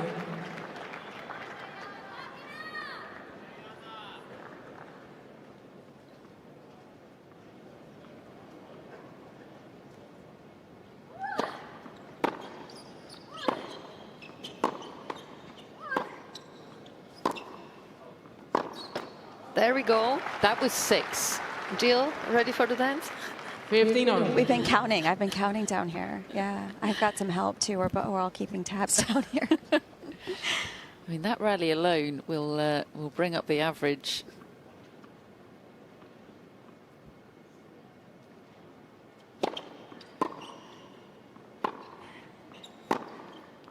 Oh, they're like London buses, these rallies. I mean, when you think about it, shorter than 2.59, it's basically just serve and return. So could be easily one of Goran Ivanisevic matches in the past on grass. Yeah, he'll be loving this. Hang it in the Louvre, says Goran. 2 points away now is Rybakina.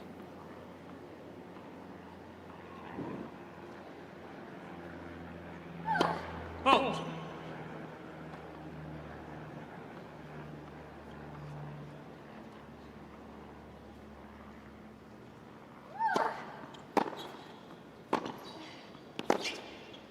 Out. 30 over.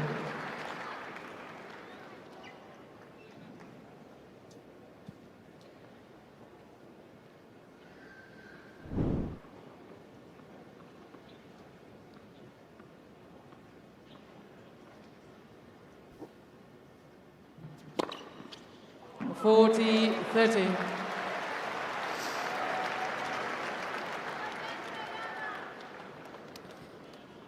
all she can do here is force Rybakina to have to serve this out.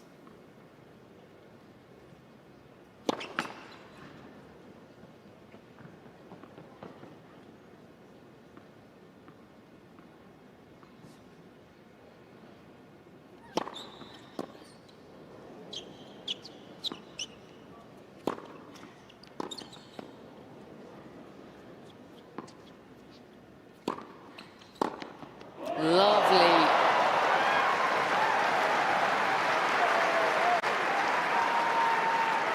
It's a gorgeous shot, the Rybakina backhand, isn't it? Yeah, and she read it so early, moved there before Yastremska even hit her forehand. And great news again, she was able to reach for that backhand. Out.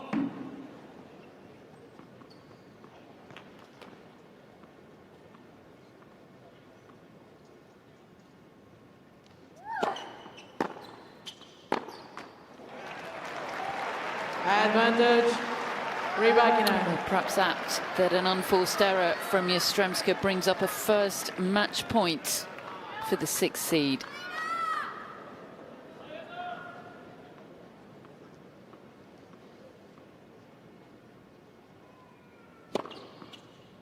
And use.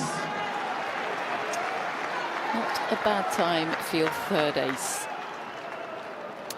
Great placement on the right angle there.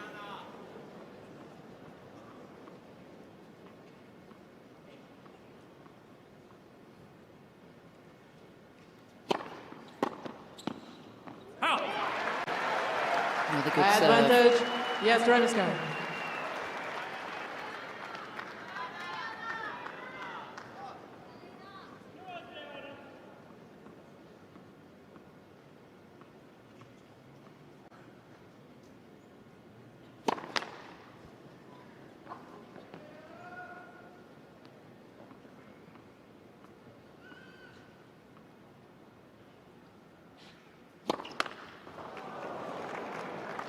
Adios. Number 6 on the double fault front for Yastremska.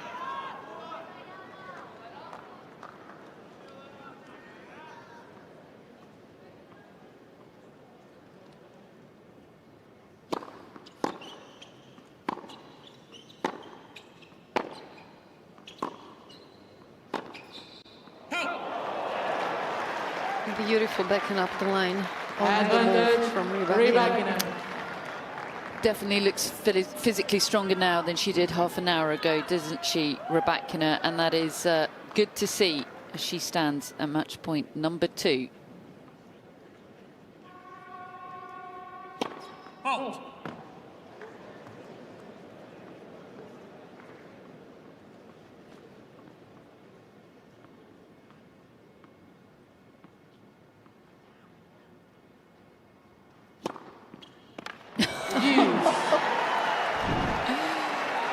She really doesn't want to be in any rallies, does she, Aryna Sabalenka? Second serve ace, match point down.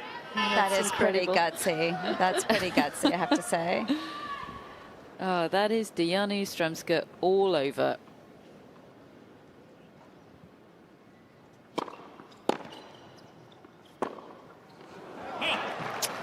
And I'm afraid so is that. Certainly today.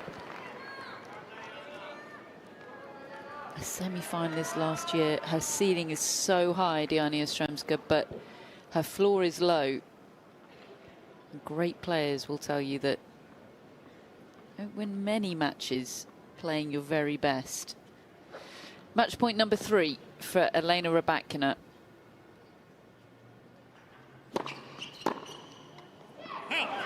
Good body serve there. Adios.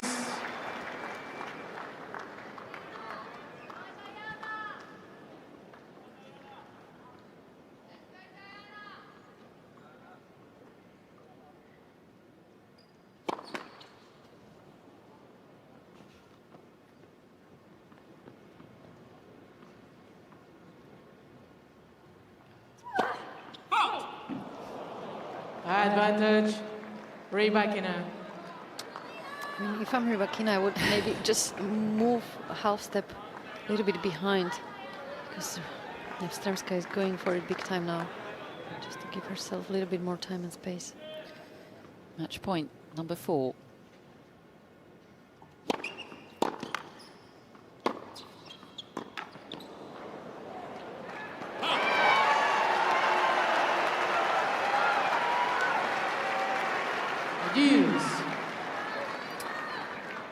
Saved again.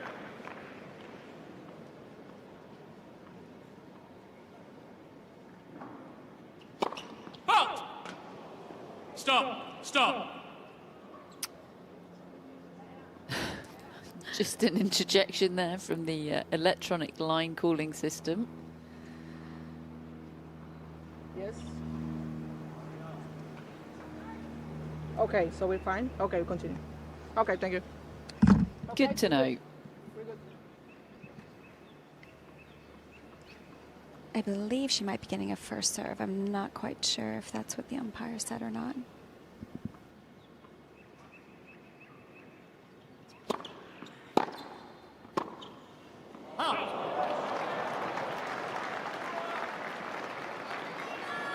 Advantage, Rybakina. Once again, match point to the former finalist. Thank you.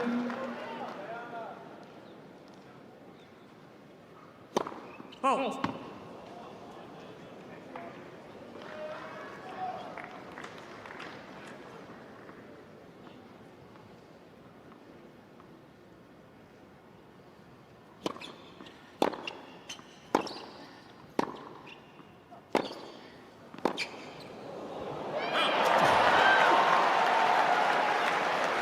That did look a little bit like it was going long for a second.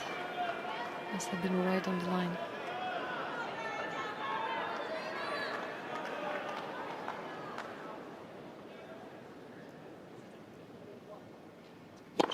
Halt!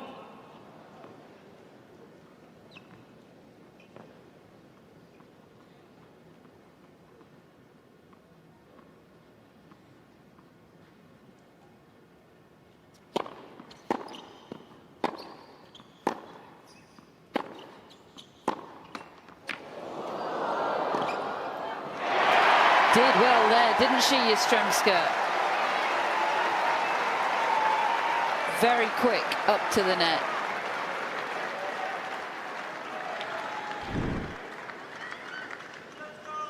I believe that's... I believe she's asked for the trainer if there is another changeover. Yeah. Just hobbled a little bit after that. Suddenly looks in a bit of strife, Rybakina.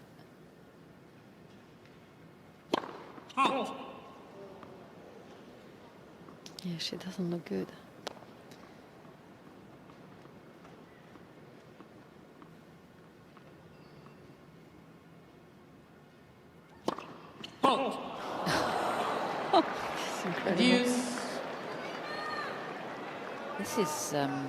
This is a bizarre tennis match. I think it's time to declare that.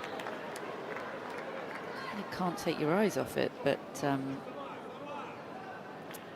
yeah, not necessarily one for the highlight reel. Back to deuce we go.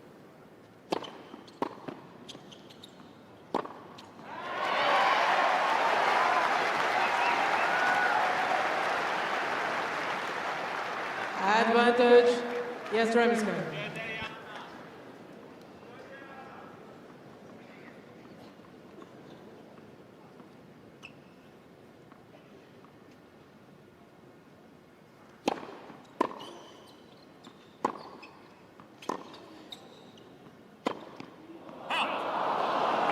I mean, surely if you're Yastremska, by now you know what's going on the other side of the court. So just the golden rule, left and right. Make your opponent move for every single shot. That's all that it should be on Diana's mind right now.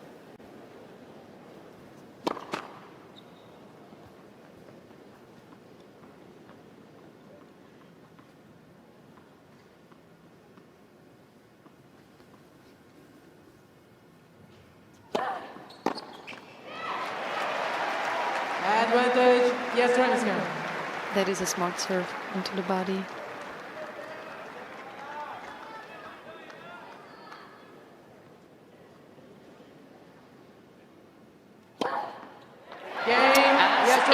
That a big fight because she knows she's got a wounded opponent here. Game on, 5-4, second set. Rybakina leads by 5 games to 4.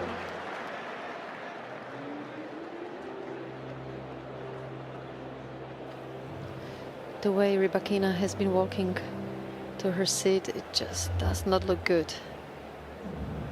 She must have taken just a misstep at one point in that last game because she was actually looking stronger. I think you both noticed that as well. And it was just maybe one movement in these situations that can tweak it again, that can aggravate it. And because all of a sudden the last few points, she wasn't walking the same way. She had a little limp to her walk. The good news for Rybakina is she's a big serve to get her out of situations like this, so she's going to have to rely on that. Well, it will be interesting to see the first serve of this game, where we stand as far as her back goes. Fingers crossed.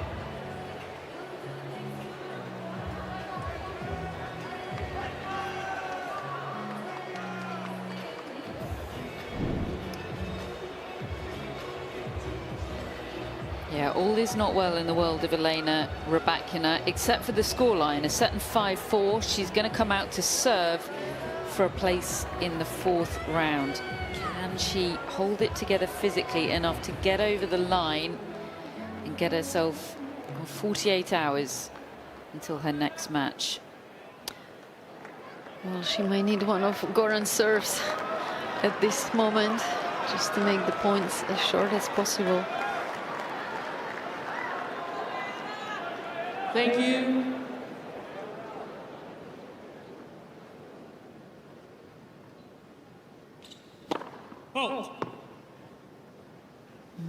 That was way off.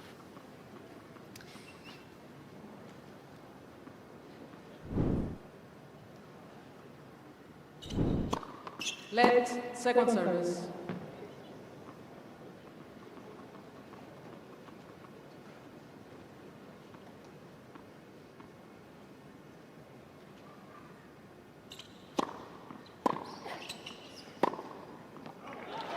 What a second serve. 15-11. She's really having to fight through this because even if she misses her first serve, the grimace in between is, you can tell she's feeling it. And also even after that backhand was a beautiful backhand, and she still kind of hesitated to straighten up at the end.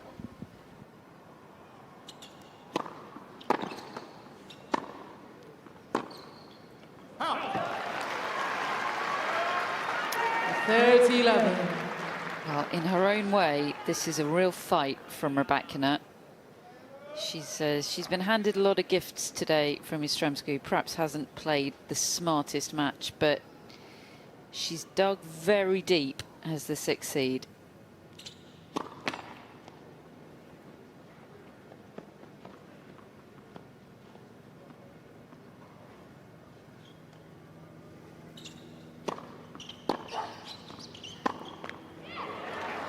Basically, she just has to find a way how to get to 2 more points, and then 48 hours can make a lot of difference.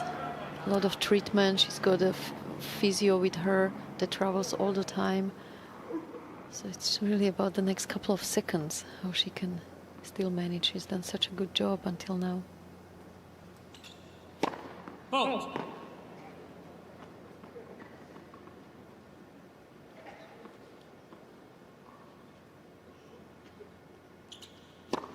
Halt.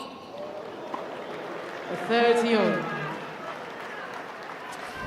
Yastremska, Jill, is suddenly looking very lively at the baseline, isn't she? Yeah, she is. And you know, she should show her opponent that, right? How much energy she still has, how focused she still is. You can see it in her face. Halt.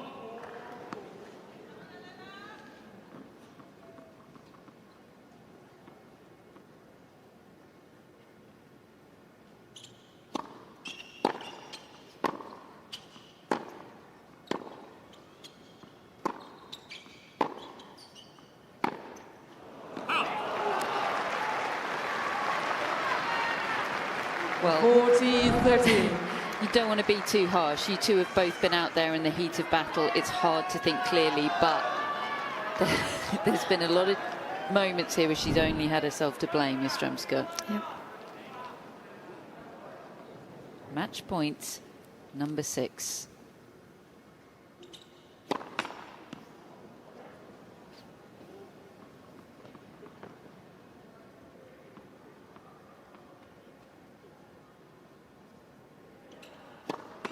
Halt.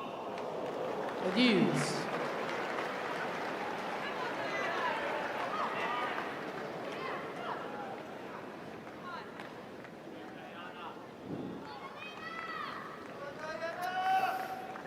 First serve percentage has been on the decline throughout this second set.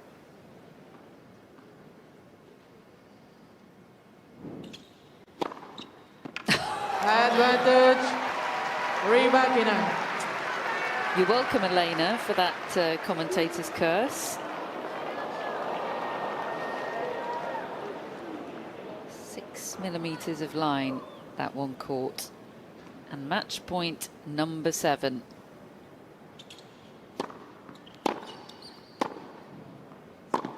And there it is. A wounded warrior, but Aryna Rybakina is through to the 4th round. 6-3, 6-4.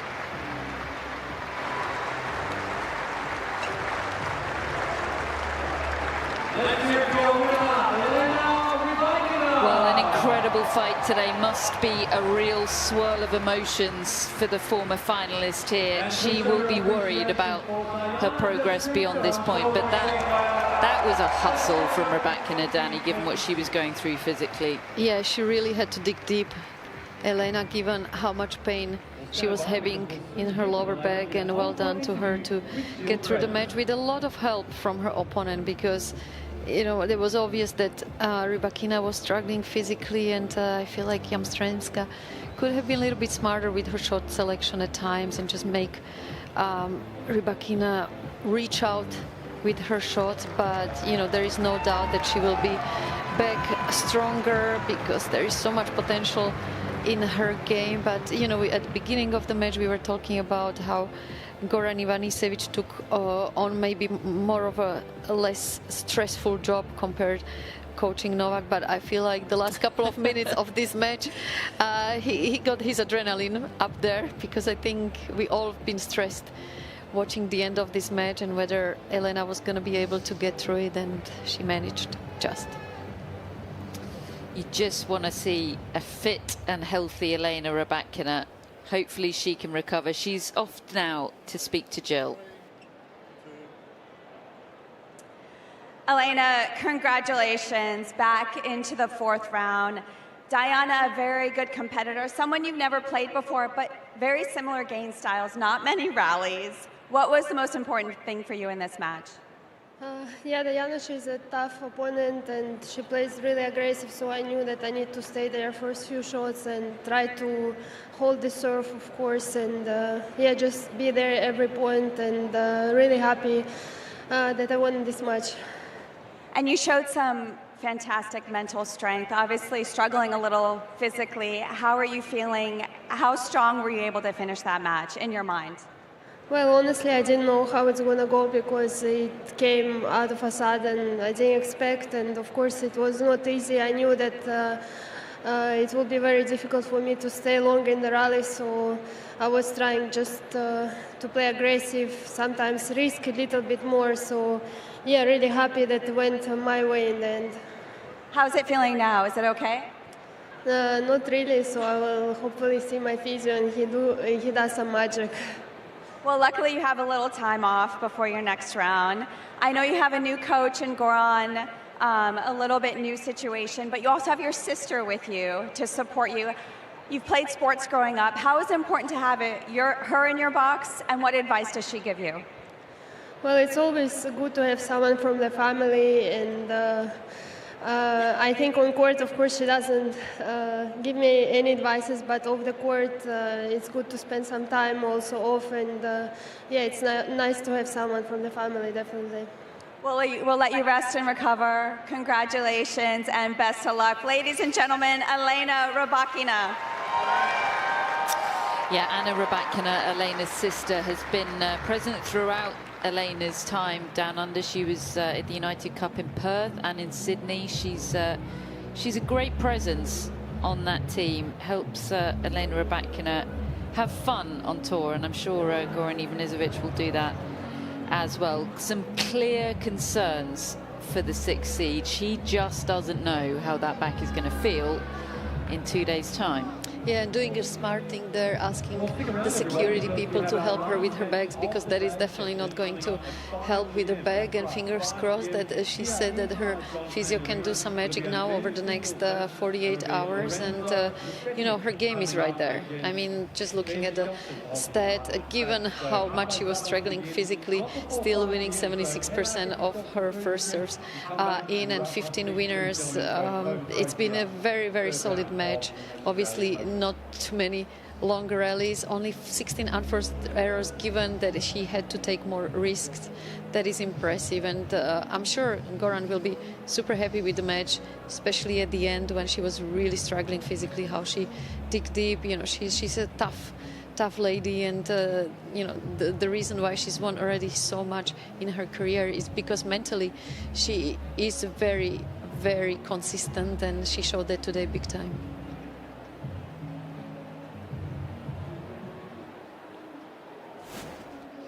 Yeah, this one was just about getting across the line today for Aryna Sabalenka. Some clear discomfort. Her serve, not quite the weapon it sometimes can be, but just such a class act. It was enough today against Diana Yastremska, who may rue missed opportunities, but it is a joy to see Sabalenka back into the 2nd week at Melbourne Park, where she belongs with that kind of game. And when her game is on, really the way she's been striking the ball, we have to put her out there as one of the very, very strong favorites to go all the way in this tournament.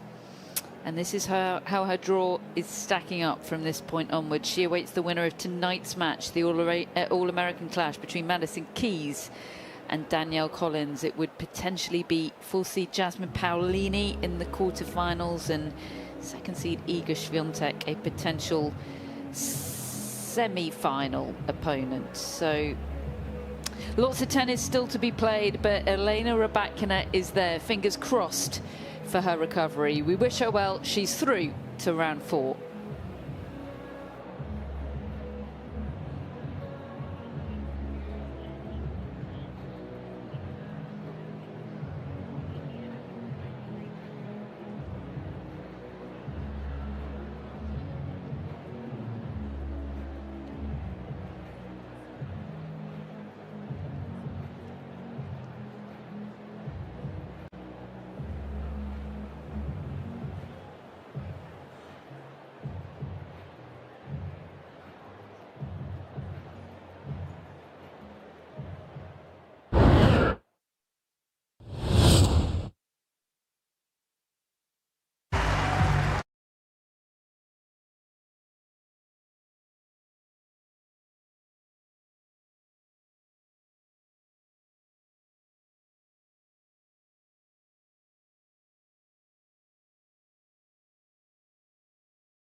Park and this wonderful complex that has played host to this year's Australian Open as we wind our way through the draw here. This is third round action, and it doesn't come much better than this. A couple of explosive young 22-year-olds taking on each other for a third time out on John Cain Arena, an arena that always brings the atmosphere, and a couple of players that always bring the shot making, the heat, something a little bit special. And it's certainly warm here today, not overbearingly warm, but a nice day that's going to see the ball fly through the air. And it's going to be interesting to see which one of these two players can take advantage of it.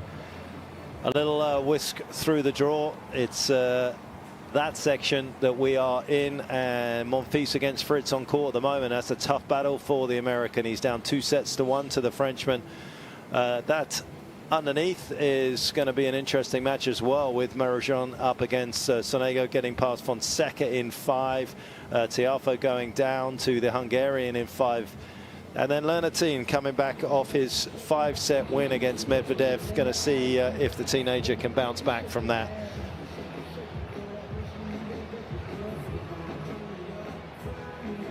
Record crowds have poured through the gates. Once we get through today, we'll be up close to 750,000 fans that have come through here to Melbourne Park. A tournament that is high on the social calendar, high on the list of places to come. And if you are listening from overseas and you do get an opportunity to come here, it is one of the most spectacular sporting events you would come to. We welcome the world's best players to center court and get ready for world-class tennis action.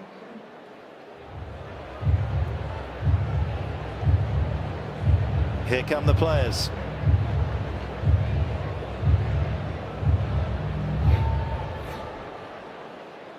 Round 3 men's singles action, please welcome from the United States of America, Ben Shelton.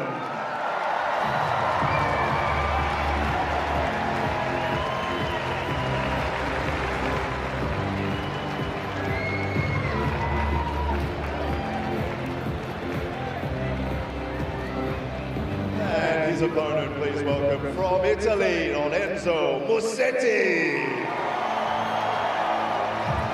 Has anyone ever said an Italian name without trying to sort of blend into the Italian accent as the fans look on? I'm delighted to say that Brad Stein will be alongside me for today's match, a match I'm sure you've got a keen eye on as well from an American perspective, but also future battles with these two for Tommy Paul, your man.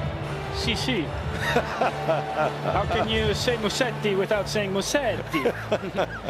It's not possible, is it? It's not possible, clearly. Yeah, I mean, listen, this match is going to be a great match to watch. The contrast between Ben, who's a bit of a tank out there, he's like a bull in a china store, versus Musetti, who's just an artist on the court. One of the prettiest one-handed backhands you could ever see.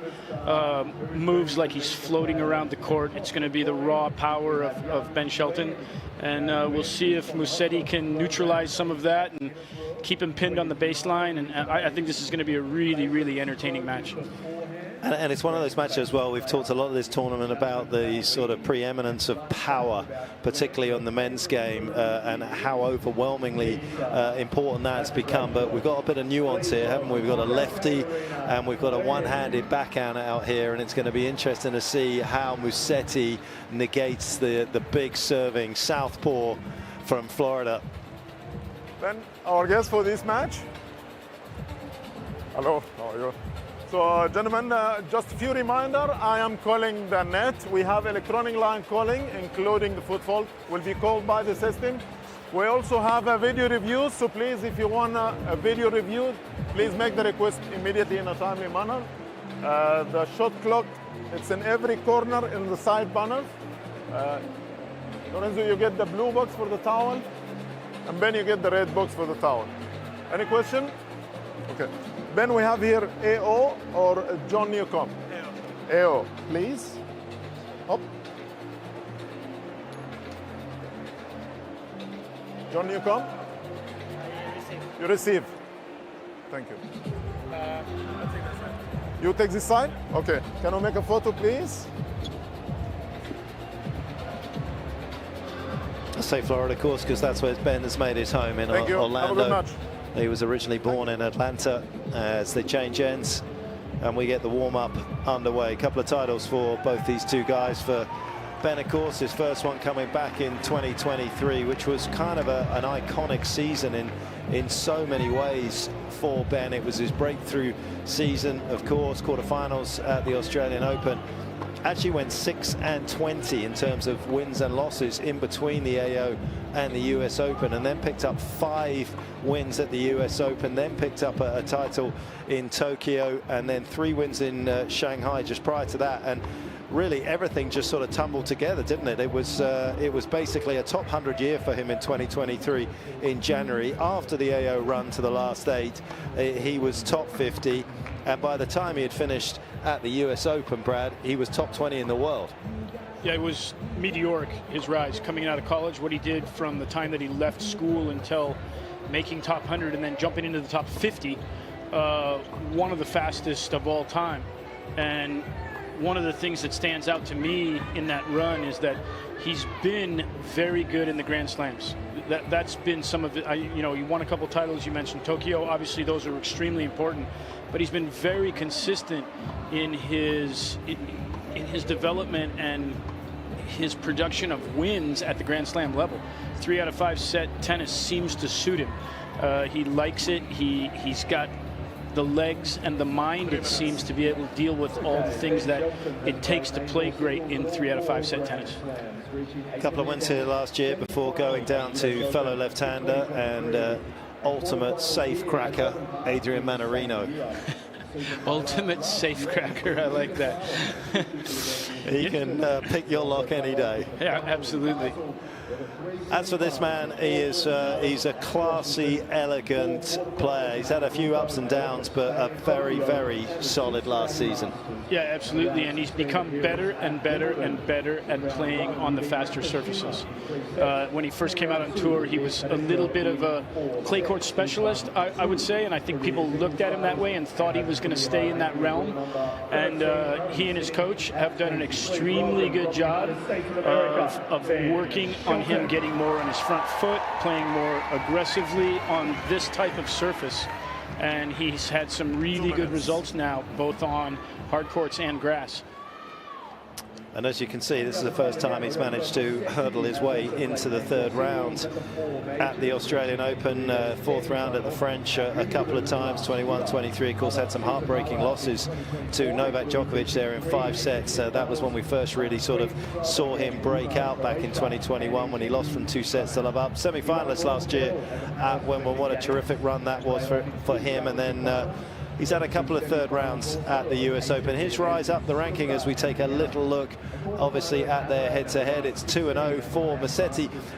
Just before I circle back to his rise up the ranking, quite interestingly, he's played Ben pretty early on in a couple of tournaments. Queens in 2023, which I'm not sure, bizarrely, with Ben's serve is still his best surface because of the return of serve. He lost 6-4 in the 3rd to the Italian.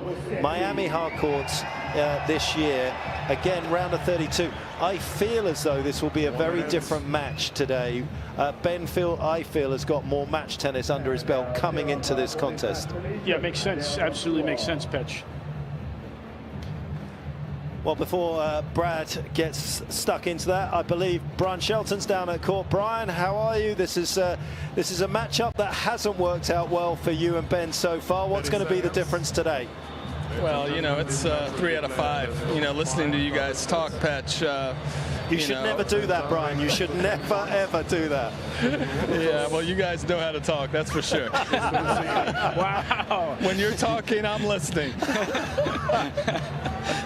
No. So I think 3 out of 5 is something that really does suit Ben, and he likes to have time out there. And I think 2 out of 3, sometimes he feels like if he doesn't get off to a good start, he just feels the pressure a little bit more. But 3 out of 5, he knows he's got plenty of time. It's a marathon, and he thinks that over time he can solve the problems out there on the court, and also uses physicality out there to kind of lean on the other guy for 3 or 4 hours. So I'm excited about today. I think Musetti's just an amazing player.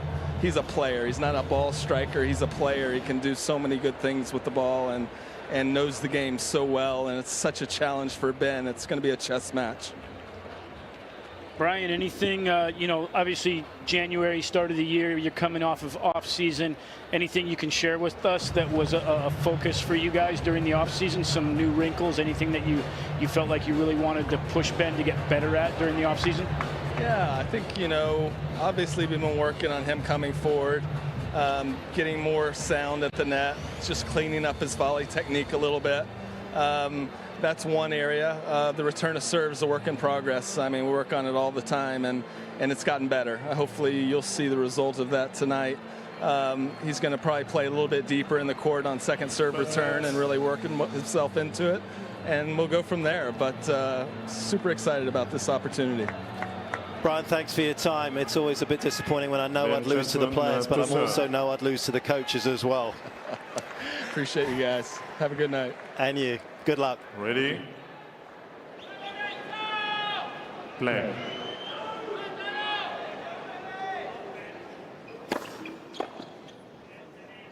Nice to finally get a coach that gets the whole TV industry to give it back to the commentators, isn't it, Brad? That's what we like to see. Brian's such a good guy. He's one of my very close friends, and I really enjoy spending time with him. If he likes you, he must be a good guy. He's a great guy. He has to be.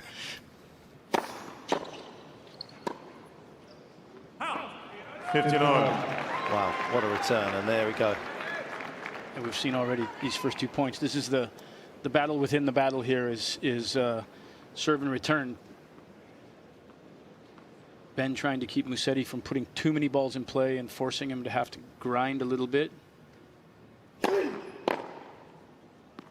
just like we heard from Brian Shelton, Ben needs to try and be able to put more balls in play. That's been kind of his Achilles heel through his career at this point, is a bit of inconsistency in the return. If Brian's right and we see him able to put a lot more balls in play, I think that's going to be really scary for a lot of people out here. Simone Tartarini on the left of your picture there, looking after Musetti.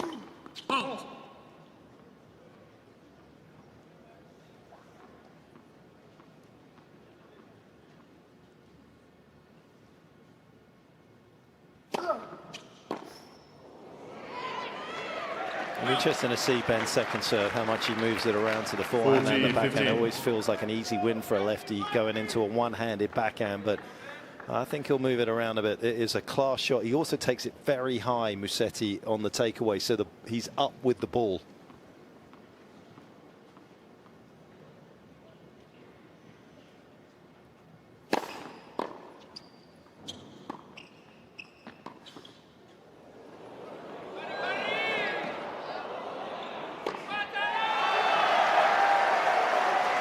Pretty little point right there, and that's where we're going to see the artistry of Lorenzo Musetti. He held that backhand, let Ben kind of commit to closing, and then threw up the lob.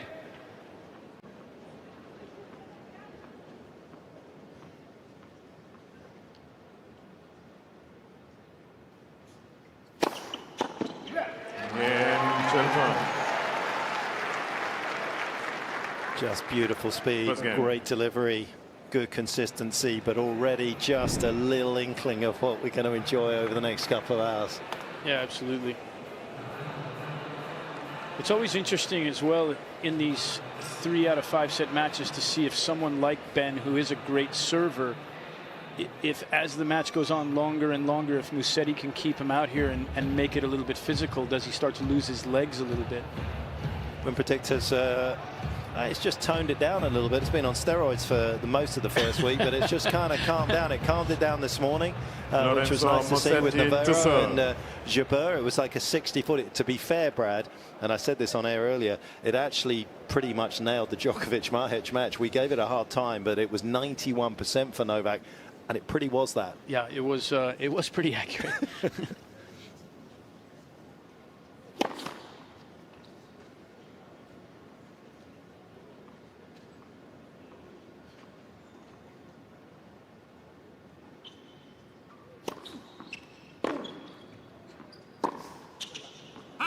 We saw right there exactly what Ben's dad, Brian Shelton, was talking about.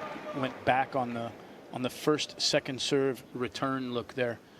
That's definitely an adjustment. Historically, Ben stands in pretty tight and tries to take the return early off the second serves.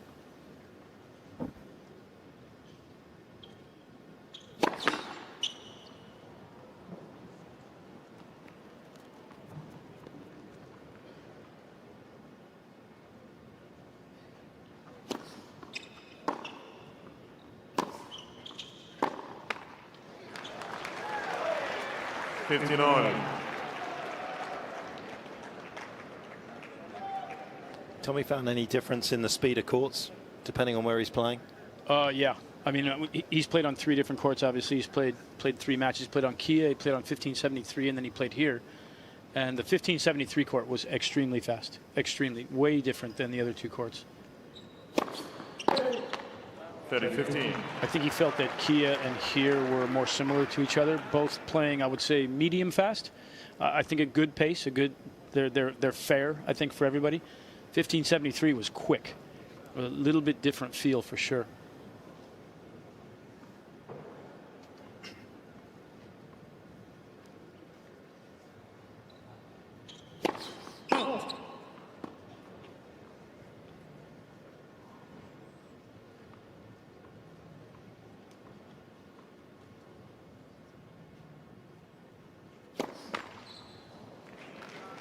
A little bit of a shaky start here from both guys. You see Musetti there shaking his arms out, giving a little bit of a jump there. A little bit tension at the start of the match, just trying to work your way in, feeling comfortable.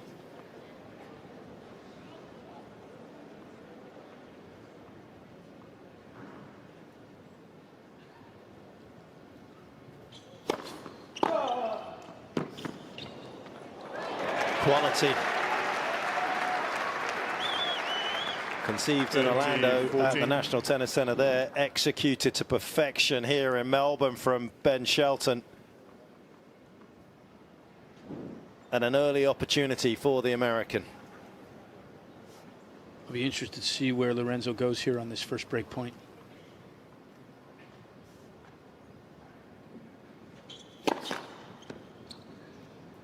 Rhythm on his serve just looks a bit off right now. Struggled with the first serve so far, double faulted already in this game one time.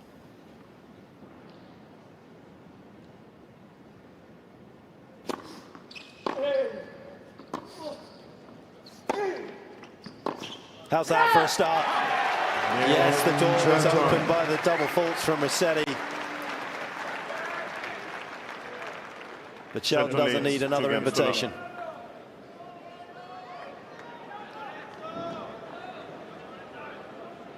Great returning there. Good stuff from Ben. Way to attack on that ball, put the pressure on instantaneously. Not the start you want from the Italian camp. Got to dig deep now if you're going to be able to try and get a break back throughout this set at some point. Oftentimes the best time to have that happen is right after the break initially. See if you can get the boomerang.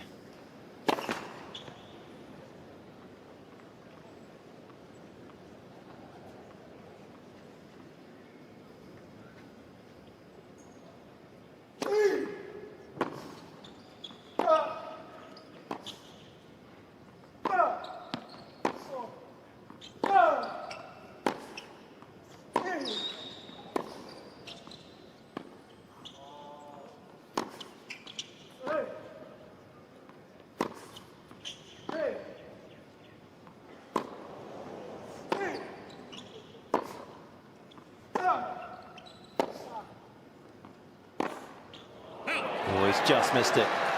Patient rally from Musetti, trying to find a little rhythm. Yeah, that's the point that Musetti wants to repeat over and over again. He went all the way to the back fence on that second serve return. A la Rafa a little bit. I had to almost stand up from our vantage point to be able to see him. I was wondering if Ben might serve him volley out of that play.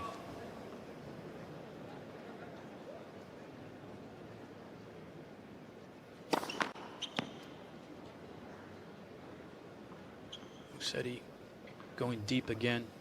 A little bit tougher on this side against the left-hander.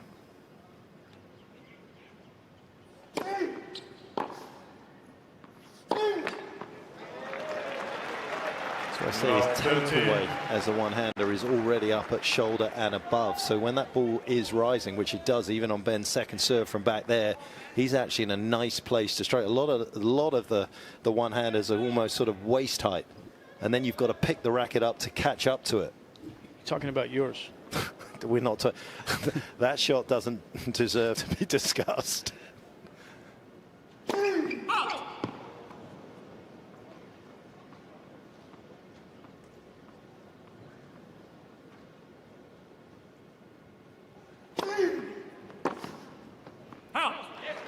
Good little shout from Brad early on.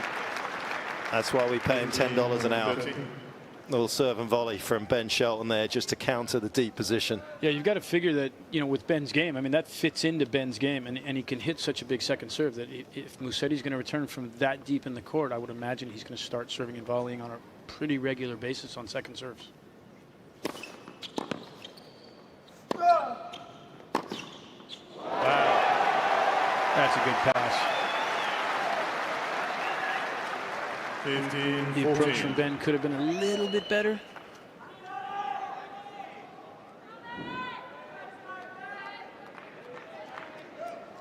Pretty shot there. It's actually in reach. I feel like Ben didn't read that ball particularly well. I think he almost lost it in the shadow. Yeah, that's a good possibility. Shadows on this court right now are very difficult.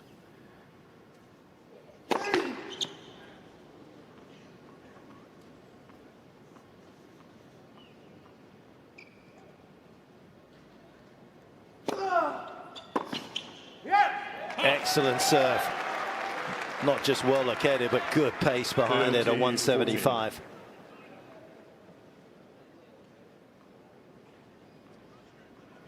Petch, am I wrong, or does Lorenzo look a little bit leaner? I've seen him walking around in the locker room, and I just feel that his face, and he just looks a little bit leaner. I'm just going with the eye test on that.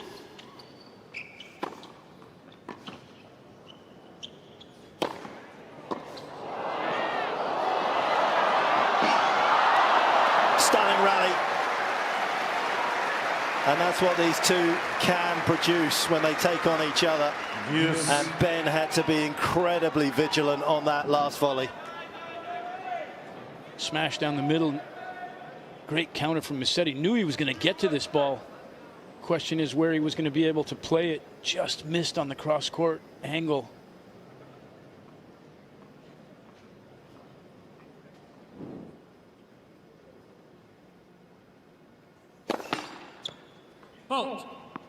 Ben serving right in that sun. I think that this is really tough for Musetti. The ball's going up in the sun and then coming into the shadow.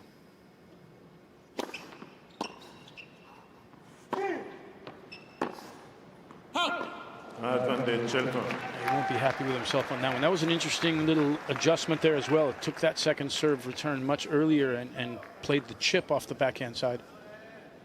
Great serve and volleying from the American is forcing Musetti to have to make an adjustment, which of course does lend itself to a big second serve from Ben. He took 10 Ks off that second serve compared to the previous one, but he can jam him if he needs to.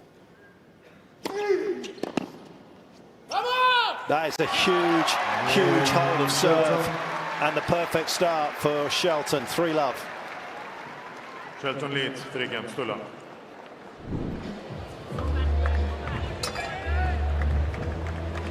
Played just the one match in Auckland. Tough loss to Mensik in the opening match that he had there. 7-5 in the final set. Had a little bit of an opportunity back end on a break point, but went down. Hasn't hurt his chances, of course, as he has made some nice moves through this particular tournament. Beat Nakashima in the opening round. Tight 3-setter against the man that had a really good 2024, Nakashima. Great to see him back where he belongs. And then Karina Buster, who's had a very torrid sort of 18 months with an elbow injury. Nice to see him obviously competing hard, and he took Ben to a 4-set. Took the third on a breaker before succumbing in the fourth. As for Musetti, he went up to Hong Kong to start the season. Won his first match against Diallo from Canada, big server, and then lost a brutal one to Jamie Munar having won the opening set, lost the second on a breaker, had a couple of break points actually at 5-all in that second set, I believe, and then lost the third 7-5. Came down here, took care of fellow Italian in 4 sets, won a couple of breakers against Arnaldi, and then Denis Shapovalov a couple of breakers in the opening 2 sets before getting past the Canadian 6-2. His Canadian visa for the summer is looking in doubt. Is that how that works? If I was in government, it would.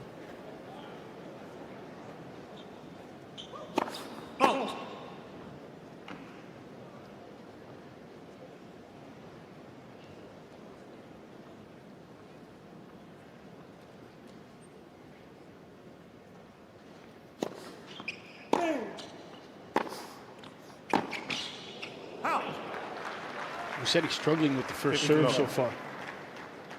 Not very deep into the match, but he's at 33% at this point on first serves. As I said in the last game, just seems to be struggling to find his rhythm a little bit.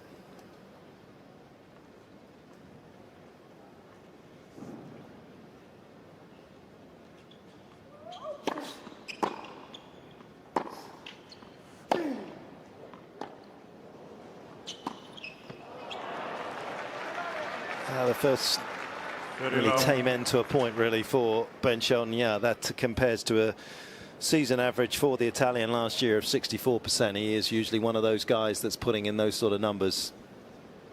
He's never he's not a huge server in general, so he's looking more for targets and then the ability to use the serve to open court and be able to use his ground strokes to maintain an advantage.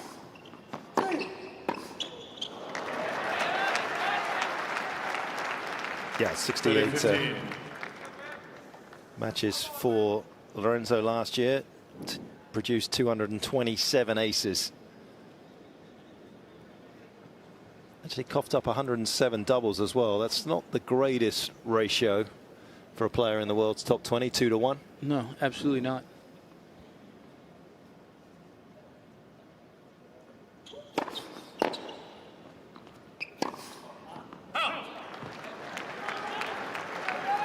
Just a little erratic here overall from Musetti so far.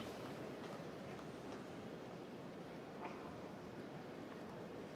wonder if there was any sign of a little injury there, the way that he was just stretching out. Exactly. We both are looking at the exact same thing.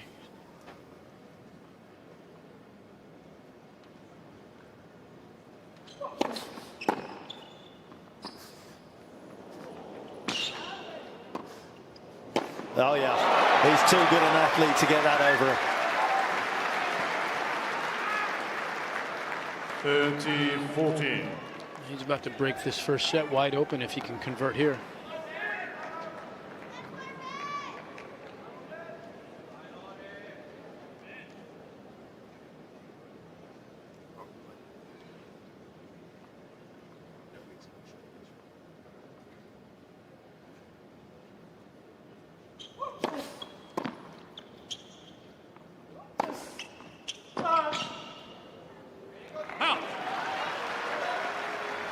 Ask the question. Yes. Nice serve +2 there. It ended up being +1, but that was a +2 play. Serve, first ball, come forward, looking to finish at the net.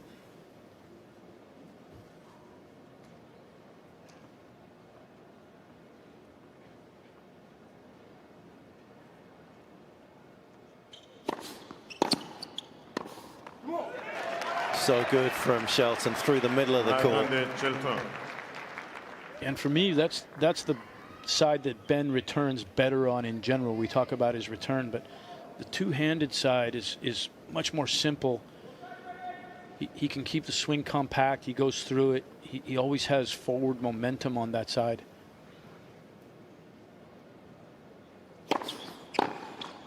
Yes.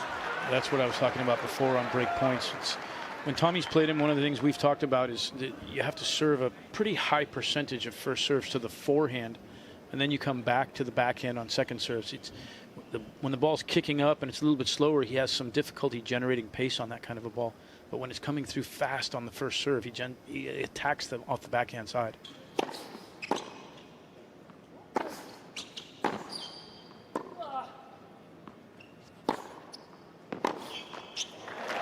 I'd say that was a really good return of serve there. He just massaged it back. He didn't try and swing too hard.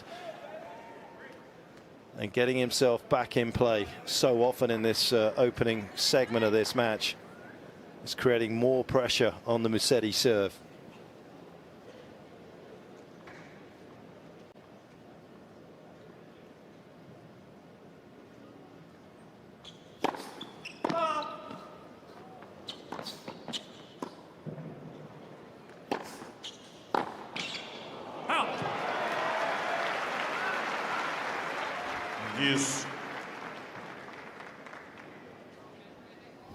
Even Lorenzo's body language post that point suggests that maybe he's not feeling 100%. There may be something that's irritating him. He also had his left hand to his chest there, like right in the center maybe.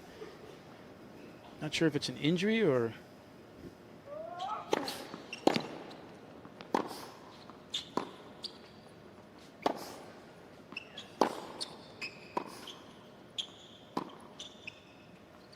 Maybe some bad Putinesca. Advantage Musetti. Yeah, he's definitely struggling with something. And we see him again here with his hand to his chest in an area where it looks like it's either something rib related, high chest area, low chest area, but high rib cage, or honestly, I think it could be maybe.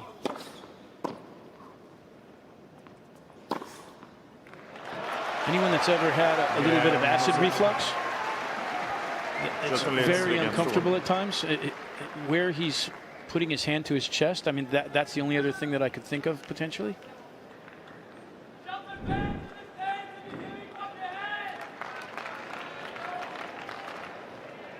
Hasn't lost any pace on his serve, so at the moment in that regard, it's not hurting him from a velocity point of view, but unquestionably, there is the discomfort. Yeah, absolutely. I mean, you see his face and his hand to his chest there, and I struggle sometimes with acid reflux. I don't know if you've ever had it, Mark. It's you just get this burning sensation. Sometimes a little higher up in the chest, almost to the throat. Sometimes lower, right exactly where he's looking at it. It's very uncomfortable.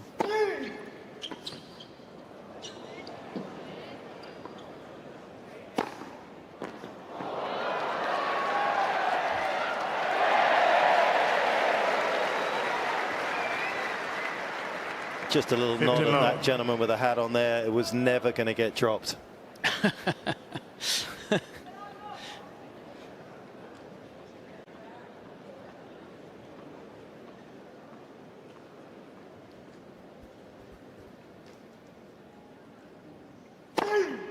Just poetry. That's a bomb. Oh. That's an absolute bomb. I think that's, let me see. Miles per hour, that's 136? 0.7. 0.7, thank you. You just had to do the maths in my head. You do this more than me, so. Well, you could also look right to where you're sitting. Oh, wait, we have all that stuff here in the booth? That's unbelievable.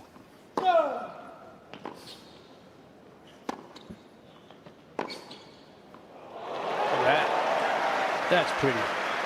That's what we talked about before, where the artistry, racket head speed and acceleration. You were talking about, you see how high he sets the racket?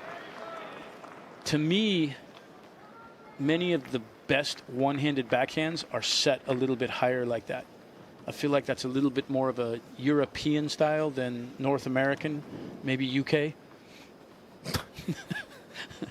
When was the last time you saw a good, well, apart from Tim Henman's, when we last see a good one-hander coming out of the UK? Tim. That's what I mean, apart from that. And his wasn't set very high like that. I mean, it's partly because the environment, right? They play on clay. Yeah, absolutely. That's well done by Ben. I mean, we're joking a little bit here, but to be serious, when you think about it, you know, that's the way you set a forehand a little bit more. You set the racket up like that in your unit turn. And I think the guys that do grow up playing on clay, they have a little bit stronger grip, and they tend to set the racket like that. And Musetti makes it's a very circular motion and swing, and that's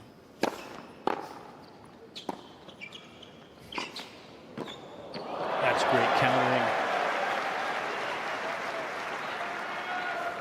that one pass that he took cross court there, you see what he's capable of generating with the racket head speed. Great movement. A little bit of a continental grip there, shoveling that one over and keeping it down.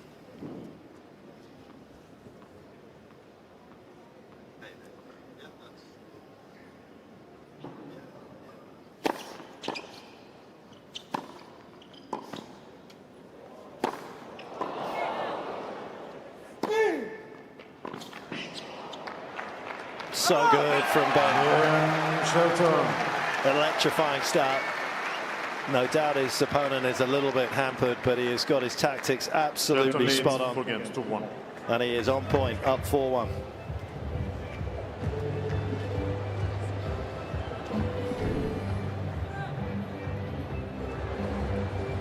And no great surprise that the medical team are out on court here in the Cain Arena as we see Shelton tracking this one back. The Australian Tennis Foundation lottery will have you walking away with one of 3 epic prizes. So first prize. Little multi-sport, of course, as you grow up, football and baseball. Little opportunity perhaps to have become a quarterback with the arm that he has. But tennis won out. Yeah, I think that's it's a family relationship that led to that, because I think Ben would have been a great athlete in whatever sport he had picked. It is on the screen right now.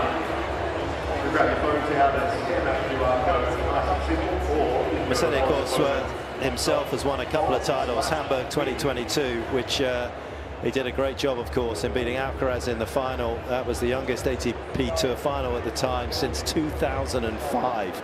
That was Nadal against Burdick back in Bustad when he picked up his first ever title from a set down against Alcaraz. He was actually a couple of match points down in that tournament against Lajovic in the opening round. So that was huge for him. And then got the win in Naples against his fellow Italian, Matteo Berrettini. It was a clean kill all week at that particular tournament. He did not drop a set all the way through to that particular title. Last year, he was a runner-up in Chengdu, Umag on the clay, and Brad Stein outcoached him in the final of Queens. Yeah, I don't know about that, but Tommy Paul outplayed him. Tommy Paul did outplay him. That was a very entertaining match on the grass. Really was. You know, it was a great week, obviously, for both of them. You know, Lorenzo, that led into Wimbledon, where he made a semifinal. You know, as we spoke about earlier, you don't think of him as necessarily being a great fast court player, grass court player, but adjustments were made and he came through and made the finals that week in Queens, and not an easy match for Tommy. Tommy played extremely well in that match, and it got very tight towards the end. Yeah, let's talk about a little bit of a sliding doors moment as well. He wasn't having the greatest season, Musetti, up until Madrid and Rome, and he had a terrible time in both of those tournaments. But because he lost in the opening round, the huge benefit for him, of course, was that he was able to go and play a couple of challenges.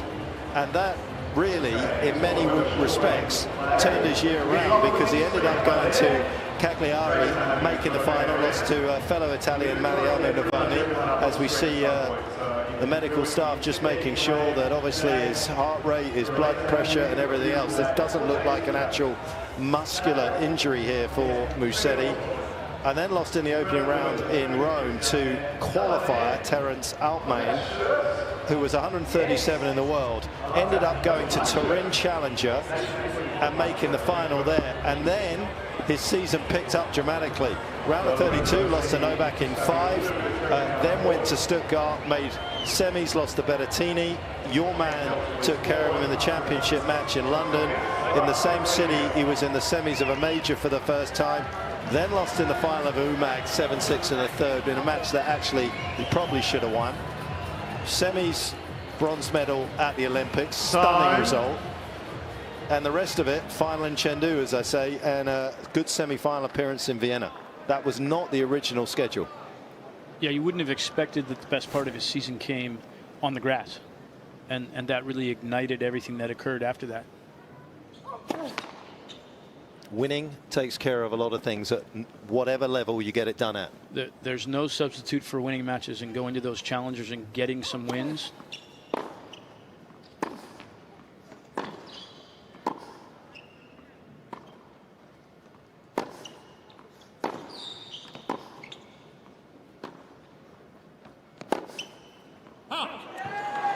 extremely important, obviously.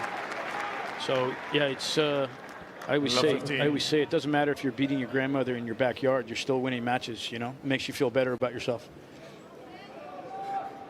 Does it though? If you're beating your grandmother, do you feel great? Well, my grandmother about was a hell of a player, so take that, Grandma.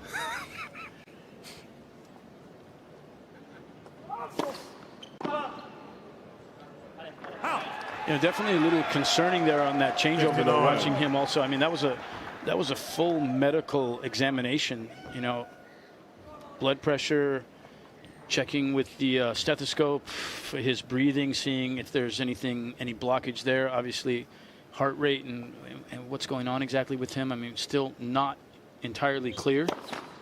They didn't give him anything, I don't think. They just did an examination.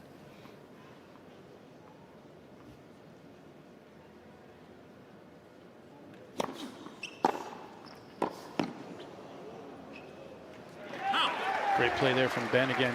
You know, you wonder maybe 15-30. We know this with some players here and there, maybe just a bit of anxiety over the match itself, coming out and playing.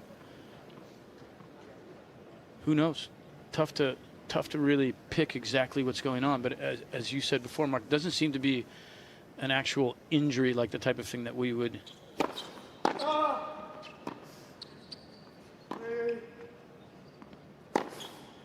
Wow, that's a great shot that we would think of with a tennis player. It's not a strained muscle or something like that. Something else going on with Lorenzo Musetti. Great hold on that ball.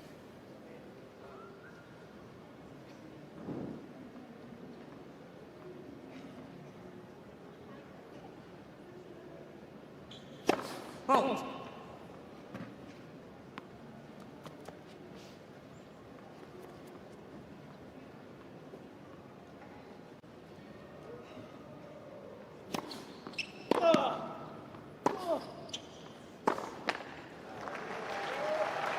(40-30).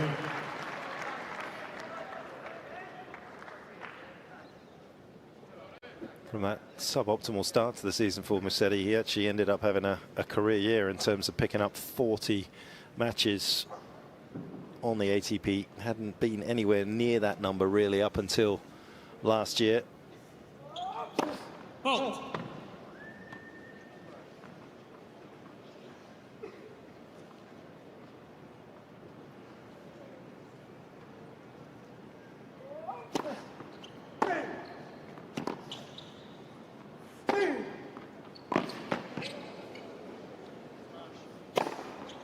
Just wonderful to watch. Not a moment's hesitation that he was going to take that out of the air. None whatsoever. We see this early. This is where Ben does the vast majority of his damage, finding that the forehand from the off side of the court for him, the deuce side, and playing it inside out into the forehand of his opponents. He's, you know, sometimes you would think, you don't want to go into the forehand, but that's his best play. He loves taking the ball that direction.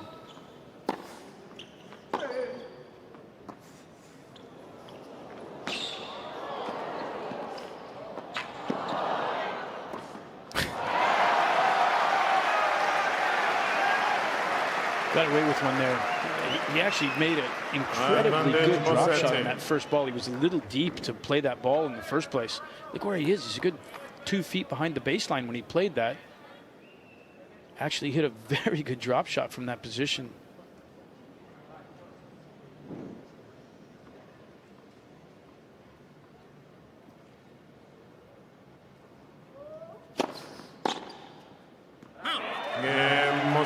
A really rare miss off the return from Shelton. Musetti's serve has been under siege. Advice coming up here. Shelton leads 4-2. Simone just trying to get a gauge on what's actually wrong with Musetti down there. It doesn't look like this was even something that actually was happening before the match. It looks like Simone didn't know what was going on. Like what's happening here?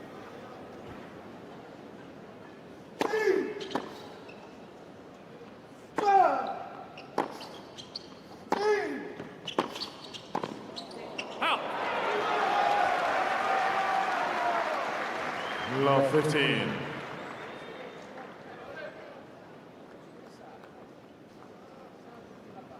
That last hold so big just to keep himself within one break. Try and give himself a chance to get back on level ground. Out.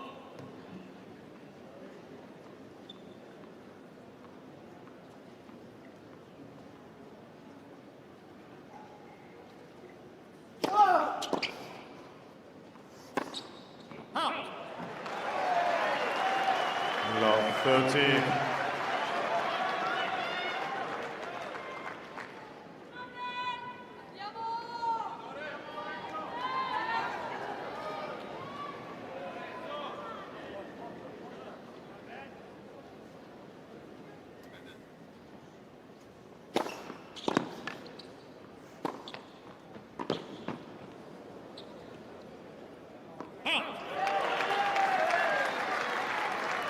Fifteen, 13.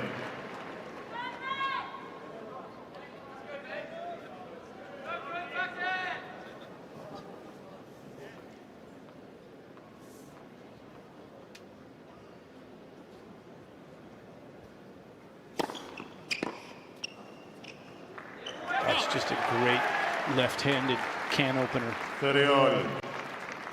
Slides that so far off the court.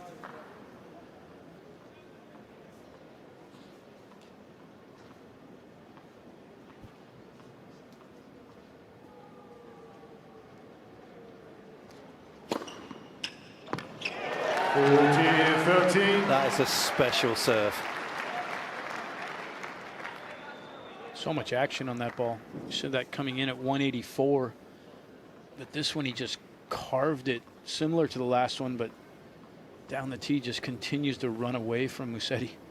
Just can't catch up to that ball. 11 for 6.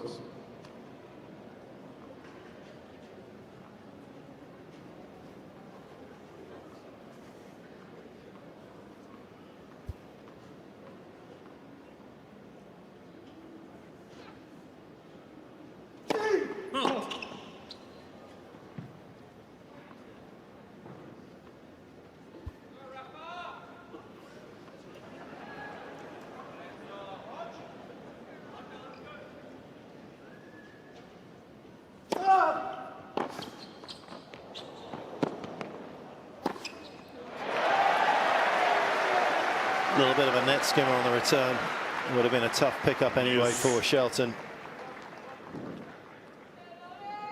I think that's the important thing from Musetti's standpoint when he does stand that deep. If Ben counters that with serving and volleying, he has to look to try and drop the ball short in front. Make Ben have to come up with a half volley or a low volley from that position. Did a great job of it there on that one. When you do stand deeper like that, you get so much time to see the guy coming forward, and it's relatively easy from that far back to drop the ball inside the service line. And that is one of the outcomes of when you serve and volley, which is why when you look at players when they never serve and volley, even if they lose the point, but if you serve and volley at 30 all, eventually you're going to catch a return like that because Musetti thought he might come in. Yeah. And he flirts with the top of the net. 100%.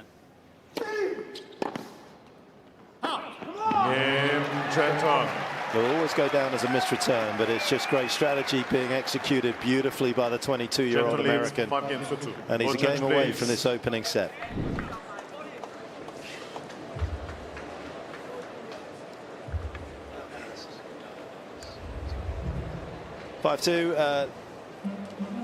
One of the things actually, look at, he's 22, he's just outside of the next gen range, of course, Ben, but one thing that I did notice in Saudi Arabia was just how often the players were trying to get themselves into net. It's still a big area to try and be successful at, to break up the rhythm of some of these baseline rallies, particularly with the pace. And that's where Ben has spent a fair part of this opening set with a pretty good degree of success. It's never going to be 100%, but that's not a bad little play. And again, just forcing Musetti to have to manage his side of the court and look at what's coming at him. Yeah, there's a lot more blue dots there than there are red, and especially in the no man land area and then inside the service line. And that's that's the nature of Ben trying to create and develop what he wants to do versus what Musetti's going to do. So he's trying to create opportunities to come forward, and he's doing a good job of it so far.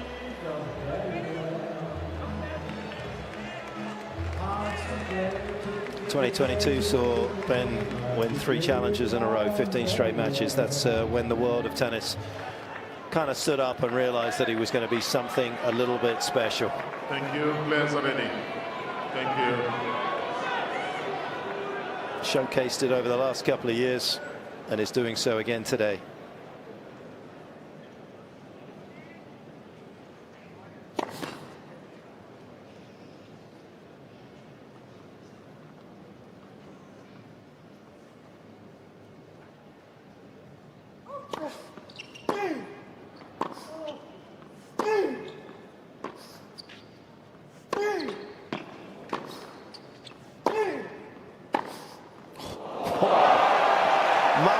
From Musetti. 15 low. I mean, that's just so incredibly impressive. Just flattened that one out, lowered the trajectory, hammered that through the court. So calm and quiet. That replay right there, how still his head and his upper body was on that swing.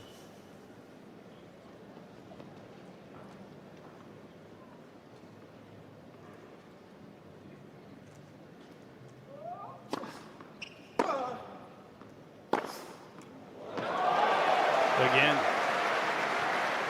He's gone full Maverick, Mag 10. No. He's just the cleanest ball striker when you give him time.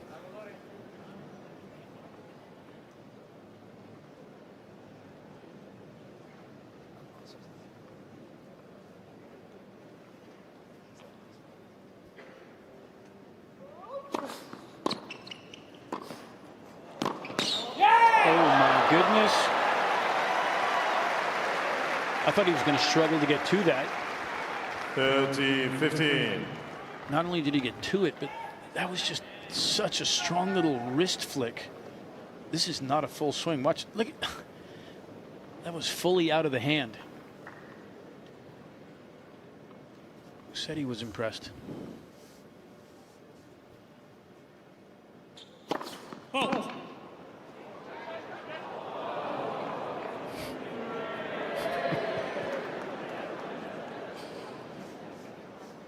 You don't need to see the video. You know it was spilled.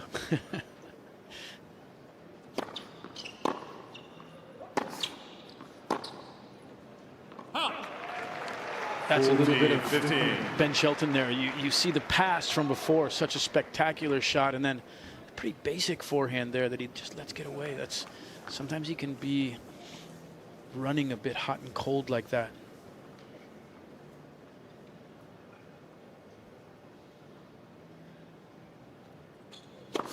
Oh.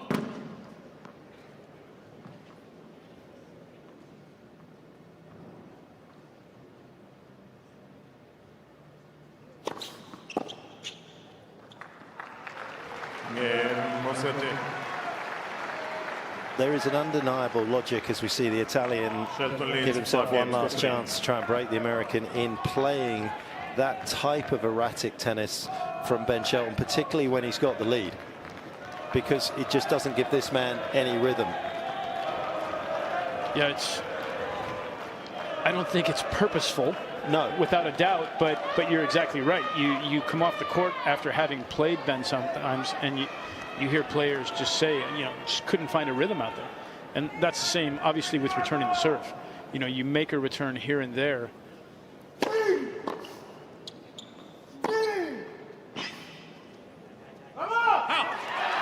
But it's tough to develop a consistent rhythm and consistency on the return.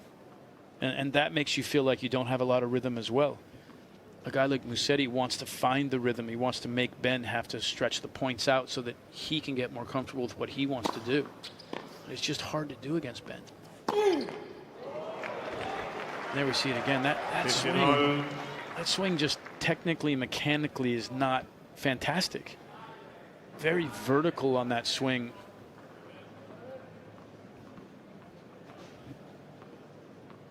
But he'll come back and drop a bomb right here, probably. Out.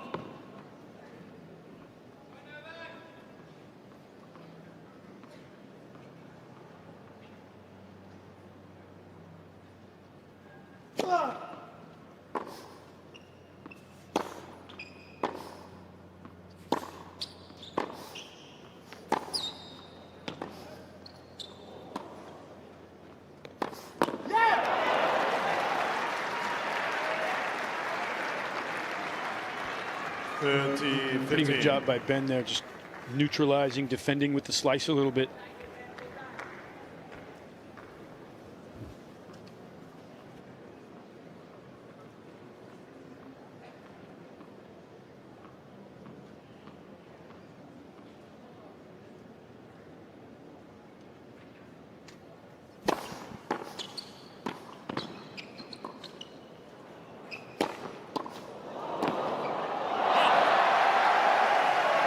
Musetti picked the right side.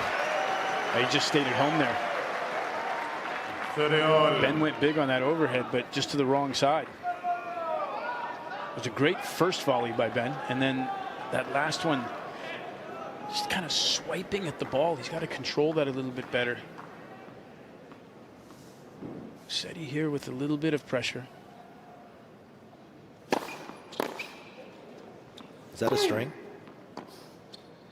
I don't think so. I think it was just a mishit. Oh, maybe.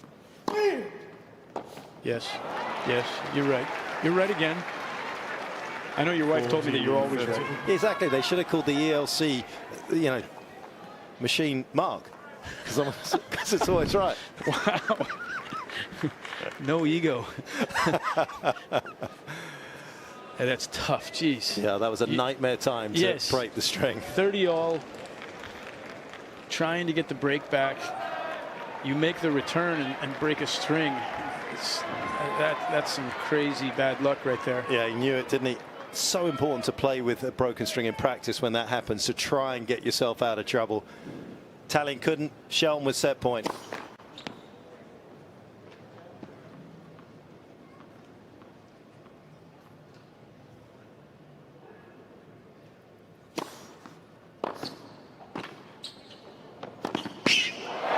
Done. I'm going to give you a little. We have Hugo Armando, who helps Tommy in Florida when I'm not there, and Hugo told Tommy something this offseason that I'd never heard before. That when you break a string, you got to flip the racket to play on the other side, because you never break the string right in the center. It's always a little bit higher or lower.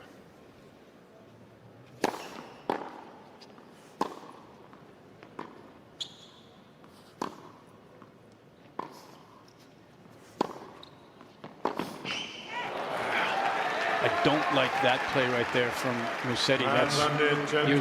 You're there. You've got to play a little bit of defense again from that position.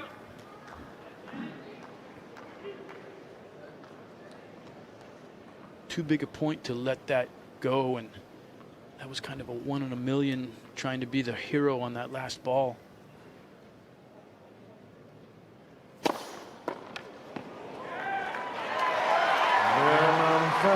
Drops the heat. And he pockets the opening set, the American, by 6 games to 3.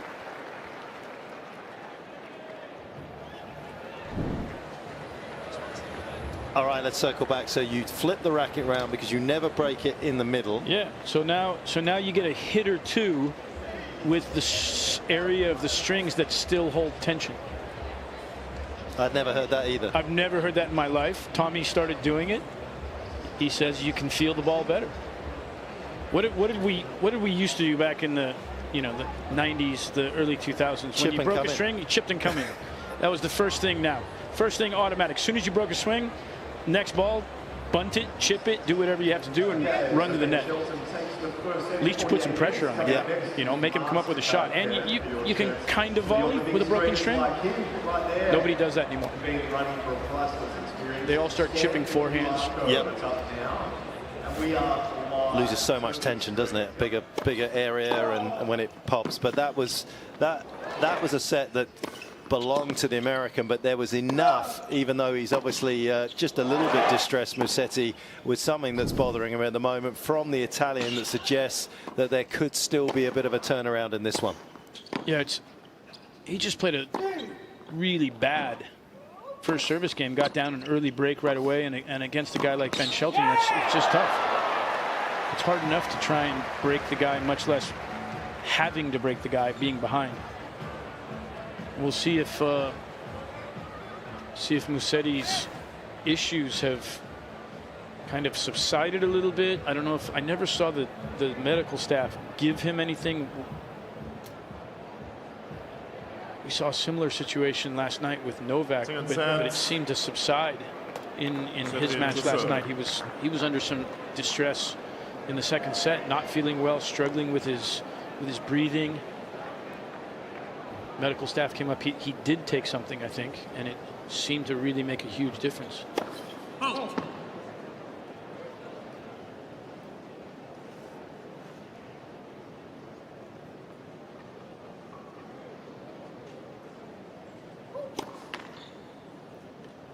Shane to the opening service game from the opening set there from Musetti with the double fault.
Oh.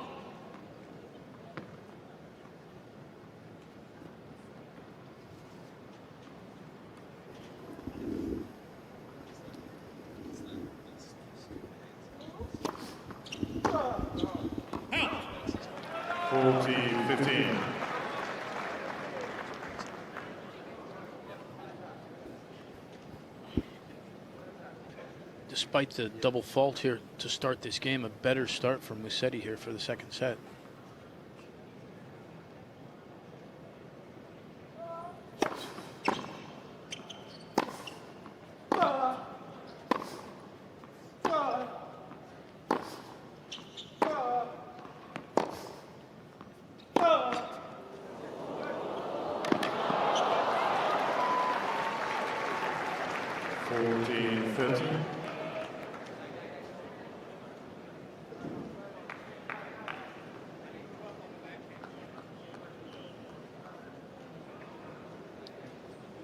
Taking the circular route to try and get to that ball. He was on the move to cover the down the line there.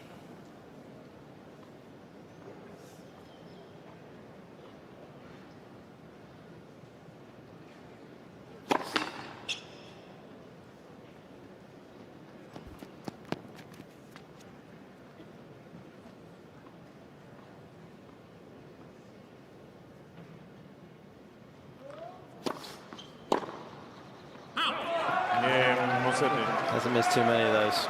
20% of Musetti's serves only have been unreturned. That is a very low number, and it just underlines how well Ben has returned in this opening set and a bit. But the Italian up and running here in the second. And that return position was a little bit different than what his dad talked about at the start of the match. He tried to stand in a little bit more on that, and maybe just a tiny bit more rush. I like the idea, if I'm in the Ben camp, I like the idea of him returning on second serves from a little bit deeper. He needs a little bit of time to generate the forehand swing. I think he'll find more forehands from that deeper position, and he bludgeons the ball as it is. So if you're a little bit deeper, he can still just create a little more shape from that position and take time away from guys, push guys back, and then take ground again from that position. But he's going to make a lot more balls, and that's been the singular biggest thing that Ben has needed to develop better is his return games. If he breaks on a more regular basis, with the regularity that he holds, he just becomes exponentially more difficult to play against. I hope he's not listening to this. Stay close. Well, Brian said he doesn't listen to us, so he'll be fine.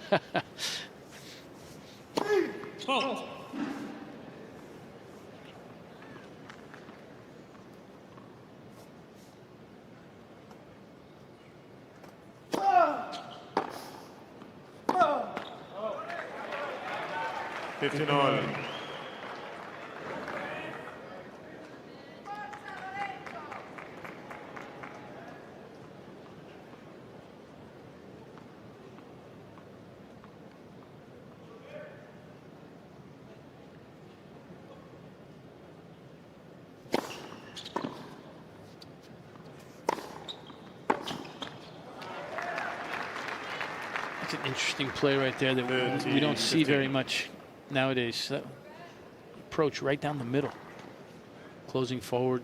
When you approach down the middle, you don't give the guy any angle to work with on the passing shots. With Ben's reach, probably would be able to cut off just about anything that comes at him from that position. Where's the best place to go if you are Musetti in that situation? I mean, for me, that's you try and create a little bit of angle and dip the ball. That's got to be a two-pass play. You're probably not going to make the pass off the first ball. You got to dip the ball and then look for the next ball. Game, Shelton.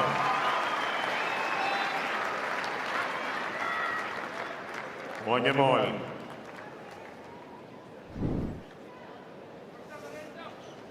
The conundrum that is Ben Shelton's serve for Musetti right now. Toggling through the speeds very nicely, the American, and spins.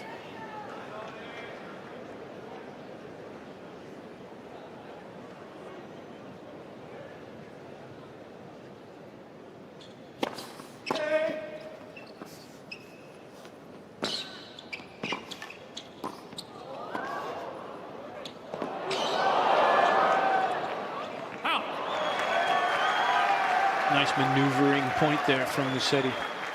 You know, it's funny, like you said after that last game. I mean, you can't be upset as a player because you don't get looks at break points against Ben Shelton. The key is to keep holding serve. You've got to take care of your own serve, which Musetti did not do in the first set.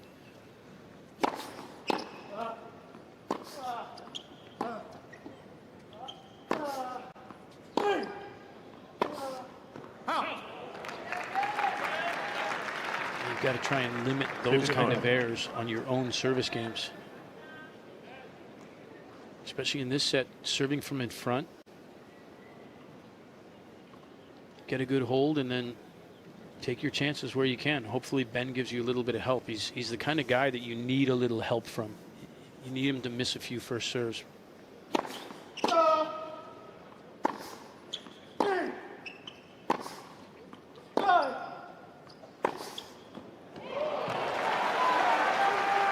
That was pretty. That's what he was looking for in the last point. He just got a little bit late. Contact point got behind him on the one before and he lost it out wide. But this one, nice drop step. Great load on the right leg and contact point was perfect.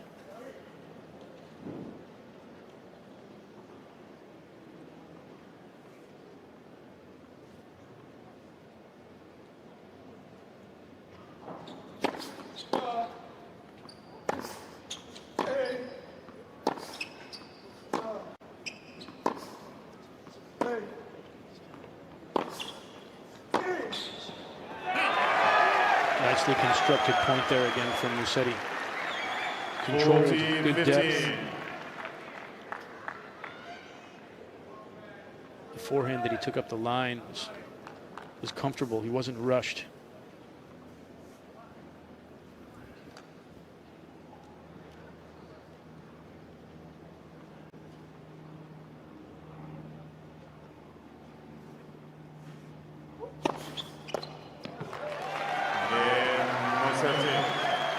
still not put an ace on the board as of yet, but he has put a couple of games on the board in this second set. 2-1 Musetti.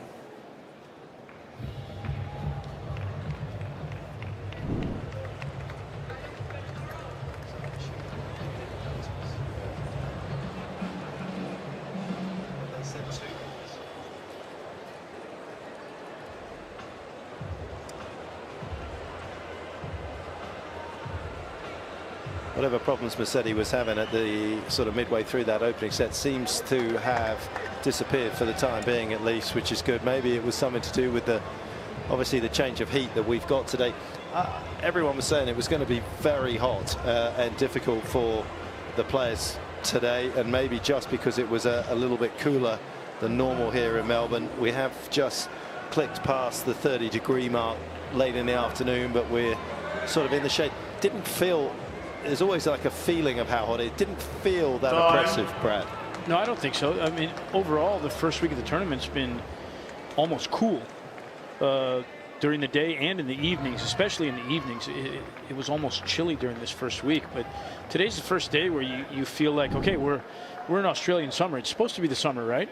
I mean, I think everybody that comes to Australia for this event every year has expectations that you're going to have a number of days where it's very hot. They're one of the tournaments that originated the heat rule because of the extreme temperatures here at times, but we really haven't had them at all so far in this tournament. Today was the hottest, but I wouldn't describe it as oppressive in any way, shape, or form.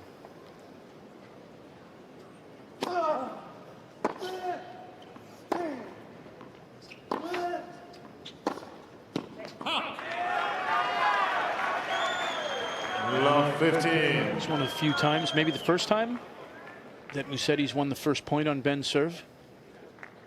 Mark, my statistician, is going to look it up.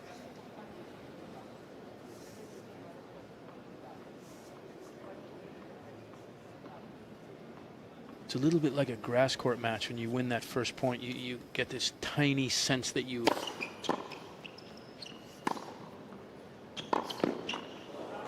have a chance. Nicely done by Ben there. 59. Musetti trying to be a little creative with that pass. I think that's a ball where you just have to try and play a little bit of pace, try and keep it as low as you possibly can, make Ben have to hit a volley.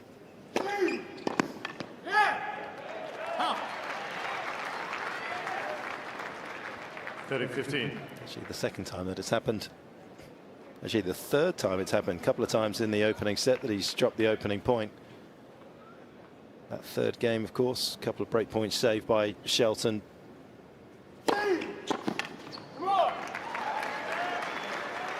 40-15.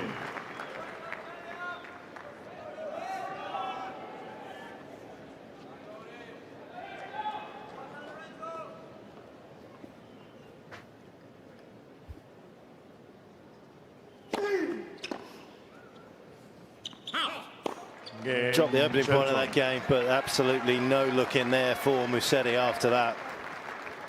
4 terrific points for Shelton, and he continues to have a stranglehold on this match.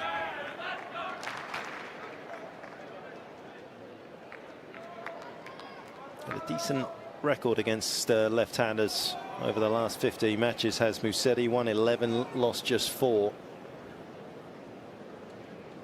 Including his last round.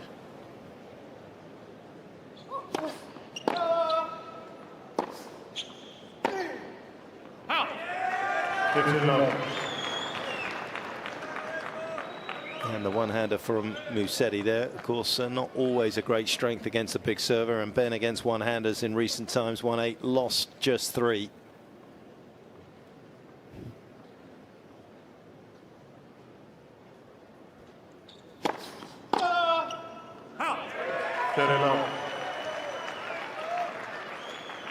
Try to add a little pace to that one. It's been noticeable how he's just been able to kind of knock this first serve back from Musetti, not swing quite as hard at the ball.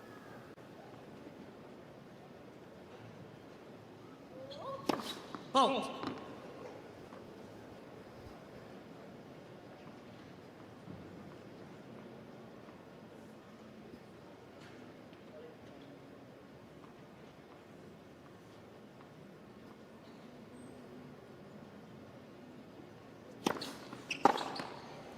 14 up. Yeah, this not a great return game from Ben so far.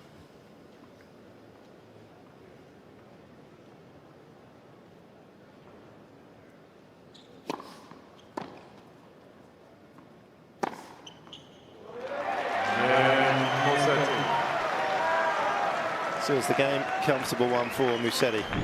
Musetti leads 3 on games serve to in 2. the second. When you look at Ben's return on the backhand, do you feel, Brad, when you watch him, that he turns his back too much at times? Absolutely, 100%.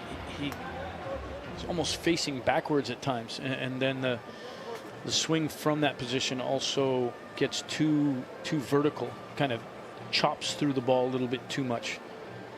Is that a simple fix? No, not necessarily. You know, it depends on Ben a little bit, you know, and how he responds and how it's explained to him. Maybe I'm not sure. It's never a simple fix necessarily to change muscle memory. He's done it that way for a long time. But it's definitely something that would help him a little bit.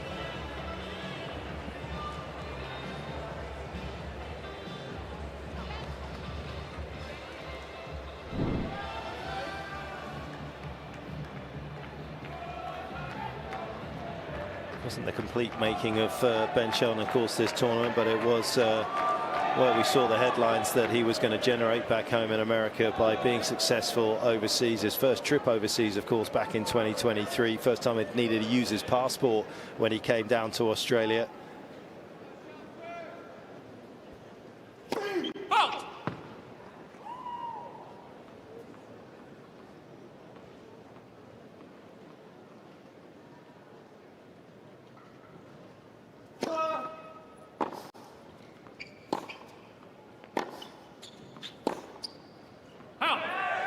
And it may not have been the splash that he ultimately made, because in that opening round against Jung Chuzhen, he ended up saving a match point before making the last 8.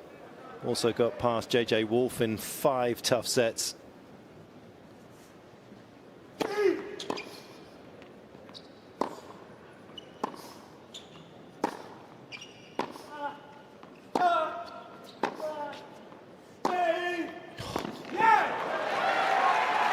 And he hit a few of those against Tommy Paul, but not enough, who got him in 4. 15-all.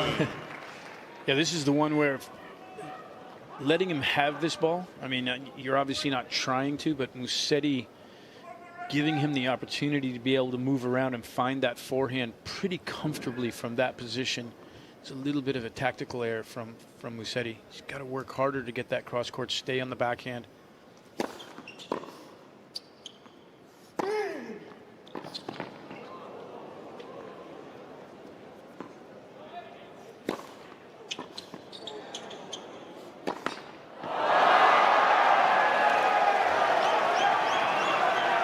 Well, a little breezy down there. 15, but he would have backed himself to make that, and just how costly may that be.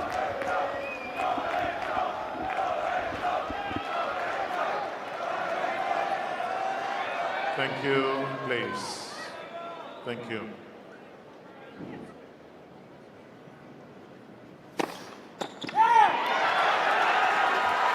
What a weapon. Just erase the advantage there. Such a pressure reliever for him as well, to not have to play the point out.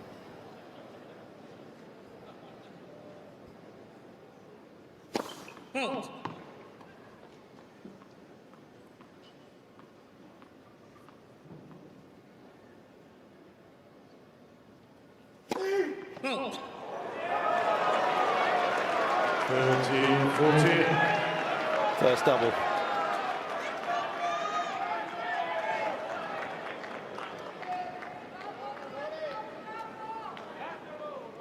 Where does he go? This is the question. You're on the Musetti side. Do you lean?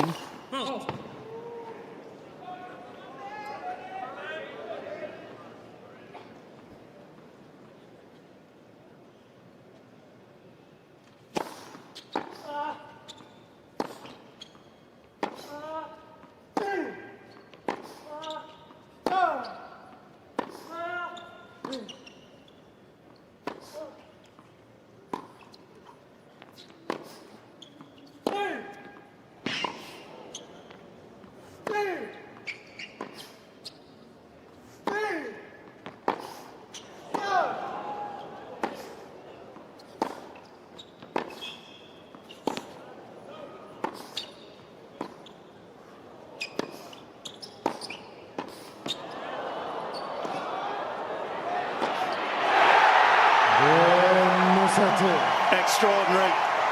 Absolutely extraordinary. And what a way to gain your first break of the match.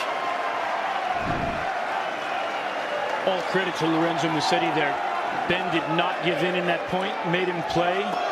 Musetti able to extract the short ball finally. Great job on the approach, great job on the volley. Not an easy volley from that position. Man, he put that right in the corner. Interesting just looking at the concentration of circles there and how many went to the backhand side of the American. Absolutely, and as I said before, he didn't allow Ben to find a forehand from Ben's offside. All the forehands that Ben hit were from his forehand side of the court.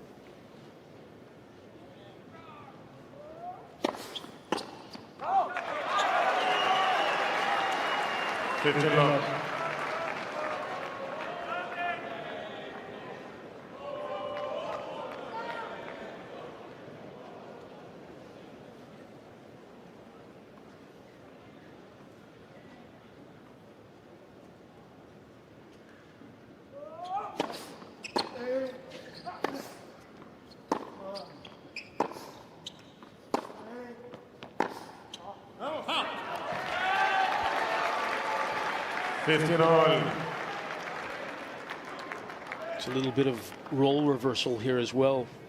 The first set, you know, you feel when Ben gets the break that then it's on his strings. If he's serving well, it's going to be tough for Musetti to get back the other way. Now you feel it's still on Ben's strings because he's got to make returns. Good job there on the 15 love point.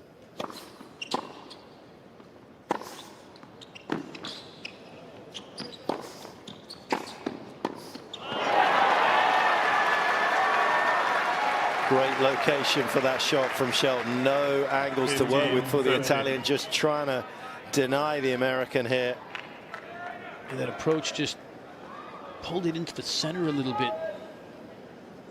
Might have been better off playing a slice from that position. I think he would have been able to slide it up closer to the line.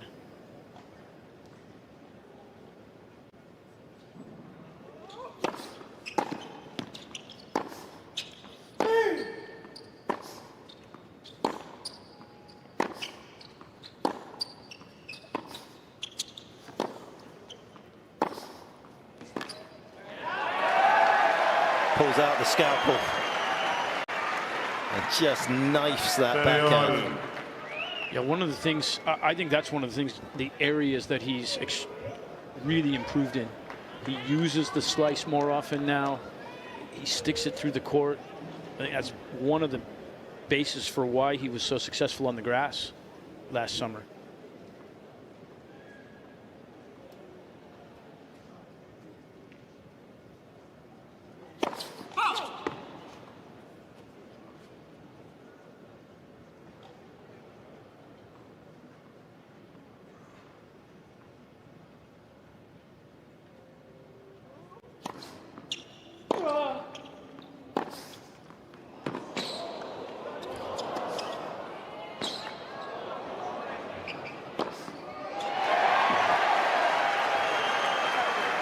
Forehand up the line did the damage there. That was some serious precision with that ball up the line. Ben did a great job to make him have to play out of that.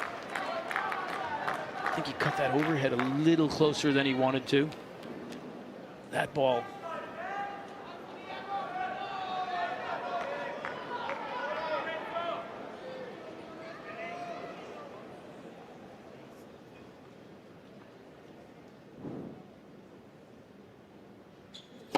Oh.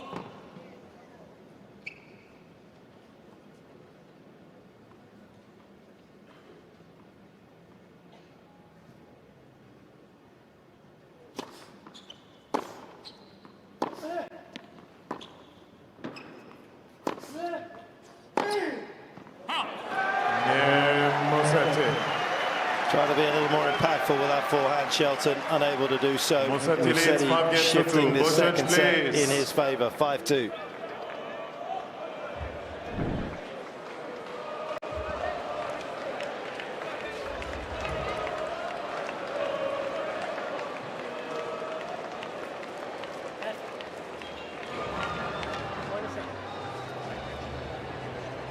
Musetti in for the long haul as 3 rackets go off. There was always going to be a moment in this match where the tug on war was won by the Italian. He's just too good a player. Ben will have been ready for that. But Lorenzo with some wonderful tennis and patience.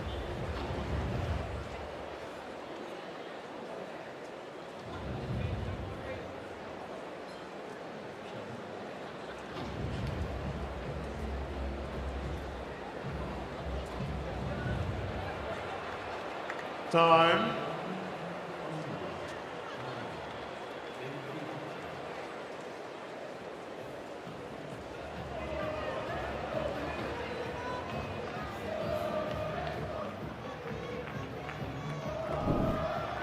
May not be the main court here at the Australian Open, but there's no question that Cain Arena is one of the most popular for the players to play on. The atmosphere always is something a little special, and they could be here a while, these fans. Musetti within touching distance of leveling things up.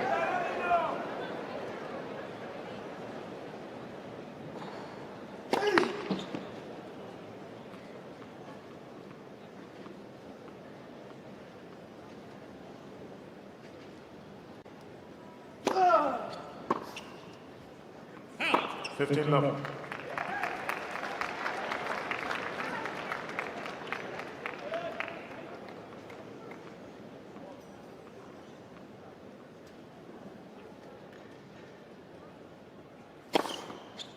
Love.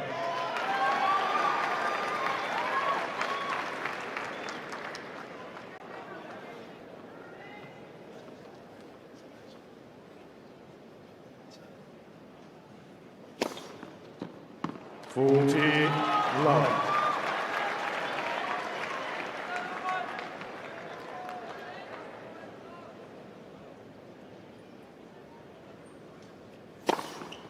That's the thing about a serve. It does take the racket out of your opponent's hands. It can really change the tempo of the set.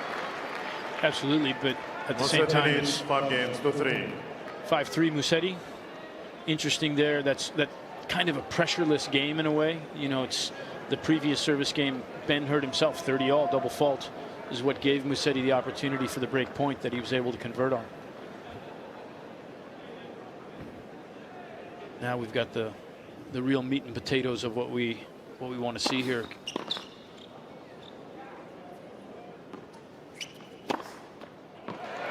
Well done from Lorenzo Musetti there.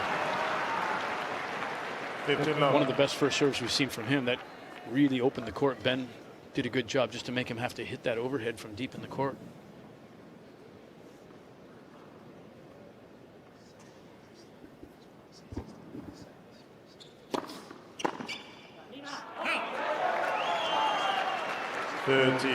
Love.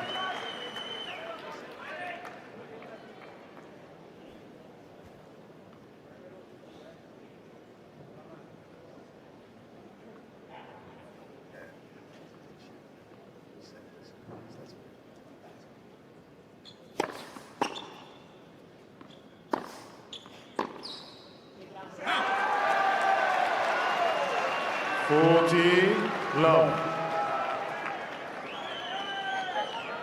Shelton unable to make an impression. Musetti certainly has in this second set. Decisive turnaround.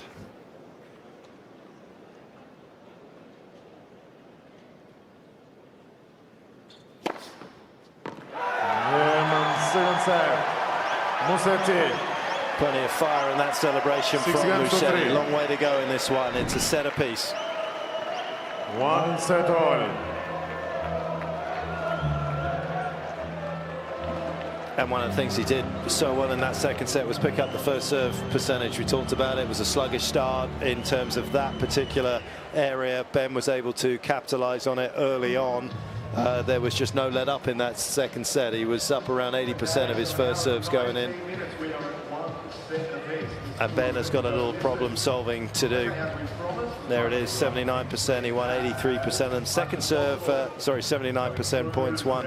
17% the critical number there from Shelton, who is more often than not over 50% of second serve points won. Yeah, that's an extremely low number for Ben Shelton on second serves. Credit to Musetti. That's him putting balls in play and then extending the rallies and playing the kind of match that he wants to play, making Ben play on his terms a little bit more.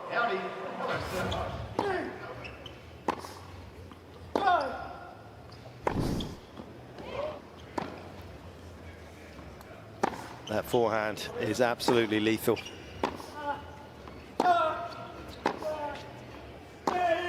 And in the same way that Ben's serve can take the racket out of your hand and dictate things, so can the Italian's forehand. That was one of the great points of the tournament, on a massive point as well. It was break point.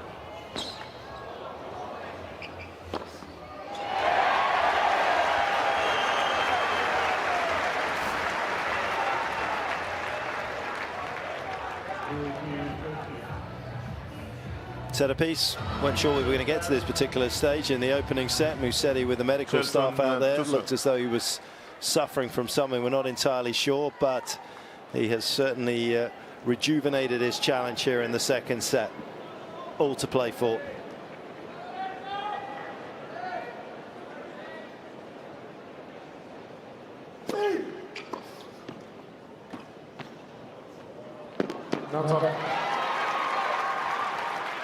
Yeah, an hour and 20 minutes out here, and we're all even. 15 love. Down to best 2 out of 3 now.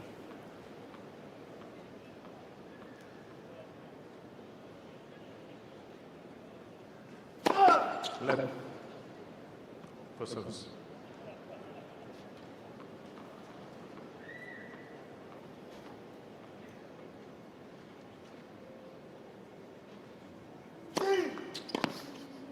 Out.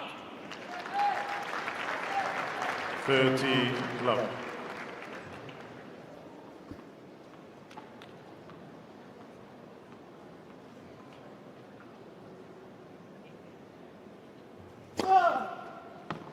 Love.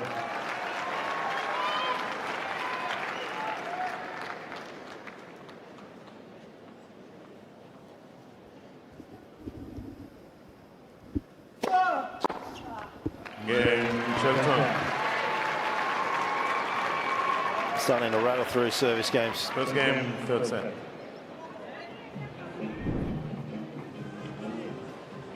Some year 2022 for youngsters rising through the rankings. Same year that Alcaraz at 19 started 2022 at 32 in the world, ended up as world #1. Holger Rune also from Denmark, and 19 was outside the world's top 100, finished 11 in the world. Jack Draper went from outside 250 to inside the world's top 50. Ben, another huge rise from outside the world's top 550 to inside the world's top 100 in 12 months. Yeah, it was meteoric, without a doubt.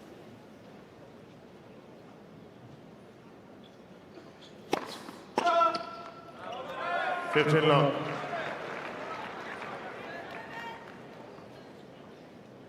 And there are a lot of very good players on the men's tour sitting around the 19, 18 to 22, 23 age. Any of those 27-year-olds that haven't won a major yet, better get a shift on. Speaking of anyone specifically? There's a few names out there.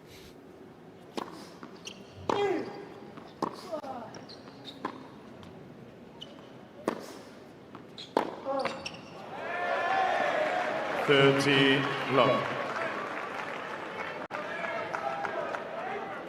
Good communication always between Ben and Brian.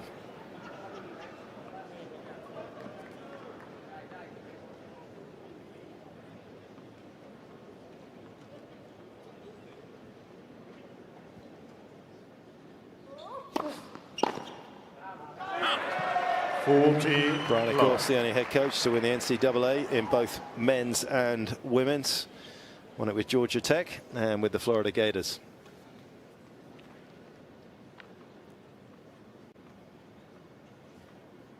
Pretty significant achievement.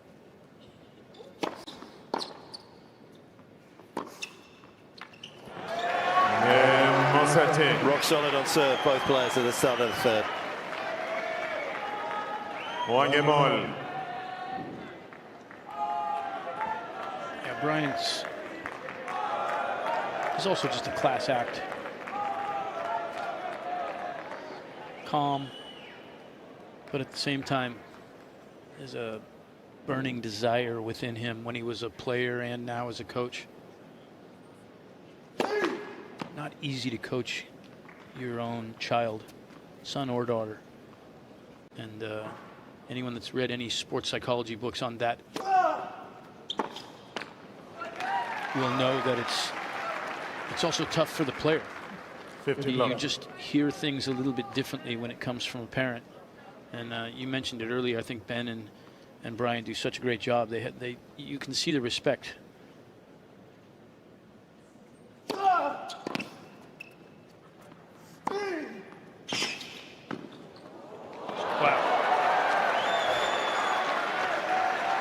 Cleared the net by millimeters there. 59. Just didn't give Ben any options on that ball.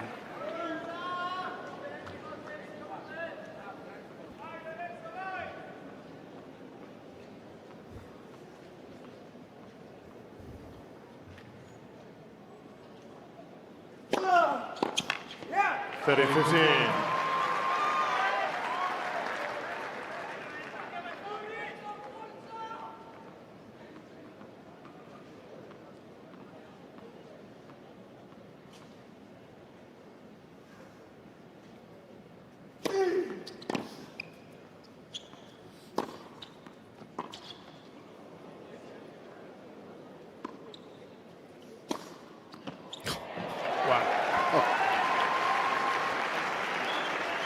A little bit of luck.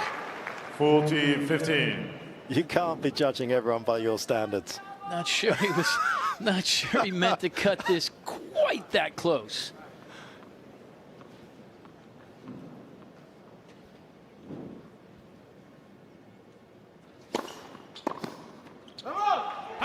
It's going to be close. It's a good word, Brad, between these two. They knew it was going to be a battle.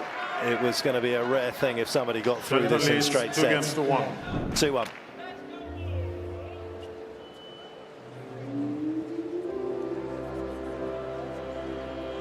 He was actually with Dean Goldfine, wasn't he, before for a while, Ben, and then kind of sort of teamed up with his dad. He wanted him to come and travel full time. He knew it was actually a pretty big sacrifice for Brian. I know it's your kid and it never sounds like a sacrifice, but being a head coach in the NCAA is not an easy job. It is full-time, 24/7.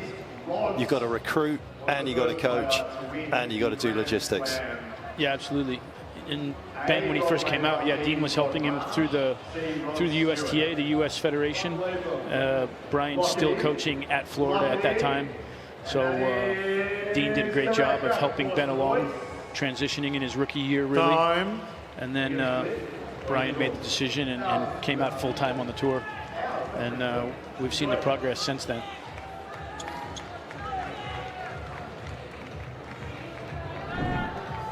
Well, this is the hub for the Australian players when they want to come and practice here at the Melbourne Park facility. And of course practicing in Orlando at the USTA National Tennis Center there.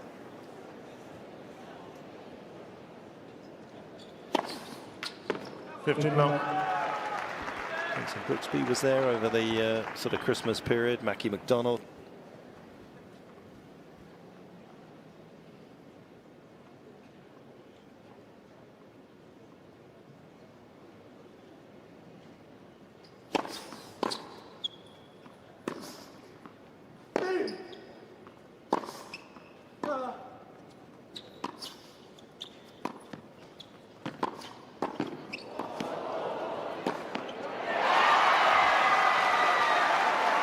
I like that play from Ben. I think he needs to do a little bit more of that.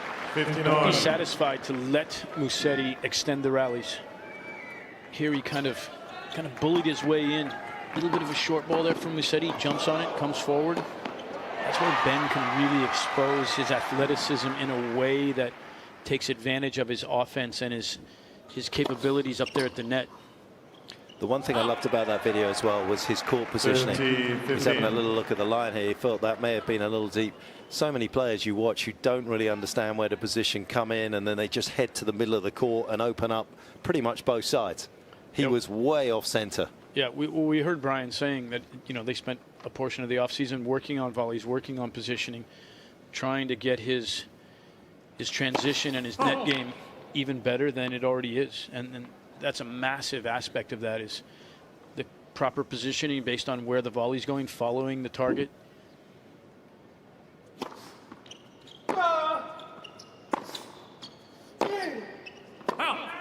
40-15.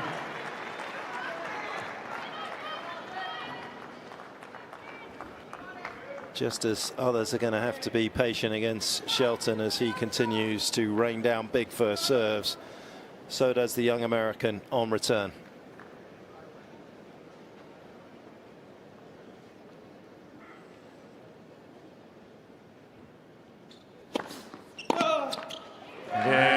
Musetti.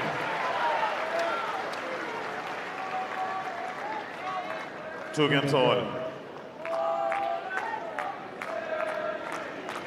Shelton unable to create a breakpoint opportunity in the second set. He almost went up 4-love in the opening set, but that's the last time he had an opportunity to break the Italian.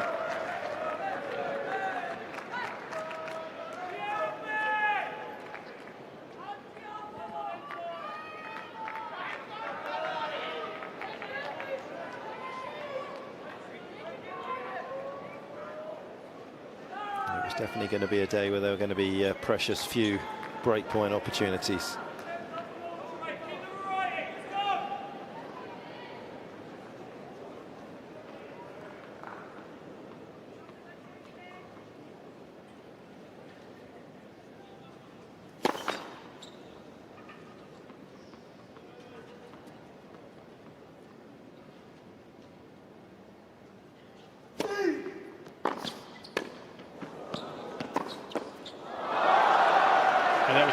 Example of what I talked about earlier. Musetti standing deep.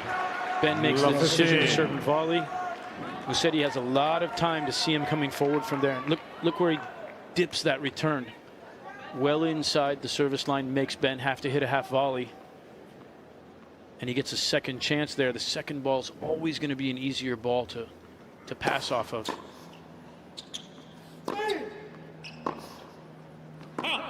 15-all. Lorenzo would love to have that one back after making a decent return on a first serve.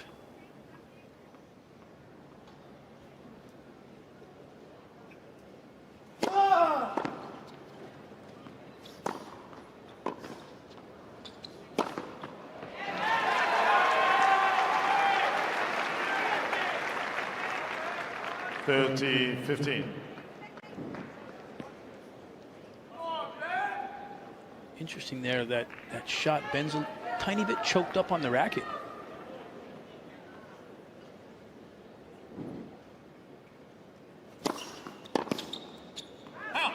$40-15.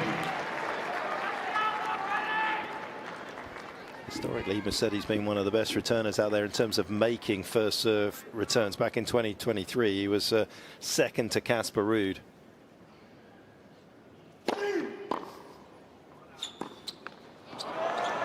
And that's partly why he's able to just chisel them back. Yeah, that's off the forehand side especially. And I think when you're playing someone who's as big a server as Ben, I think it's a great play. Pick a side that you're going to hit from, pick a side that you're going to block from. Tough to try and be neutral against a guy like Ben. Oh.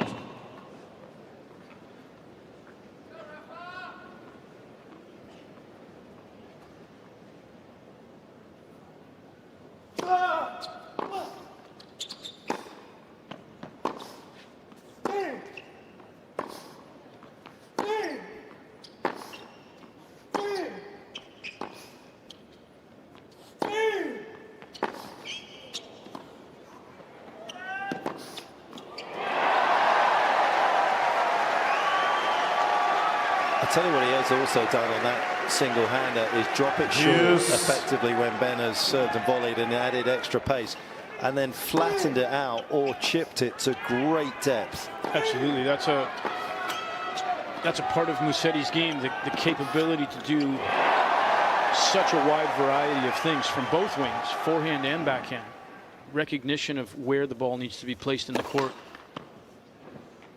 Playing short when he wants to, playing deep when he wants to. More rotation, less rotation. Big points right here now. Advantage Musetti. This is exactly what we saw in the second set. Double fault at 30-all, double fault at deuce here. The break that Musetti made in the second set, he missed a first serve on the break point.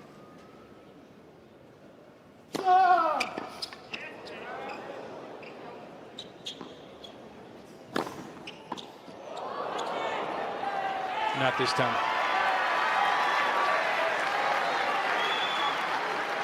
Yes.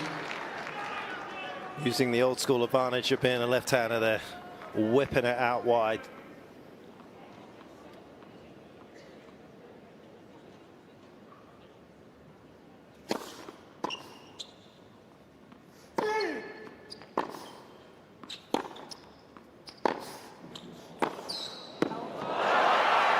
Ben responds. Great shot from Shelton there. Musetti took the risk, tried to hurt him there. He thought Ben would be looking for the backhand. The athleticism of Ben Shelton on display right there. Love the way he ran his feet through that. Little slide after the hit, not into the hit. For me, that's hardcore tennis. Game, Shelton. A fabulous fifth game. Both playing some spectacular Shelton tennis. leads 3 games to 2. Musetti's so close to going up a break. Shelton keeps him at bay.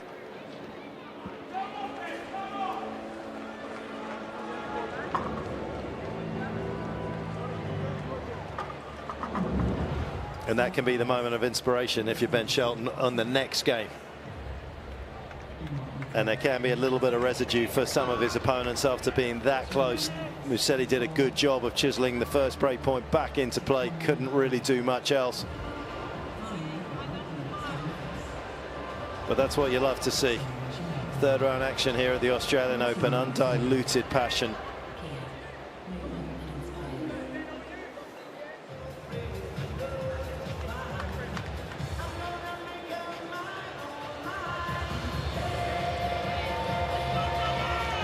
And the magic of the Cain Arena.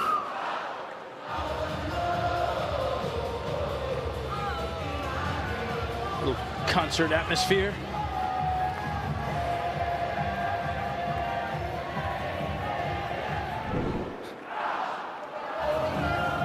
I always forget the year. I can't remember. It was mid-90s. Agassi at New Haven. I think he was playing Jan Simmerich, if my memory is correct. And he played. And it was the first year that tennis brought music into the changeovers, and he walked off court having lost. He said, if that's the future of tennis, I want no part of it. I mean, this was the rock star icon of tennis. He wanted no part of music at changeovers. I was there at that event. I was coaching Jim. Oh, were you? Yeah, it was. I remember it very clearly.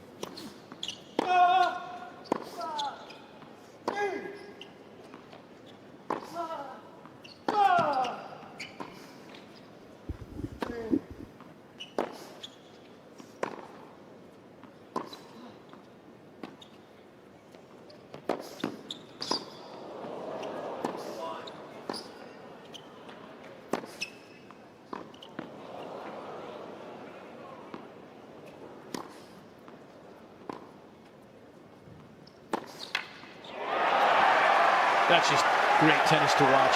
How much fun is that? The 15-love. The thrust and parry of each shot within that point was amazing. Musetti again, as most great clay courters do, holding that last ball, making Ben commit a little bit.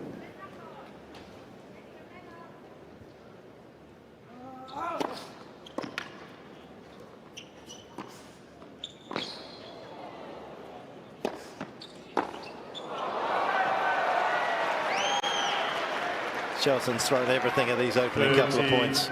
Love. It's come away empty-handed for the time being. I love that the short ball there by Musetti, how he came to that ball, racket set. Again, like we talked about earlier, almost looking like a forehand. The one-handed backhand unit turn perfectly executed as he came to that ball. 11 for service.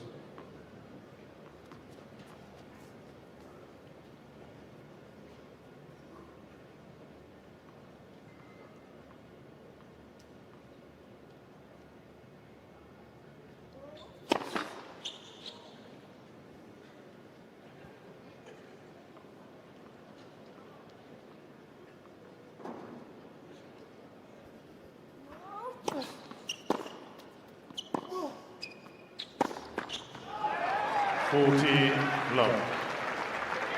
You see the difference sometimes with Ben on a ball like that. I think Lorenzo has that exact same ball. He's going to settle the feet a little bit more.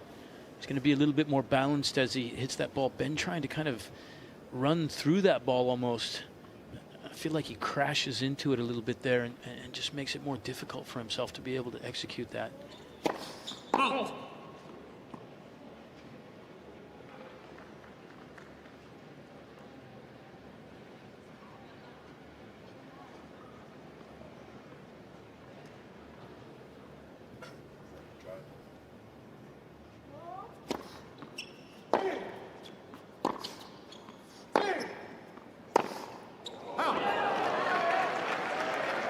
It looks like quite a long swing, Musetti's forehand. It goes quite high, but he doesn't break the back of the body line, does he?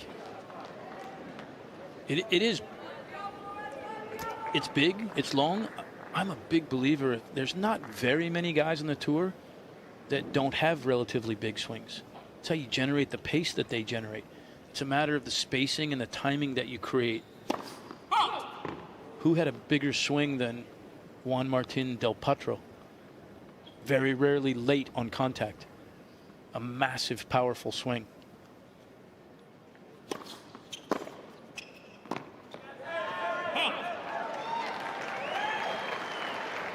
Well, a bit of a miss hit off the return there from Shelton, but the ball hunted the line down. And he is still stalking Musetti in this 6th game.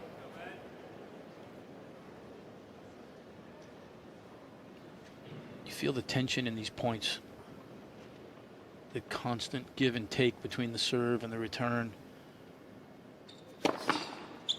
Oh. Where's Ben go now? Last one he took a little bit early here. He's gone back again.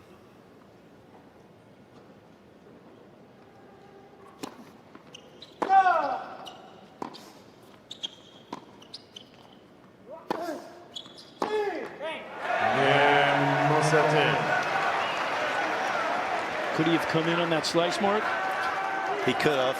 3 games all. And it did feel as though that was going to provide him with a better percentage chance of coming away with a point. Yeah, that's my basis for the question, is that I felt like, is he forcing the play a little bit there if he comes in? Absolutely. Does Musetti have a decent chance at a pass? Absolutely. But I think Ben applies instantaneous pressure. Hey, come up with a shot, make something. If he stays in the back, I think it's advantage Musetti. Take that risk, put the pressure on him, make him come up with something there.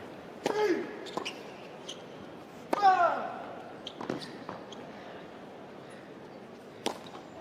my goodness. Love 15. He almost got that ball in his ear. The contact point here is so low. Look where his arm is. It's not his arm. He hit that literally down on the throat of the racket.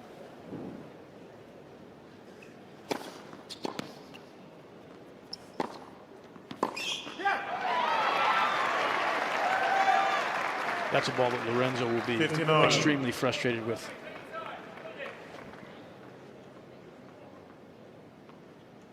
just can't miss that ball.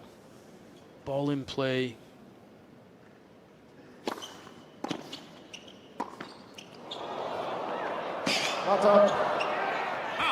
30-15. I feel like there's been an inordinate number of let cords that I've seen in the matches that I've been calling and the matches that I've been watching. I don't know if it's the nets. I don't know if everybody's hitting a little lower trajectory ball, but there just seem to be a lot of let cords.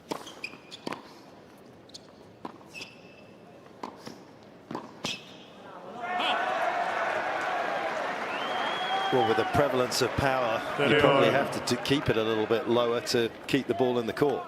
Absolutely. Tommy the other night playing against Cain Nishikori.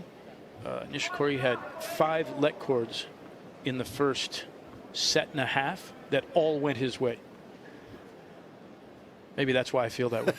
I was going to say.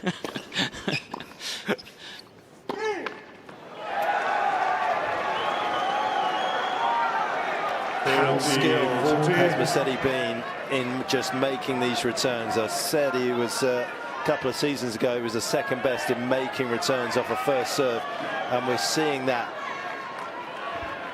And I mentioned it before, as you get into the teeth of these kind of matches, he's getting a little bit better feel for where Ben's serving, the timing, the pace of the serves.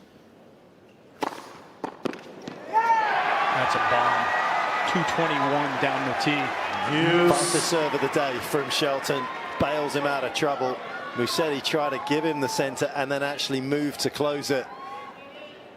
There's a lot of chess going on out here at the moment.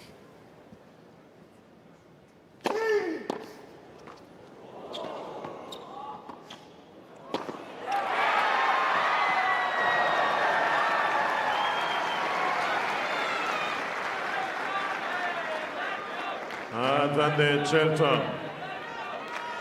So much chess going on right now. I think that was a really tough choice right there from Lorenzo to try and play a topspin lob off the one-handed side, very close to the bounce. That's a rarity. Hardly ever gone into the body of the Italian, who is livid with himself. Delight up the other end. It is 4-3 to the American. More change, please.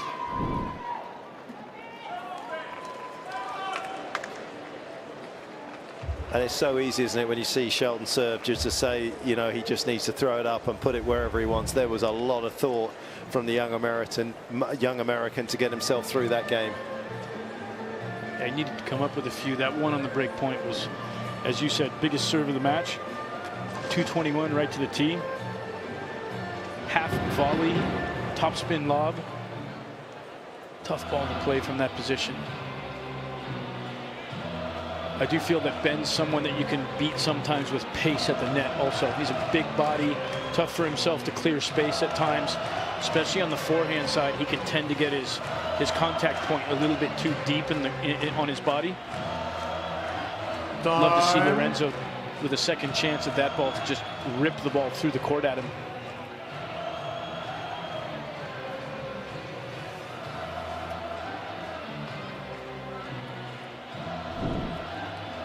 You know, Mark, Ben might not like this chant right now. This is the Florida State chant. He's going to feel like he's at a Florida State football game right now, I'm sure, which might fire him up. I was going to say, I think the other thing is going to rev him up. They call that the tomahawk chop. Florida State Seminoles. Great rivalry there in Florida between those two schools. Oh.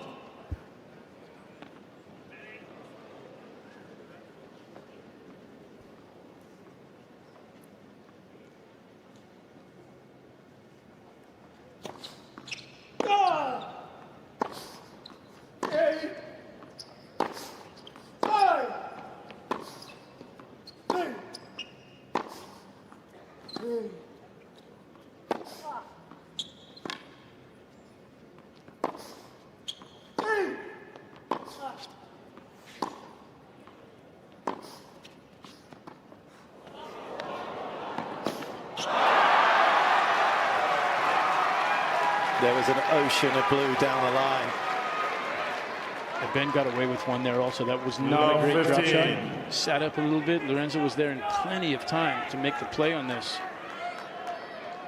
See where that ball was hip height when he hit the ball. Mark, have you noticed the variance in grunts from Ben? What do you think of that? He actually had one ball there where he didn't grunt at all. The tone changes consistently. Oh. It's like a playlist. Yeah.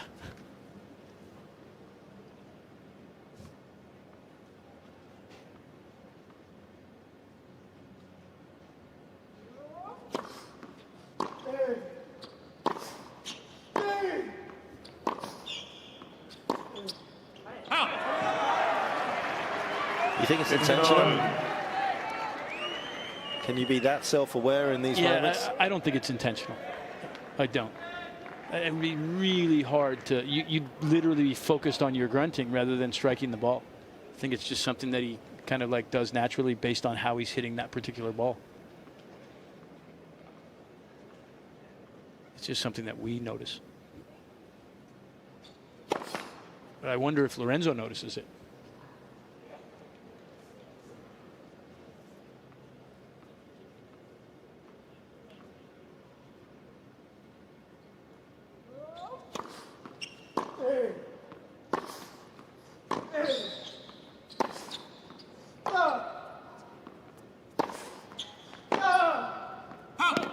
Once again, forcing Ben to have no time but to hit his forehand out of the forehand corner.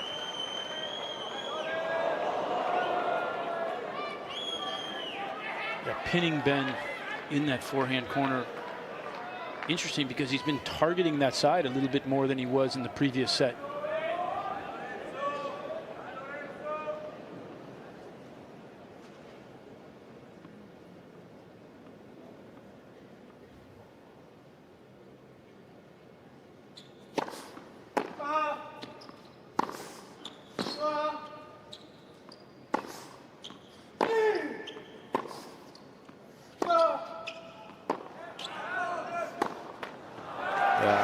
So off-putting. 14-15. That's been something that I've seen quite a bit here as well this year, more so than I feel like previously. And it's the one downside with the ELC system is the fact is that if you're not sure when there were lines people out there, you could see an arm move, and if you didn't see the arm, you then knew the call came from somewhere else. Yeah.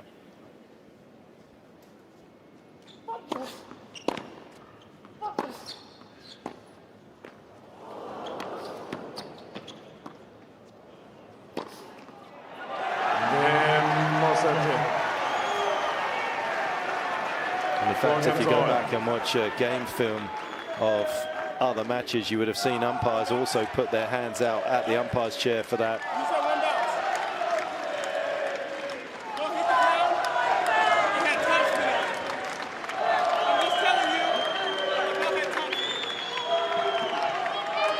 I've been feeling that Musetti got that ball on 2 bounces. He does have the option to video review it on this call, doesn't he? That's exactly one of the calls that you can ask to video review. I'm actually surprised that the umpire didn't ask him if he wanted to review that.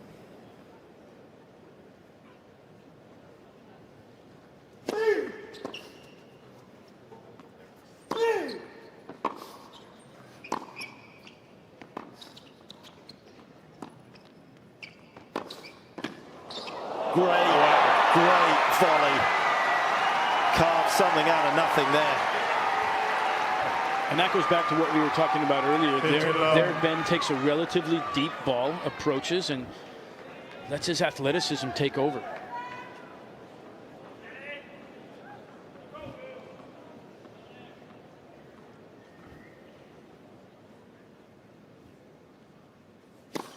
Out.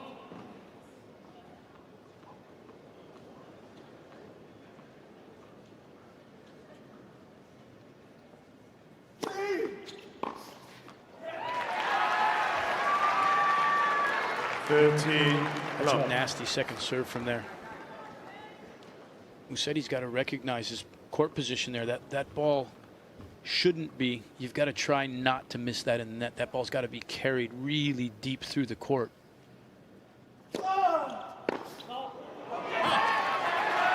As you often are when you're returning against Ben, you're put on defense on that ball. That's a defensive position. It's a defensive ball. You've got to play a defensive shot.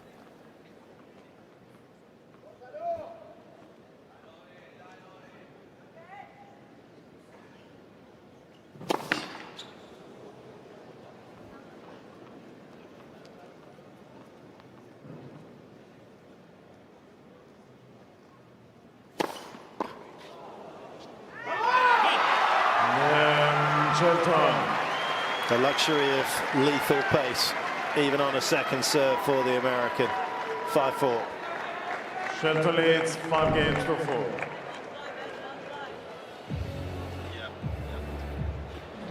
All right, let's take you back to where Ben Shelton felt as though it was a little hard done by. Let's rewind the tape and see what he was talking about here. Here's the little chipper. Did Musetti get it? He said that he got topspin on this side, which is a clear understanding that they didn't get it, but that is that's out the middle of the racket. Yeah, when it occurred, I didn't think in any way, shape, or form that was a double bounce. I wonder whether the net tape was in the way and he couldn't see it. Yeah, so he was just playing on feel. He clearly got that ball, and I'm not sure what Ben was. I don't know that there was topspin on that ball. Maybe after it bounced. Time.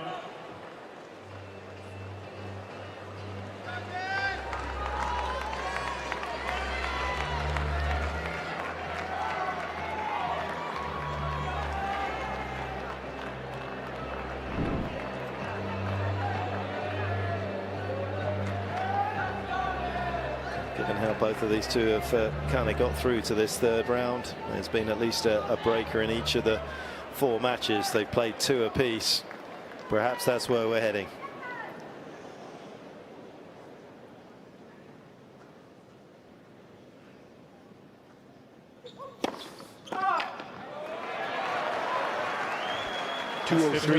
Yeah, he's second quickest of the day. Great location on that as well.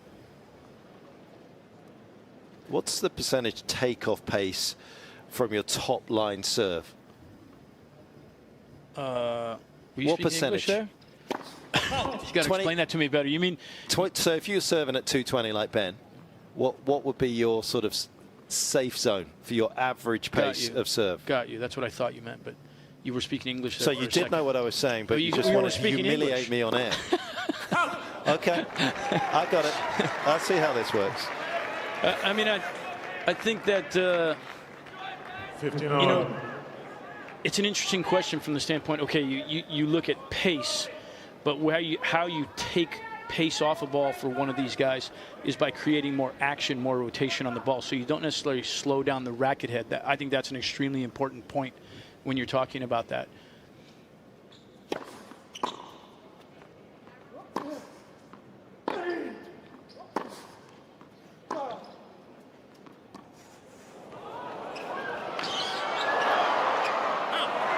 Nice dropper there from Musetti. But I would say for most guys, from where their high end is, you're probably looking at 10 to 15 Ks, 15. which would be 6 to 8, 6 to 9 miles an hour that you're going to lose if you're, I'm not missing a first serve here. With Ben, obviously that's still an enormous serve.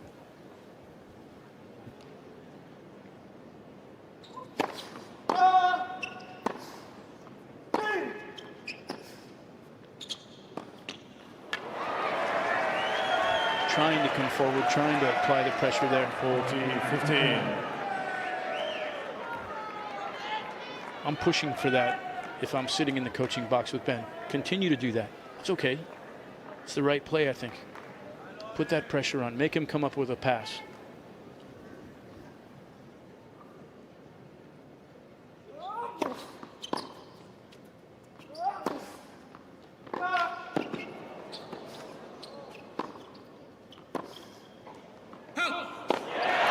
We see such a difference in the mentality there with Lorenzo coming forward.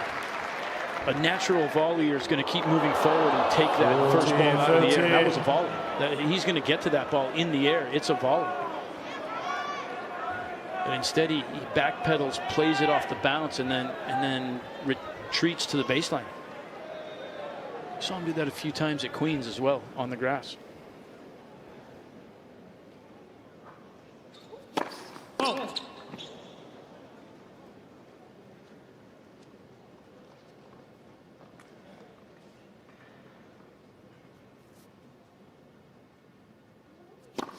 Oh. Deuce.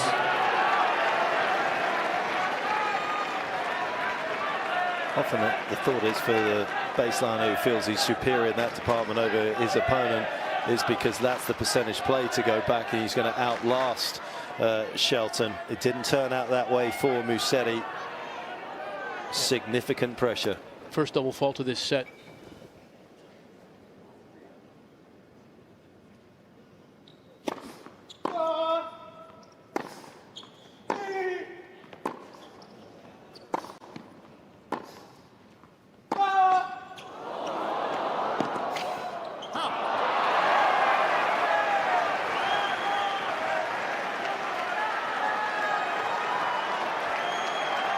Massive miss.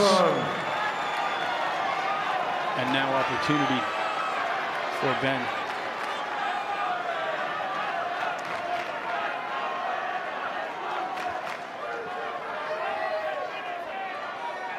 It's amazing what score pressure can do.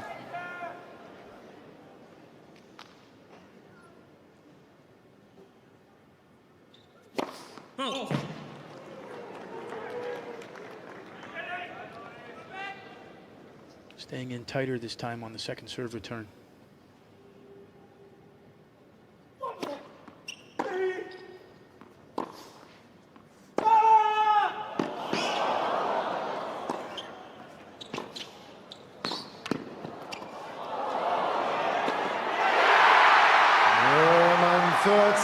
Shelton. Raw emotion and a huge roar as well in the middle of that rally. Blistering forehand set it up for Shelton, and he goes up by 2-1. Shelton leads 2-1. And how proud has he managed to flip the script there? It looked as though it was going to be another routine hold for the Italian. Yeah, Lorenzo just opened the door for him, let him back in. That double fault on game point. All of a sudden the pressure at deuce. And then on that point right there, I mean, now you're more than willing to gamble a little bit. When you have the power that Ben Shelton has, you know, take a risk. Find a forehand and crack a forehand. You know this song, yeah? The Nutwood? He had a different grunt there. Yeah, you know, I mean, listen, Lorenzo looked over after that, and I'm going to say that I don't love that grunt. I don't love that grunt. I did find, you know, you asked before, is he doing that on purpose? That one, I think there's some purposefulness to that, and I think Lorenzo definitely found that, as you say, a bit off-putting. And for me, that's a little overdone. That's a little overdone for sure. Yeah, there are players out there. I'm not going to start naming names and putting them on a most wanted list, but there are players out there that have an elongated grunt in some of those big moments. And yeah, it is. I mean, listen, the umpires have to call the score these days. That is something that they could really focus on as they go through a match. But credit to Shelton. Look at that. Iconic pictures here at the Australian Open.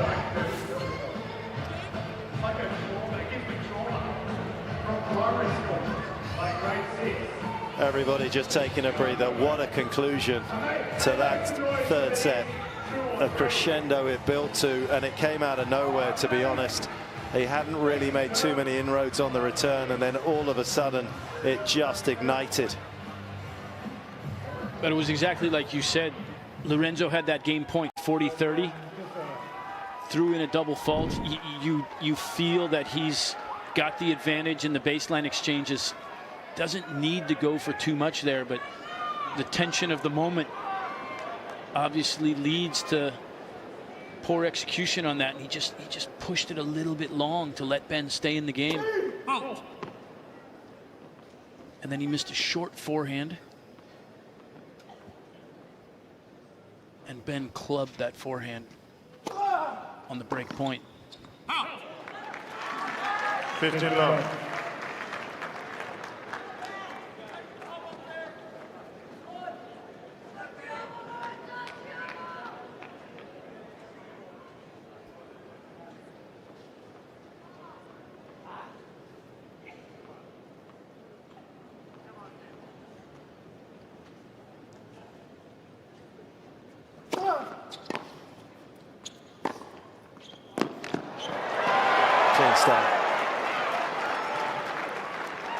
Playing downwind for a while after the end of that third set, and this is where Musetti is going to have to be at his best just to stay on even terms. Absolutely. There has to be a major degree of frustration. And that doesn't help.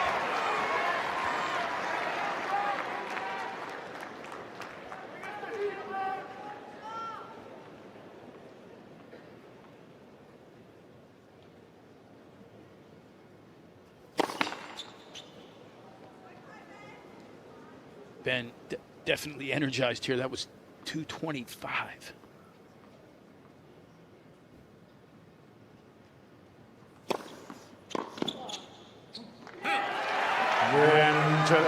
Well, quick look at his record. You talked about how exceptional he's been in the majors and how impressive you found that. Just having a look at this, and maybe it goes back to the fact that he's got longer to figure out on the returns. His record on the main tour is 51-45, wins and losses. Gets to the majors, best of 5, 21 wins, 9 losses. Yeah, it's a huge difference. It's a major difference in the majors. And we saw it right from the start. It's, you know, Ben's coming out party here in Australia a couple of years ago, and making a quarterfinal, like you said, his first trip out of the country. And since then, he's been consistent. Other than, you know, there's that little period in the middle of the year.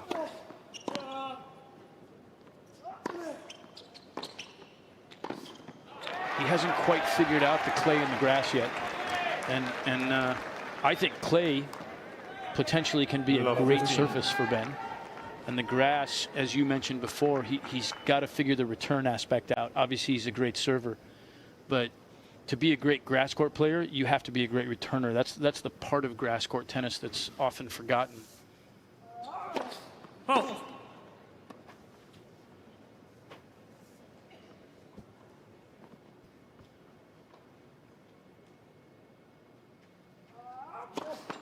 Let 7 serves.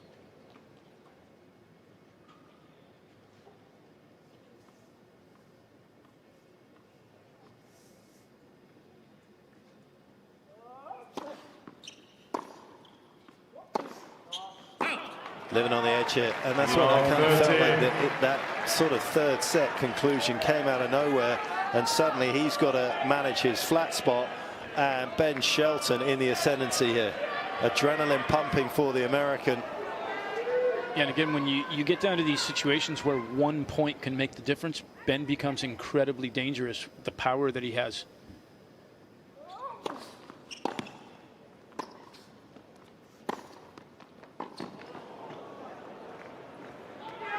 That's a great play there. In my experience, having watched Tommy play him a few times and seeing his matches, I think he actually does a great job of managing these moments.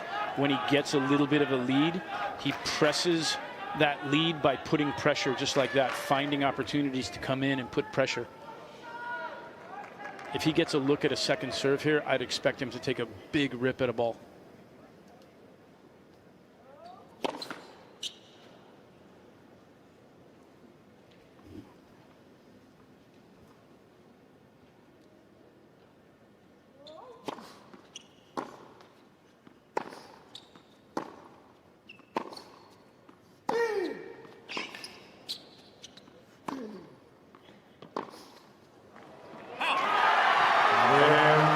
He is running right.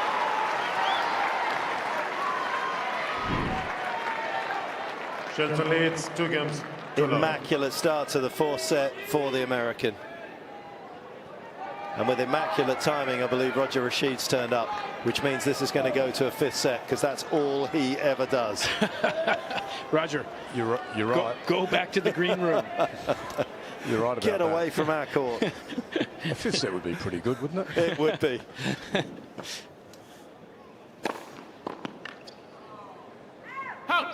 I'm not sure if we're going to get it, because the emotional difference, the emotions are completely different out in the court here. There's a big, obviously, as you guys have spoken about, huge dip at the moment.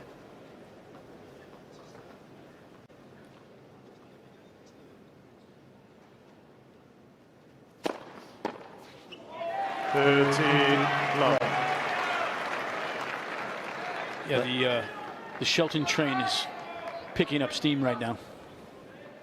Time just for fast balls. Oh.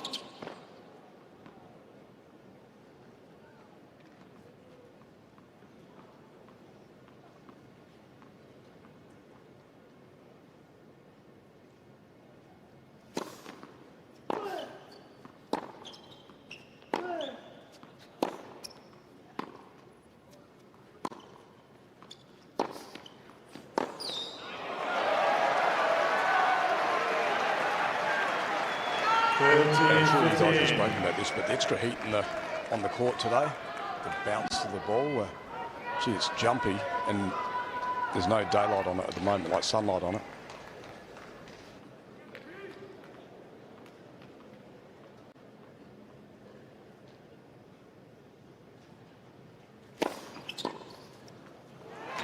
I like that mentality.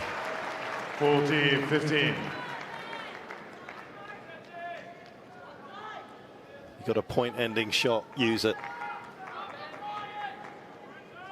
Not all the time, but when you've just broken free and your man's down.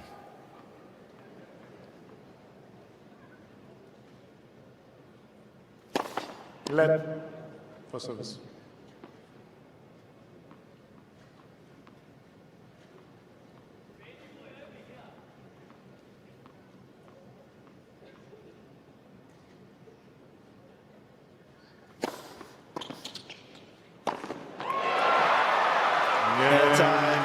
Showtime. It's Ben's time. 3-love.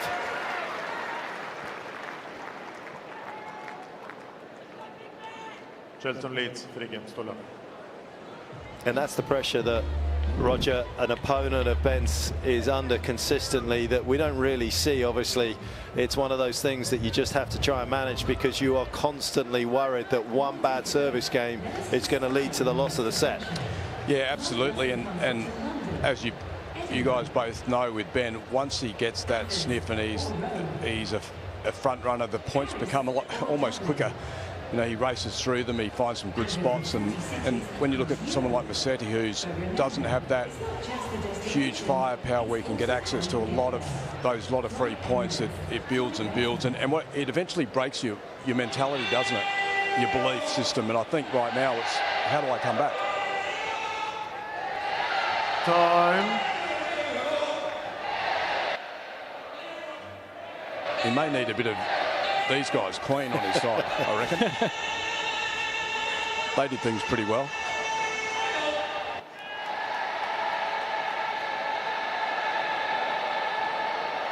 Well, the mercury has been rising today. And it has been a very good day for Americans. Look at this, under the age of 23. 3 Americans could be there if Ben wins this. We've already got 2 through, and that'll be the first time since the US Open in 1993.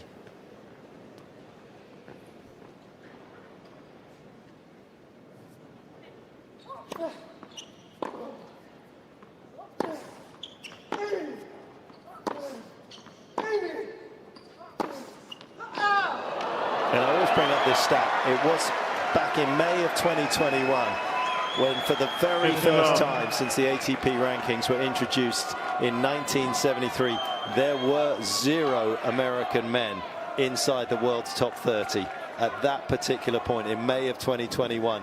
You look at the multitude of youngsters .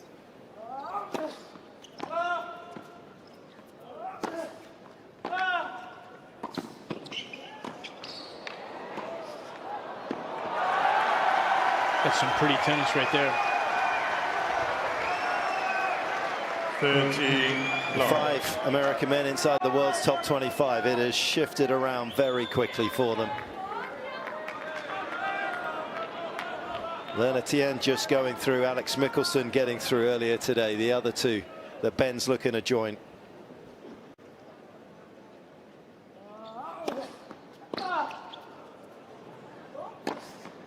That's a tough play, actually. Yeah, that's what you're talking about there, Mark, is a transition phase really that American tennis was going through. That was when John Isner, Sam Querrey, Stevie Johnson, the guys that had been the mainstays of American tennis for a long time. Isner obviously had been in the top 10 for a lot of those years. Sam Querrey knocking on the door of the top 10. Those guys were starting to fade a little bit, and yet it was before the Fritz, Tiafoe, Riley Opelka, Tommy Paul, all those guys, Mackenzie McDonald, that ended up cracking top 50 and then top 20 and then top 15 for a number of those guys. So there was a period there where if you were just looking at the rankings and the numbers, you were like, where's American tennis? But I think everyone that was really close and involved in the game saw the talent that was coming from behind in those other guys.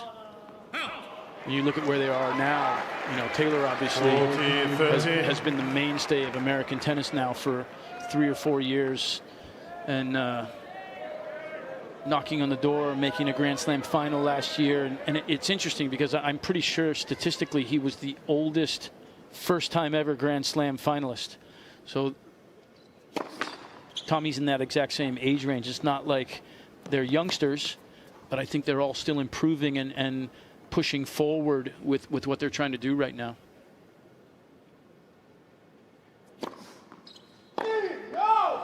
And to come back to this, Ben's been a big part of that, because Ben's one of the guys that those guys looked at and said, man, this guy is pushing us. He's coming from behind as well, and we have some pressure. And you know, as much as we like the guy, you know, we don't want him passing us.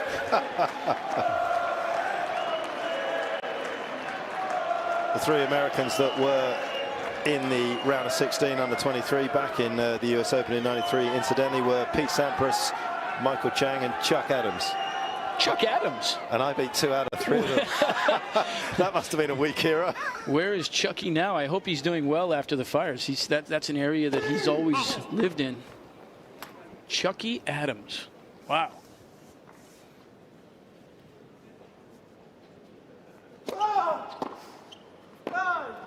Good start. Look at that.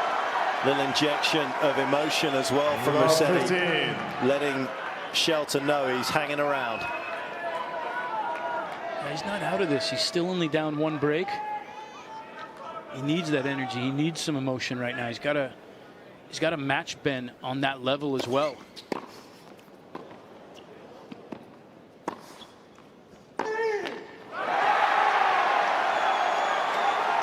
The Italian is rising. 30. Crowd wants more tennis. Roger Rashid has shown up. The 5-set master. Not as a player. I was 2-0, by the way, when I went to the 5th.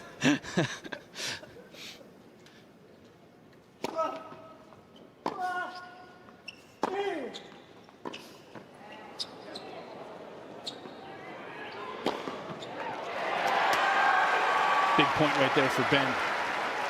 Roger, maybe that's why you bring that energy. And just by the way, just to correct you again, and then Leighton went 13-0. Well, there's no doubt about that. So I've belted you out of the ballpark, haven't I? Not for the first time, by the way. Pedge, what do you think? Yeah, you got the clear W there. I'm gonna break up.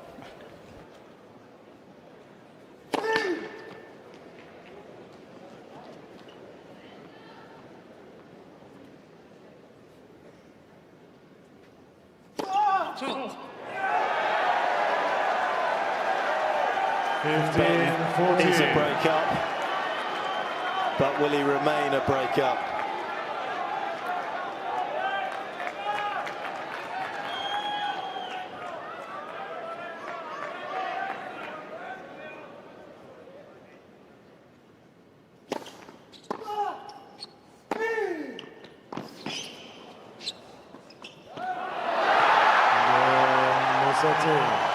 What a turnaround.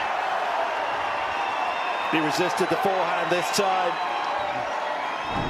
And there is a lot of work ahead for Ben Shelton. Magnificent from Musetti.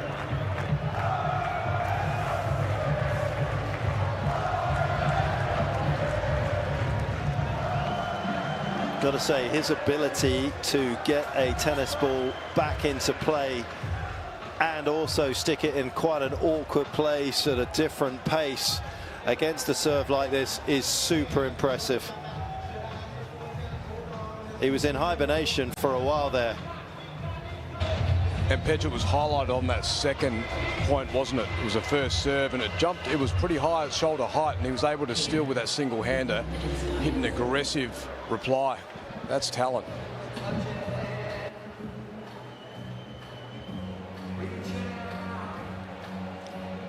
Time. No one's questioning Musetti's talent, that's for sure. Such a pretty player. That's a word that's used often with him. It's funny, so often the guys that produce such pretty swings like a Musetti get that label applied to them so often. A guy like Ben, we don't use the word talent as much. He kind of bludgeons the ball around the court, but he's an amazingly talented athlete, that's for sure.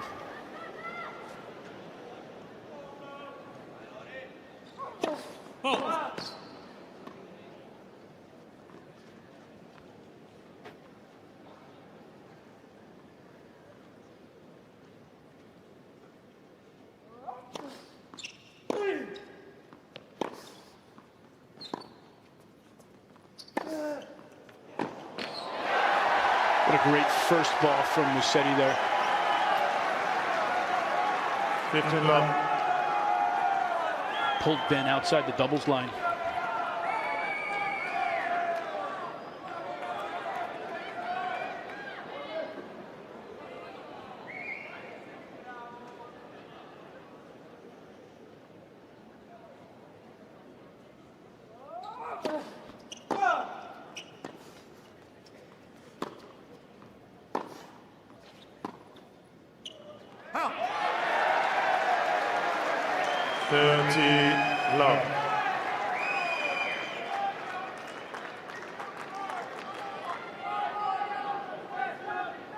And some of the crowd's affection certainly swinging towards the Italian as he looks to try and extend this match.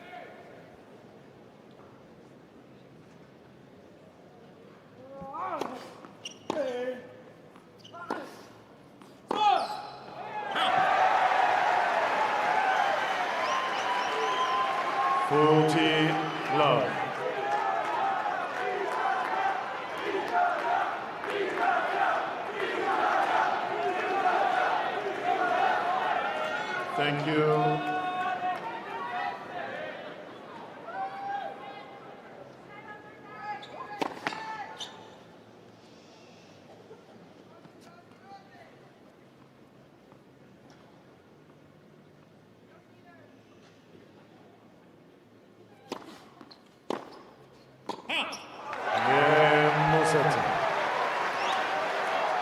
Ball change, please. That's exactly what the doctor ordered if you're in the Musetti camp. Hold it, love.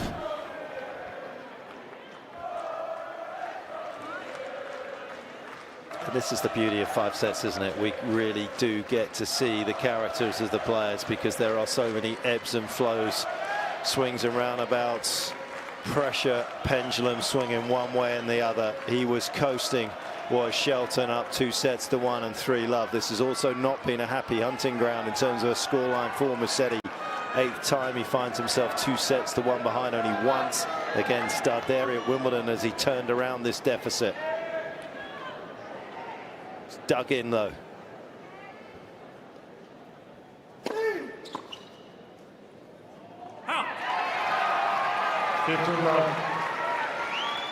Yeah, we're at the 2-hour and 25-minute mark now in this match also, and I mentioned early in the match.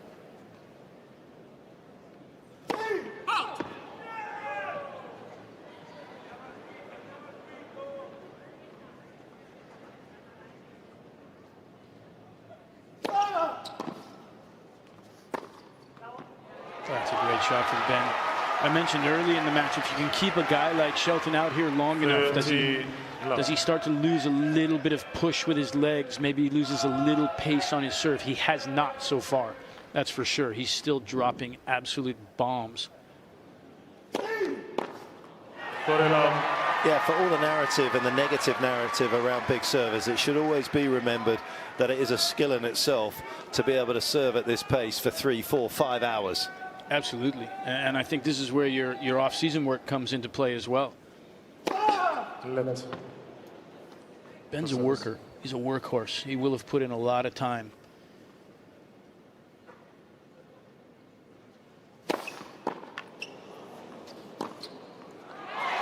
That is an apex in terms of his serve speeds.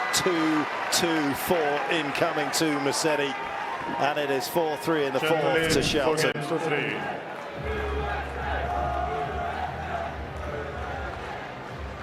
And Roger, that was part of the job you absolutely loved, her. Off-season, being able to train these guys, trying to get the absolute maximum out of them. Yeah, I think at the end of the day, when you write up the top of the whiteboard what your goals are, if it is to be involved in the majors at the back end, well then build your business model from that last Sunday and build it out. And that would, the first line of that you need to clear was the physical, the campaign that you must put yourself through, so you can do exactly what Brad said, be serving for 3.5 hours, 4 hours, and not have your serve drop in those areas, so you can be exposed. And it's a critical part of the game, I just think. Full stop. How involved are you, Brad, in that side of things? I know how much you've done with Tommy on his technical, on his footwork, on his strategic play as we fly in towards the John Cain Arena where it's all happening right now. How much do you converse with the fitness side of things to marry the two up? We're lucky. I'll tell you, we're lucky because Tommy was involved with our strength and conditioning coach, Franco Herrero, before I came on board. And Franco does an amazing job.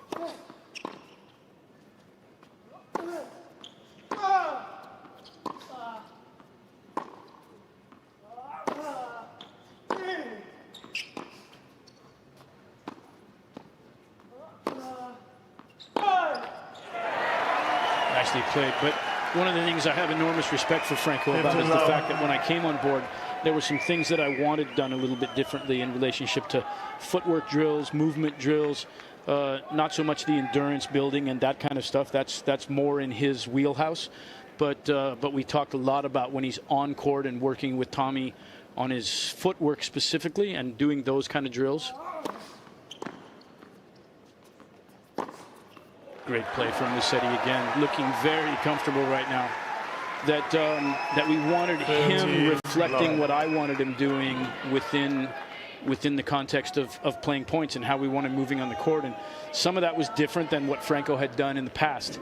And he was incredibly inquisitive. We had a lot of conversations in the first 6 months, 8 months, 10 months that we were both working together with Tommy. And he adopted all those things. Was very open to listening to them, wanted to learn what I wanted him to do, and it's really, really helped a lot because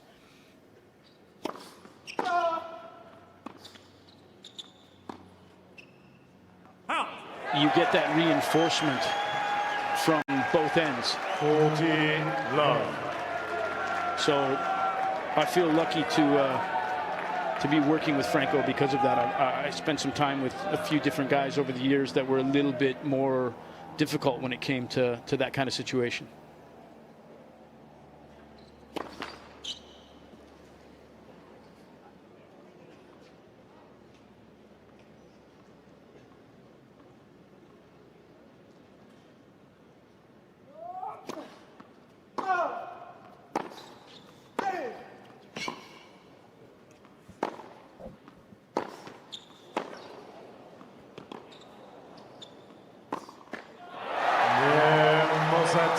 Another one Musetti is that shot and awe factor.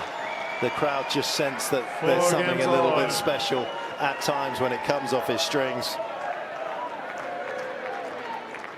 And for the man that lives in some of the most valuable real estate in the world in Monte Carlo, the most valuable right now is what's above his shoulders. Thank you. Thank you.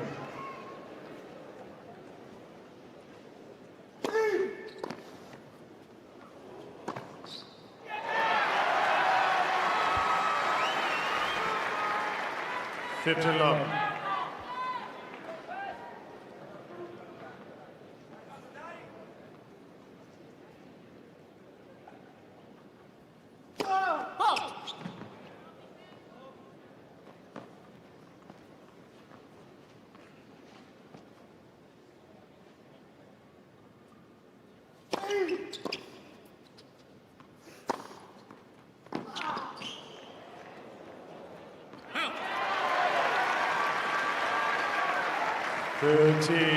Well done from Ben.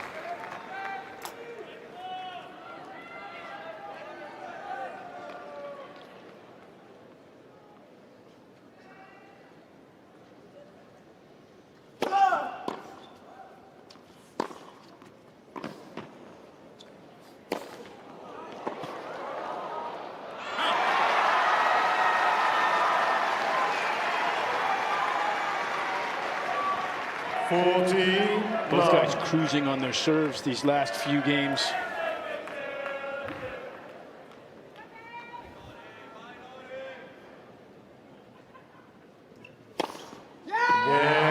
Shelton.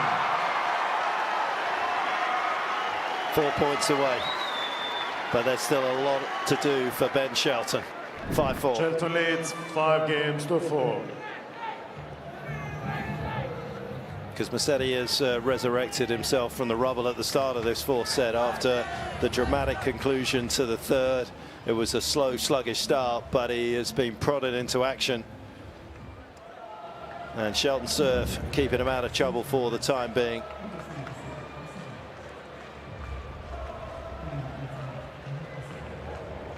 The advantage from serving in front in a set like this. Ben with some freedom to take some rips right here, and again we're in a position where he can be a bit of a gambler. He has that power. If he gets a ball in his strike zone, he can just take a rip at it. Now you're down to the, as you said, 4 points from the match. So important as well to stay true to yourself in these moments. Just don't lose your own identity under pressure. A whole lot easier to say when there's so much on the line. These are your dreams. This is your destiny.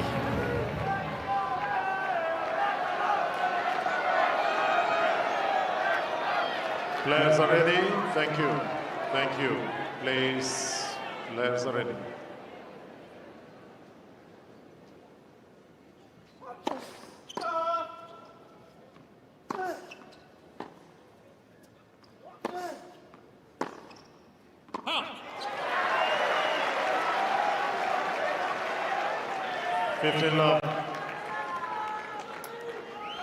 Great start if you're Musetti. First point in these games, crucial games like this, so big to establish a little bit of momentum right away.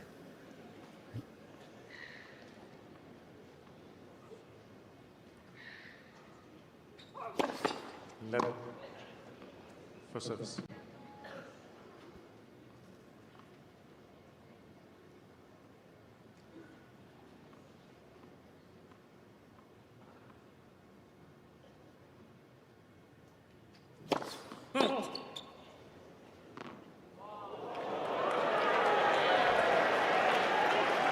He's Italian, he should be able to play soccer. Yeah, I wasn't that impressed by that, honestly. I mean, that's just the norm for him. He can also drive cars fast.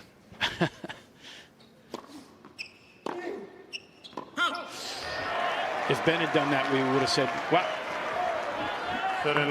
These moments, I always feel, are criminally overlooked in terms of just making balls. When you look at the number of points that we've played, 213, but just 60 of them have been ended with winners. Just 25% of the points ended with winners. Balls in court.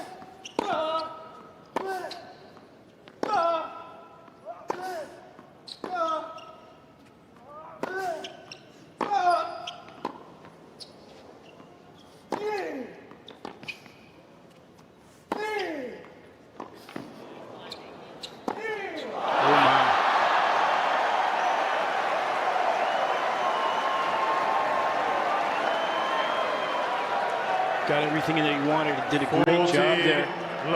Musetti, like me sitting here watching, thought Ben was going to take that first forehand to the offside where he normally goes with that ball.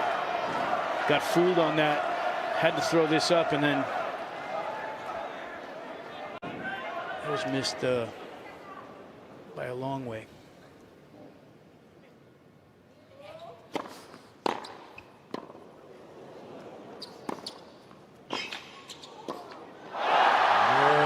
Musetti.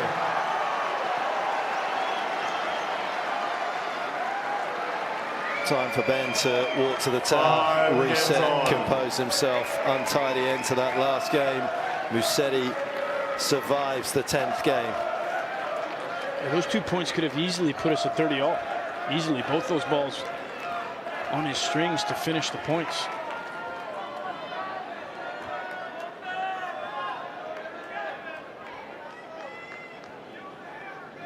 Big bomb right here, and he'll shake that off.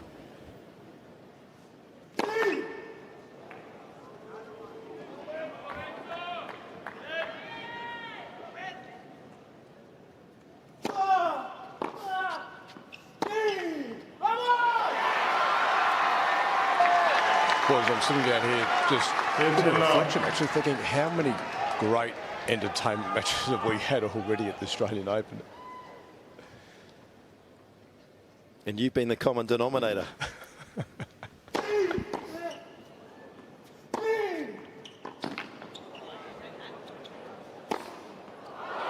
Rashid factor. Every time you turn up, we get a classic. I'll be your agent. Rashad Langford on the left, his work's going to come into play here potentially if we did go to a decider. Strength and conditioning coach Hernan Hanneken from Argentina is physio. Been with him since last year around Washington time, I believe.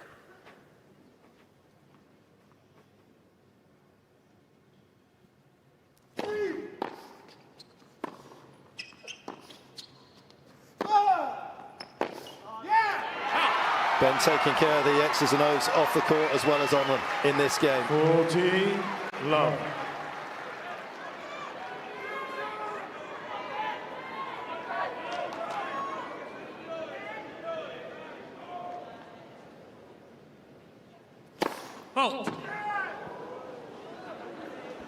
Please.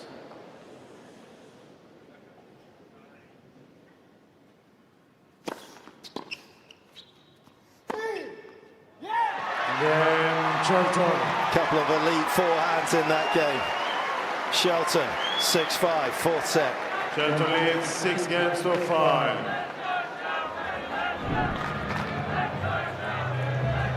Dusted off the debris of the previous game very nicely there, Shelton.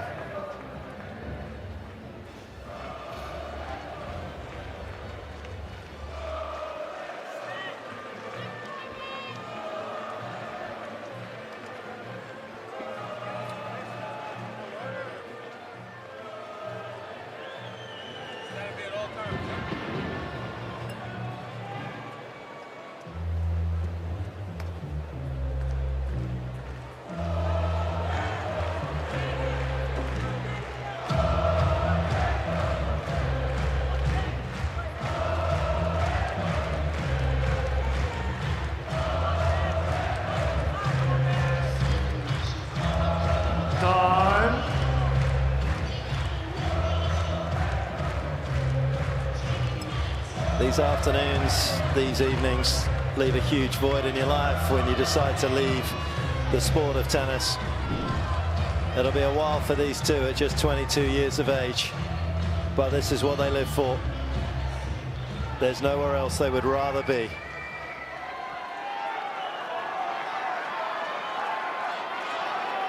It's the path they have to tread as they try and get themselves through this year's Australian Open. Who will progress? Musetti trying to take us into the tiebreak.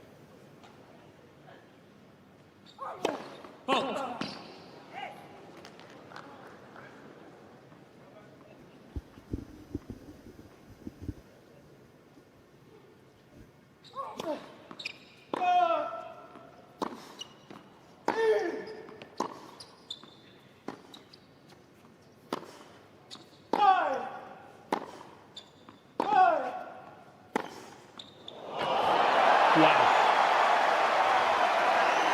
That one is an insane angle from the center of the court. 15 love. There was not a lot to work with. So short here up the line. Watch where this ball lands. Right from the center of the court. Breaks the sideline. That's impressive.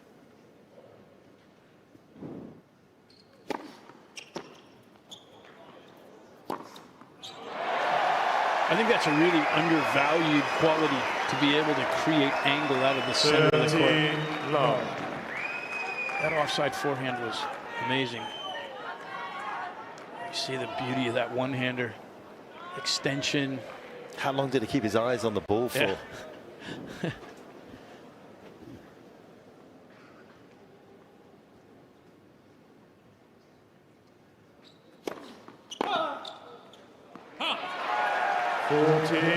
Love.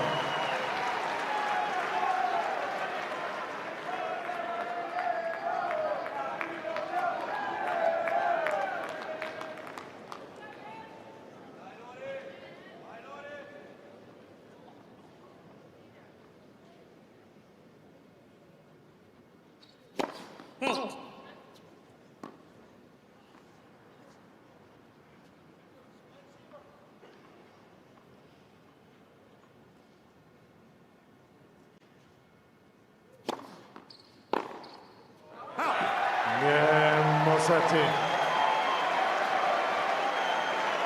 6 games on, tie break.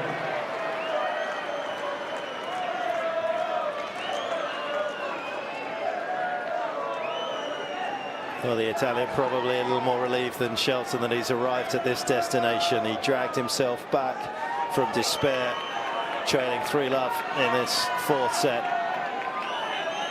And just talking with his team about, do I hit my backhand or chip my backhand in off the serve?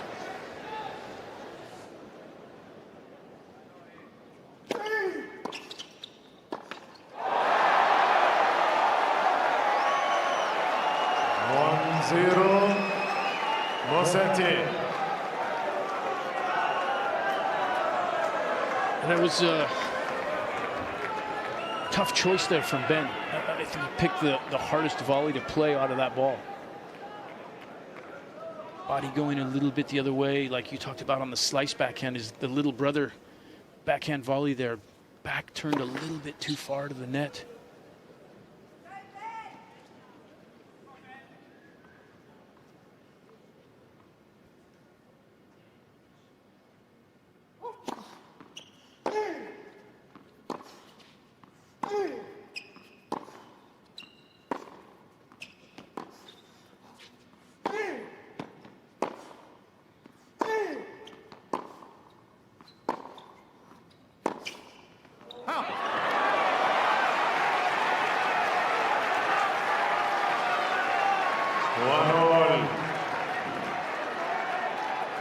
Said he looked to be in control throughout that point.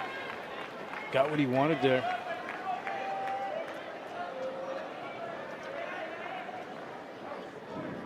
Couple of errors to open these first 2 points. Tension, pressure.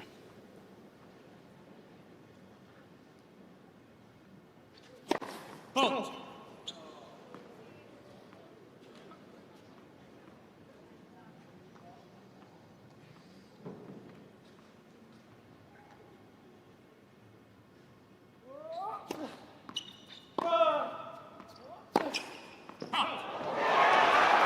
The value of putting the ball in the court. 2-1. Disappointing outcome, of course, for the Italian.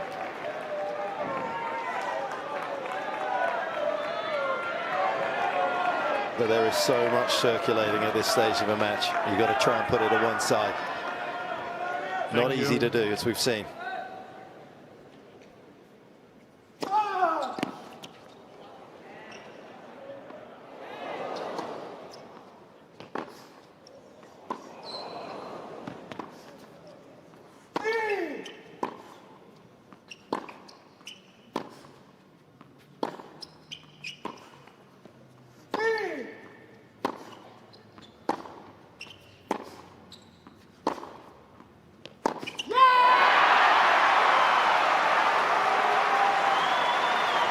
Shelton outlasting Musetti. 3-1, Shelton.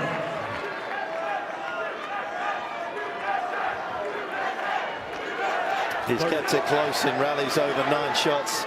He's won 10, Musetti 13. Incredible effort. But he does prefer the shorter version of the game.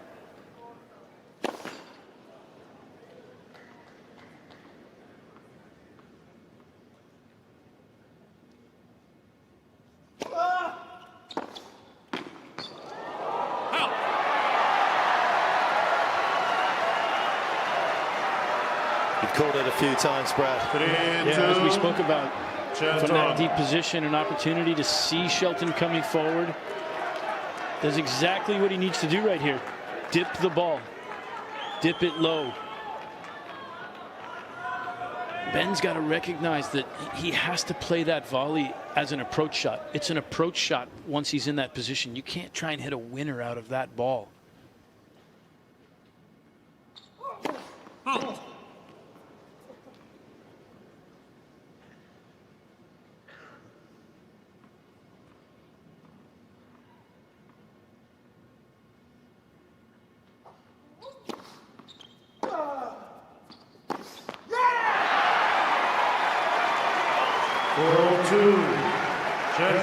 Very animated Musetti there, Roger. Got the sense there he's pointing to his legs almost as though he's feeling it.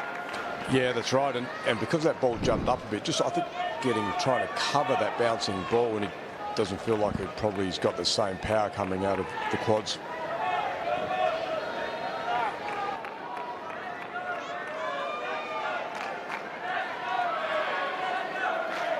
There's not much there though, really, to work with.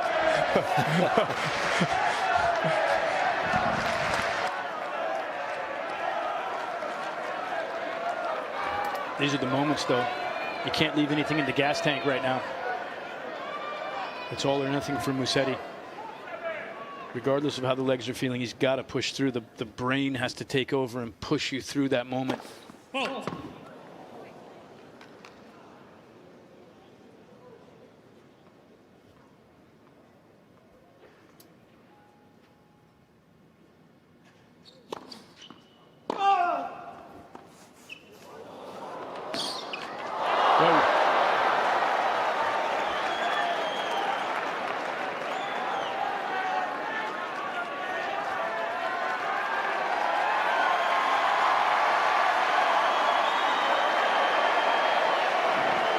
Well, the delta of difference between the detonation that he sometimes delivers his forehand with, and then the deftness of touch was just too much for Shelton to track down.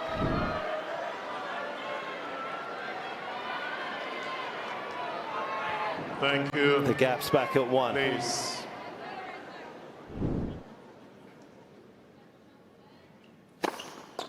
Oh my goodness. Produced beautifully, and it exports misery. Shelton. Not his quickest, but his most valuable given the scoreboard.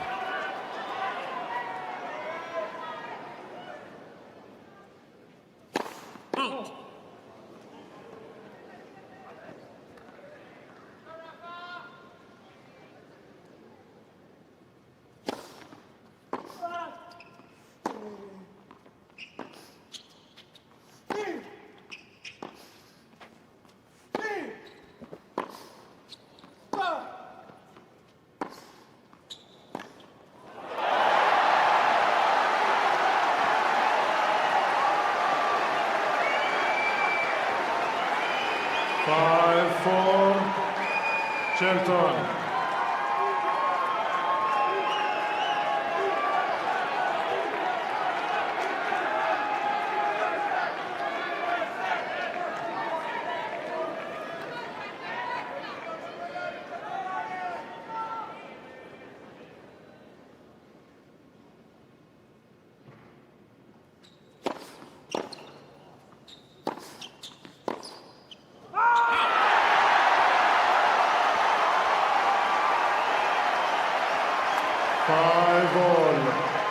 I feel like we're right where we should be with this match, Mark.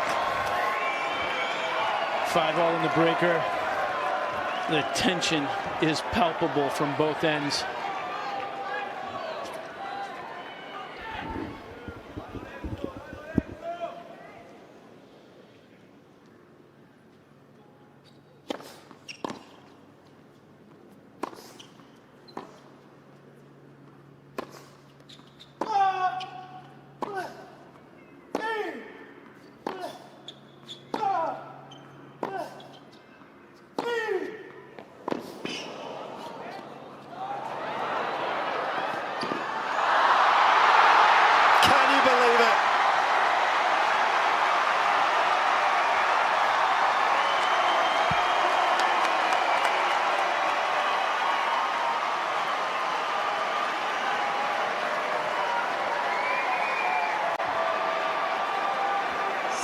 Edge of the seat stuff. Shelton. And if you're Ben's dad, out of your seat stuff.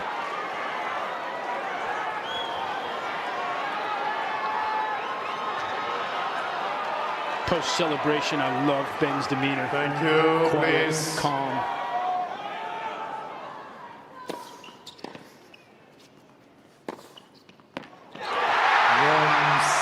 Shelton. 3 sets 1. 6-3, 3-6, 6-4, 7-6. Pure sizzle from Shelton. Back into the 4th round of the Australian Open. What a match. And 52 minutes of some of the best tennis you will see. Good after your winner today. First win over Musetti in 3 meetings.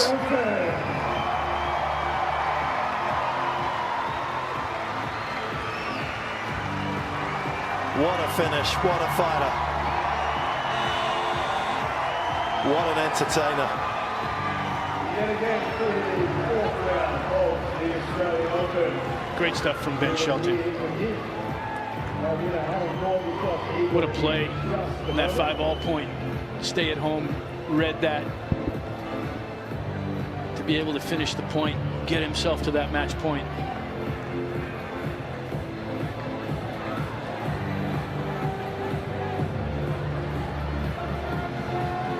If you're Lorenzo Musetti, you'll go to bed tonight with that 5-all point in your mind. Put your hands together for the efforts of Lorenzo Musetti. It is the sort of dimension in those moments, though, Brad, isn't it? When you're trailing by 2 sets to 1, you don't have any room for error. You have to hit the runway perfectly every single point. It is a little easier mentally if you're in Shelton's shoes in those moments. No doubt.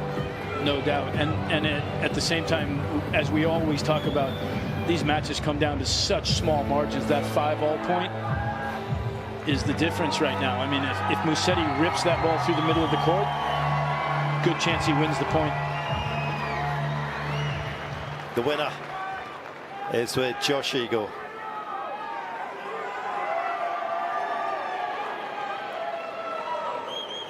Ben, congratulations. That was simply phenomenal tennis, particularly deep in that 4th set. I sort of feel your career kick-started on this court a couple of years ago. You look very comfortable here on Cain Arena. Yeah, this has been my lucky court. I think it's because it's open to the public and everyone in here gets a little rowdy when the sun goes down.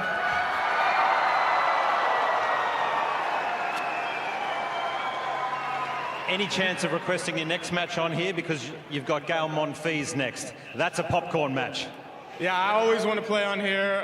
This has had a lot of big wins on this court. Knock on wood, never lost on this court, but yeah, I just love being out here. So I'm looking forward to the next round. Definitely going to enjoy this one for the next day and a half, because this was a lot of fun, and I love you guys. Thanks for coming out.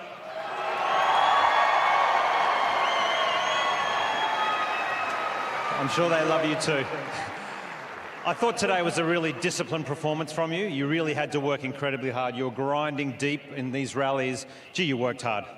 Yeah, it's never straightforward with Musetti. He's definitely one of the most talented guys on tour, one of the top 3 shot makers on tour, and he does some things that you can't believe when he's on the court. I was 0-2 against him before today, so we say on tour, if someone beats you 3 times in a row, they're your daddy. So I was fighting to not let that happen today, and I'm glad that I was able to come out with it. Talk about your daddy. Your daddy's over here. He was a very good player. He won a couple of titles.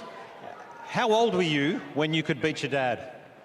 He's never let me play him. I don't think he ever will let me play him. And I don't know. If I had to guess, it was probably 16 or 17. I wasn't too good as a junior. And he always has the mental edge. So he probably still thinks he can beat me, but I mean, we could come out on this court and run it right now. You tempted, Brian? No. Anyway, mate, we'd just like to say that was a hell of a performance today, playing unbelievable tennis. All the best. Keep moving on. Thanks. He's a star. We've known it in the short time that he's been on the ATP Tour. His dad is a unbelievable person, and he has been hugely successful in his own right, and he is guiding Ben through this.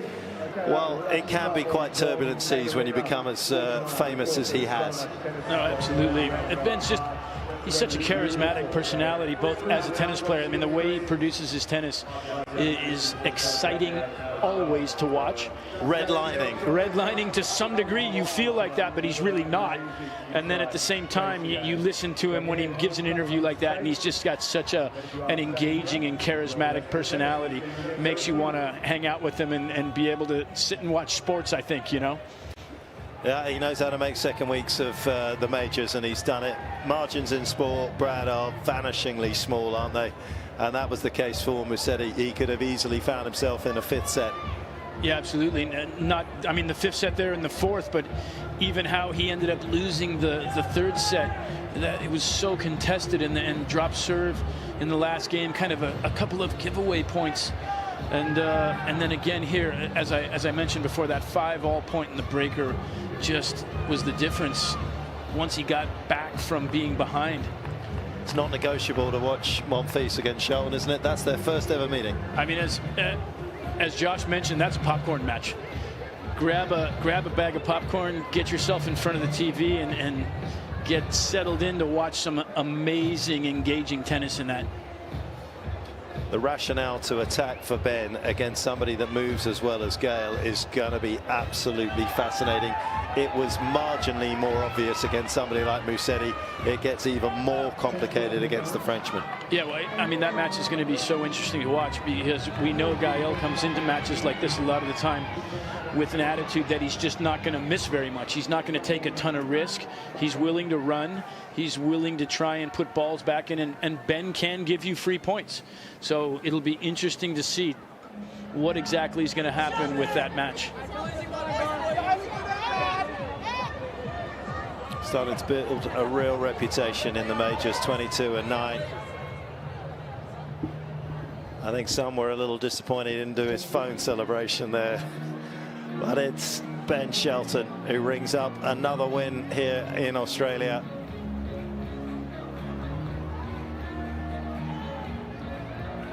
Quick start, and he landed the ending perfectly. Where will he be at the end of the tournament? We know where he is in the draw right now.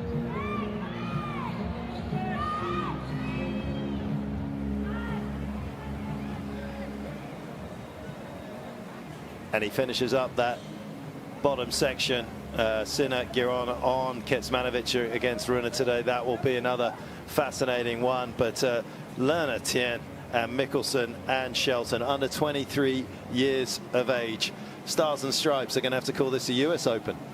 All in the same section of the draw as well, and potentially you've got Shelton and Tien matching up against each other if they can get through those matches. You know, it's, I mean, just like you're saying that when you look at those matches and how they're going to line up in that section of the draw, Monfils and Shelton, that's going to be a barn burner. Yeah, and of course, home hopes resting with de Minaur. He did well there against Cerundolo. Down a set, not easy when your hopes are high. This man's hopes are high. Yeah, dug in, determined, desire, all the things that sum up Ben Shelton's win. Thanks, Eric.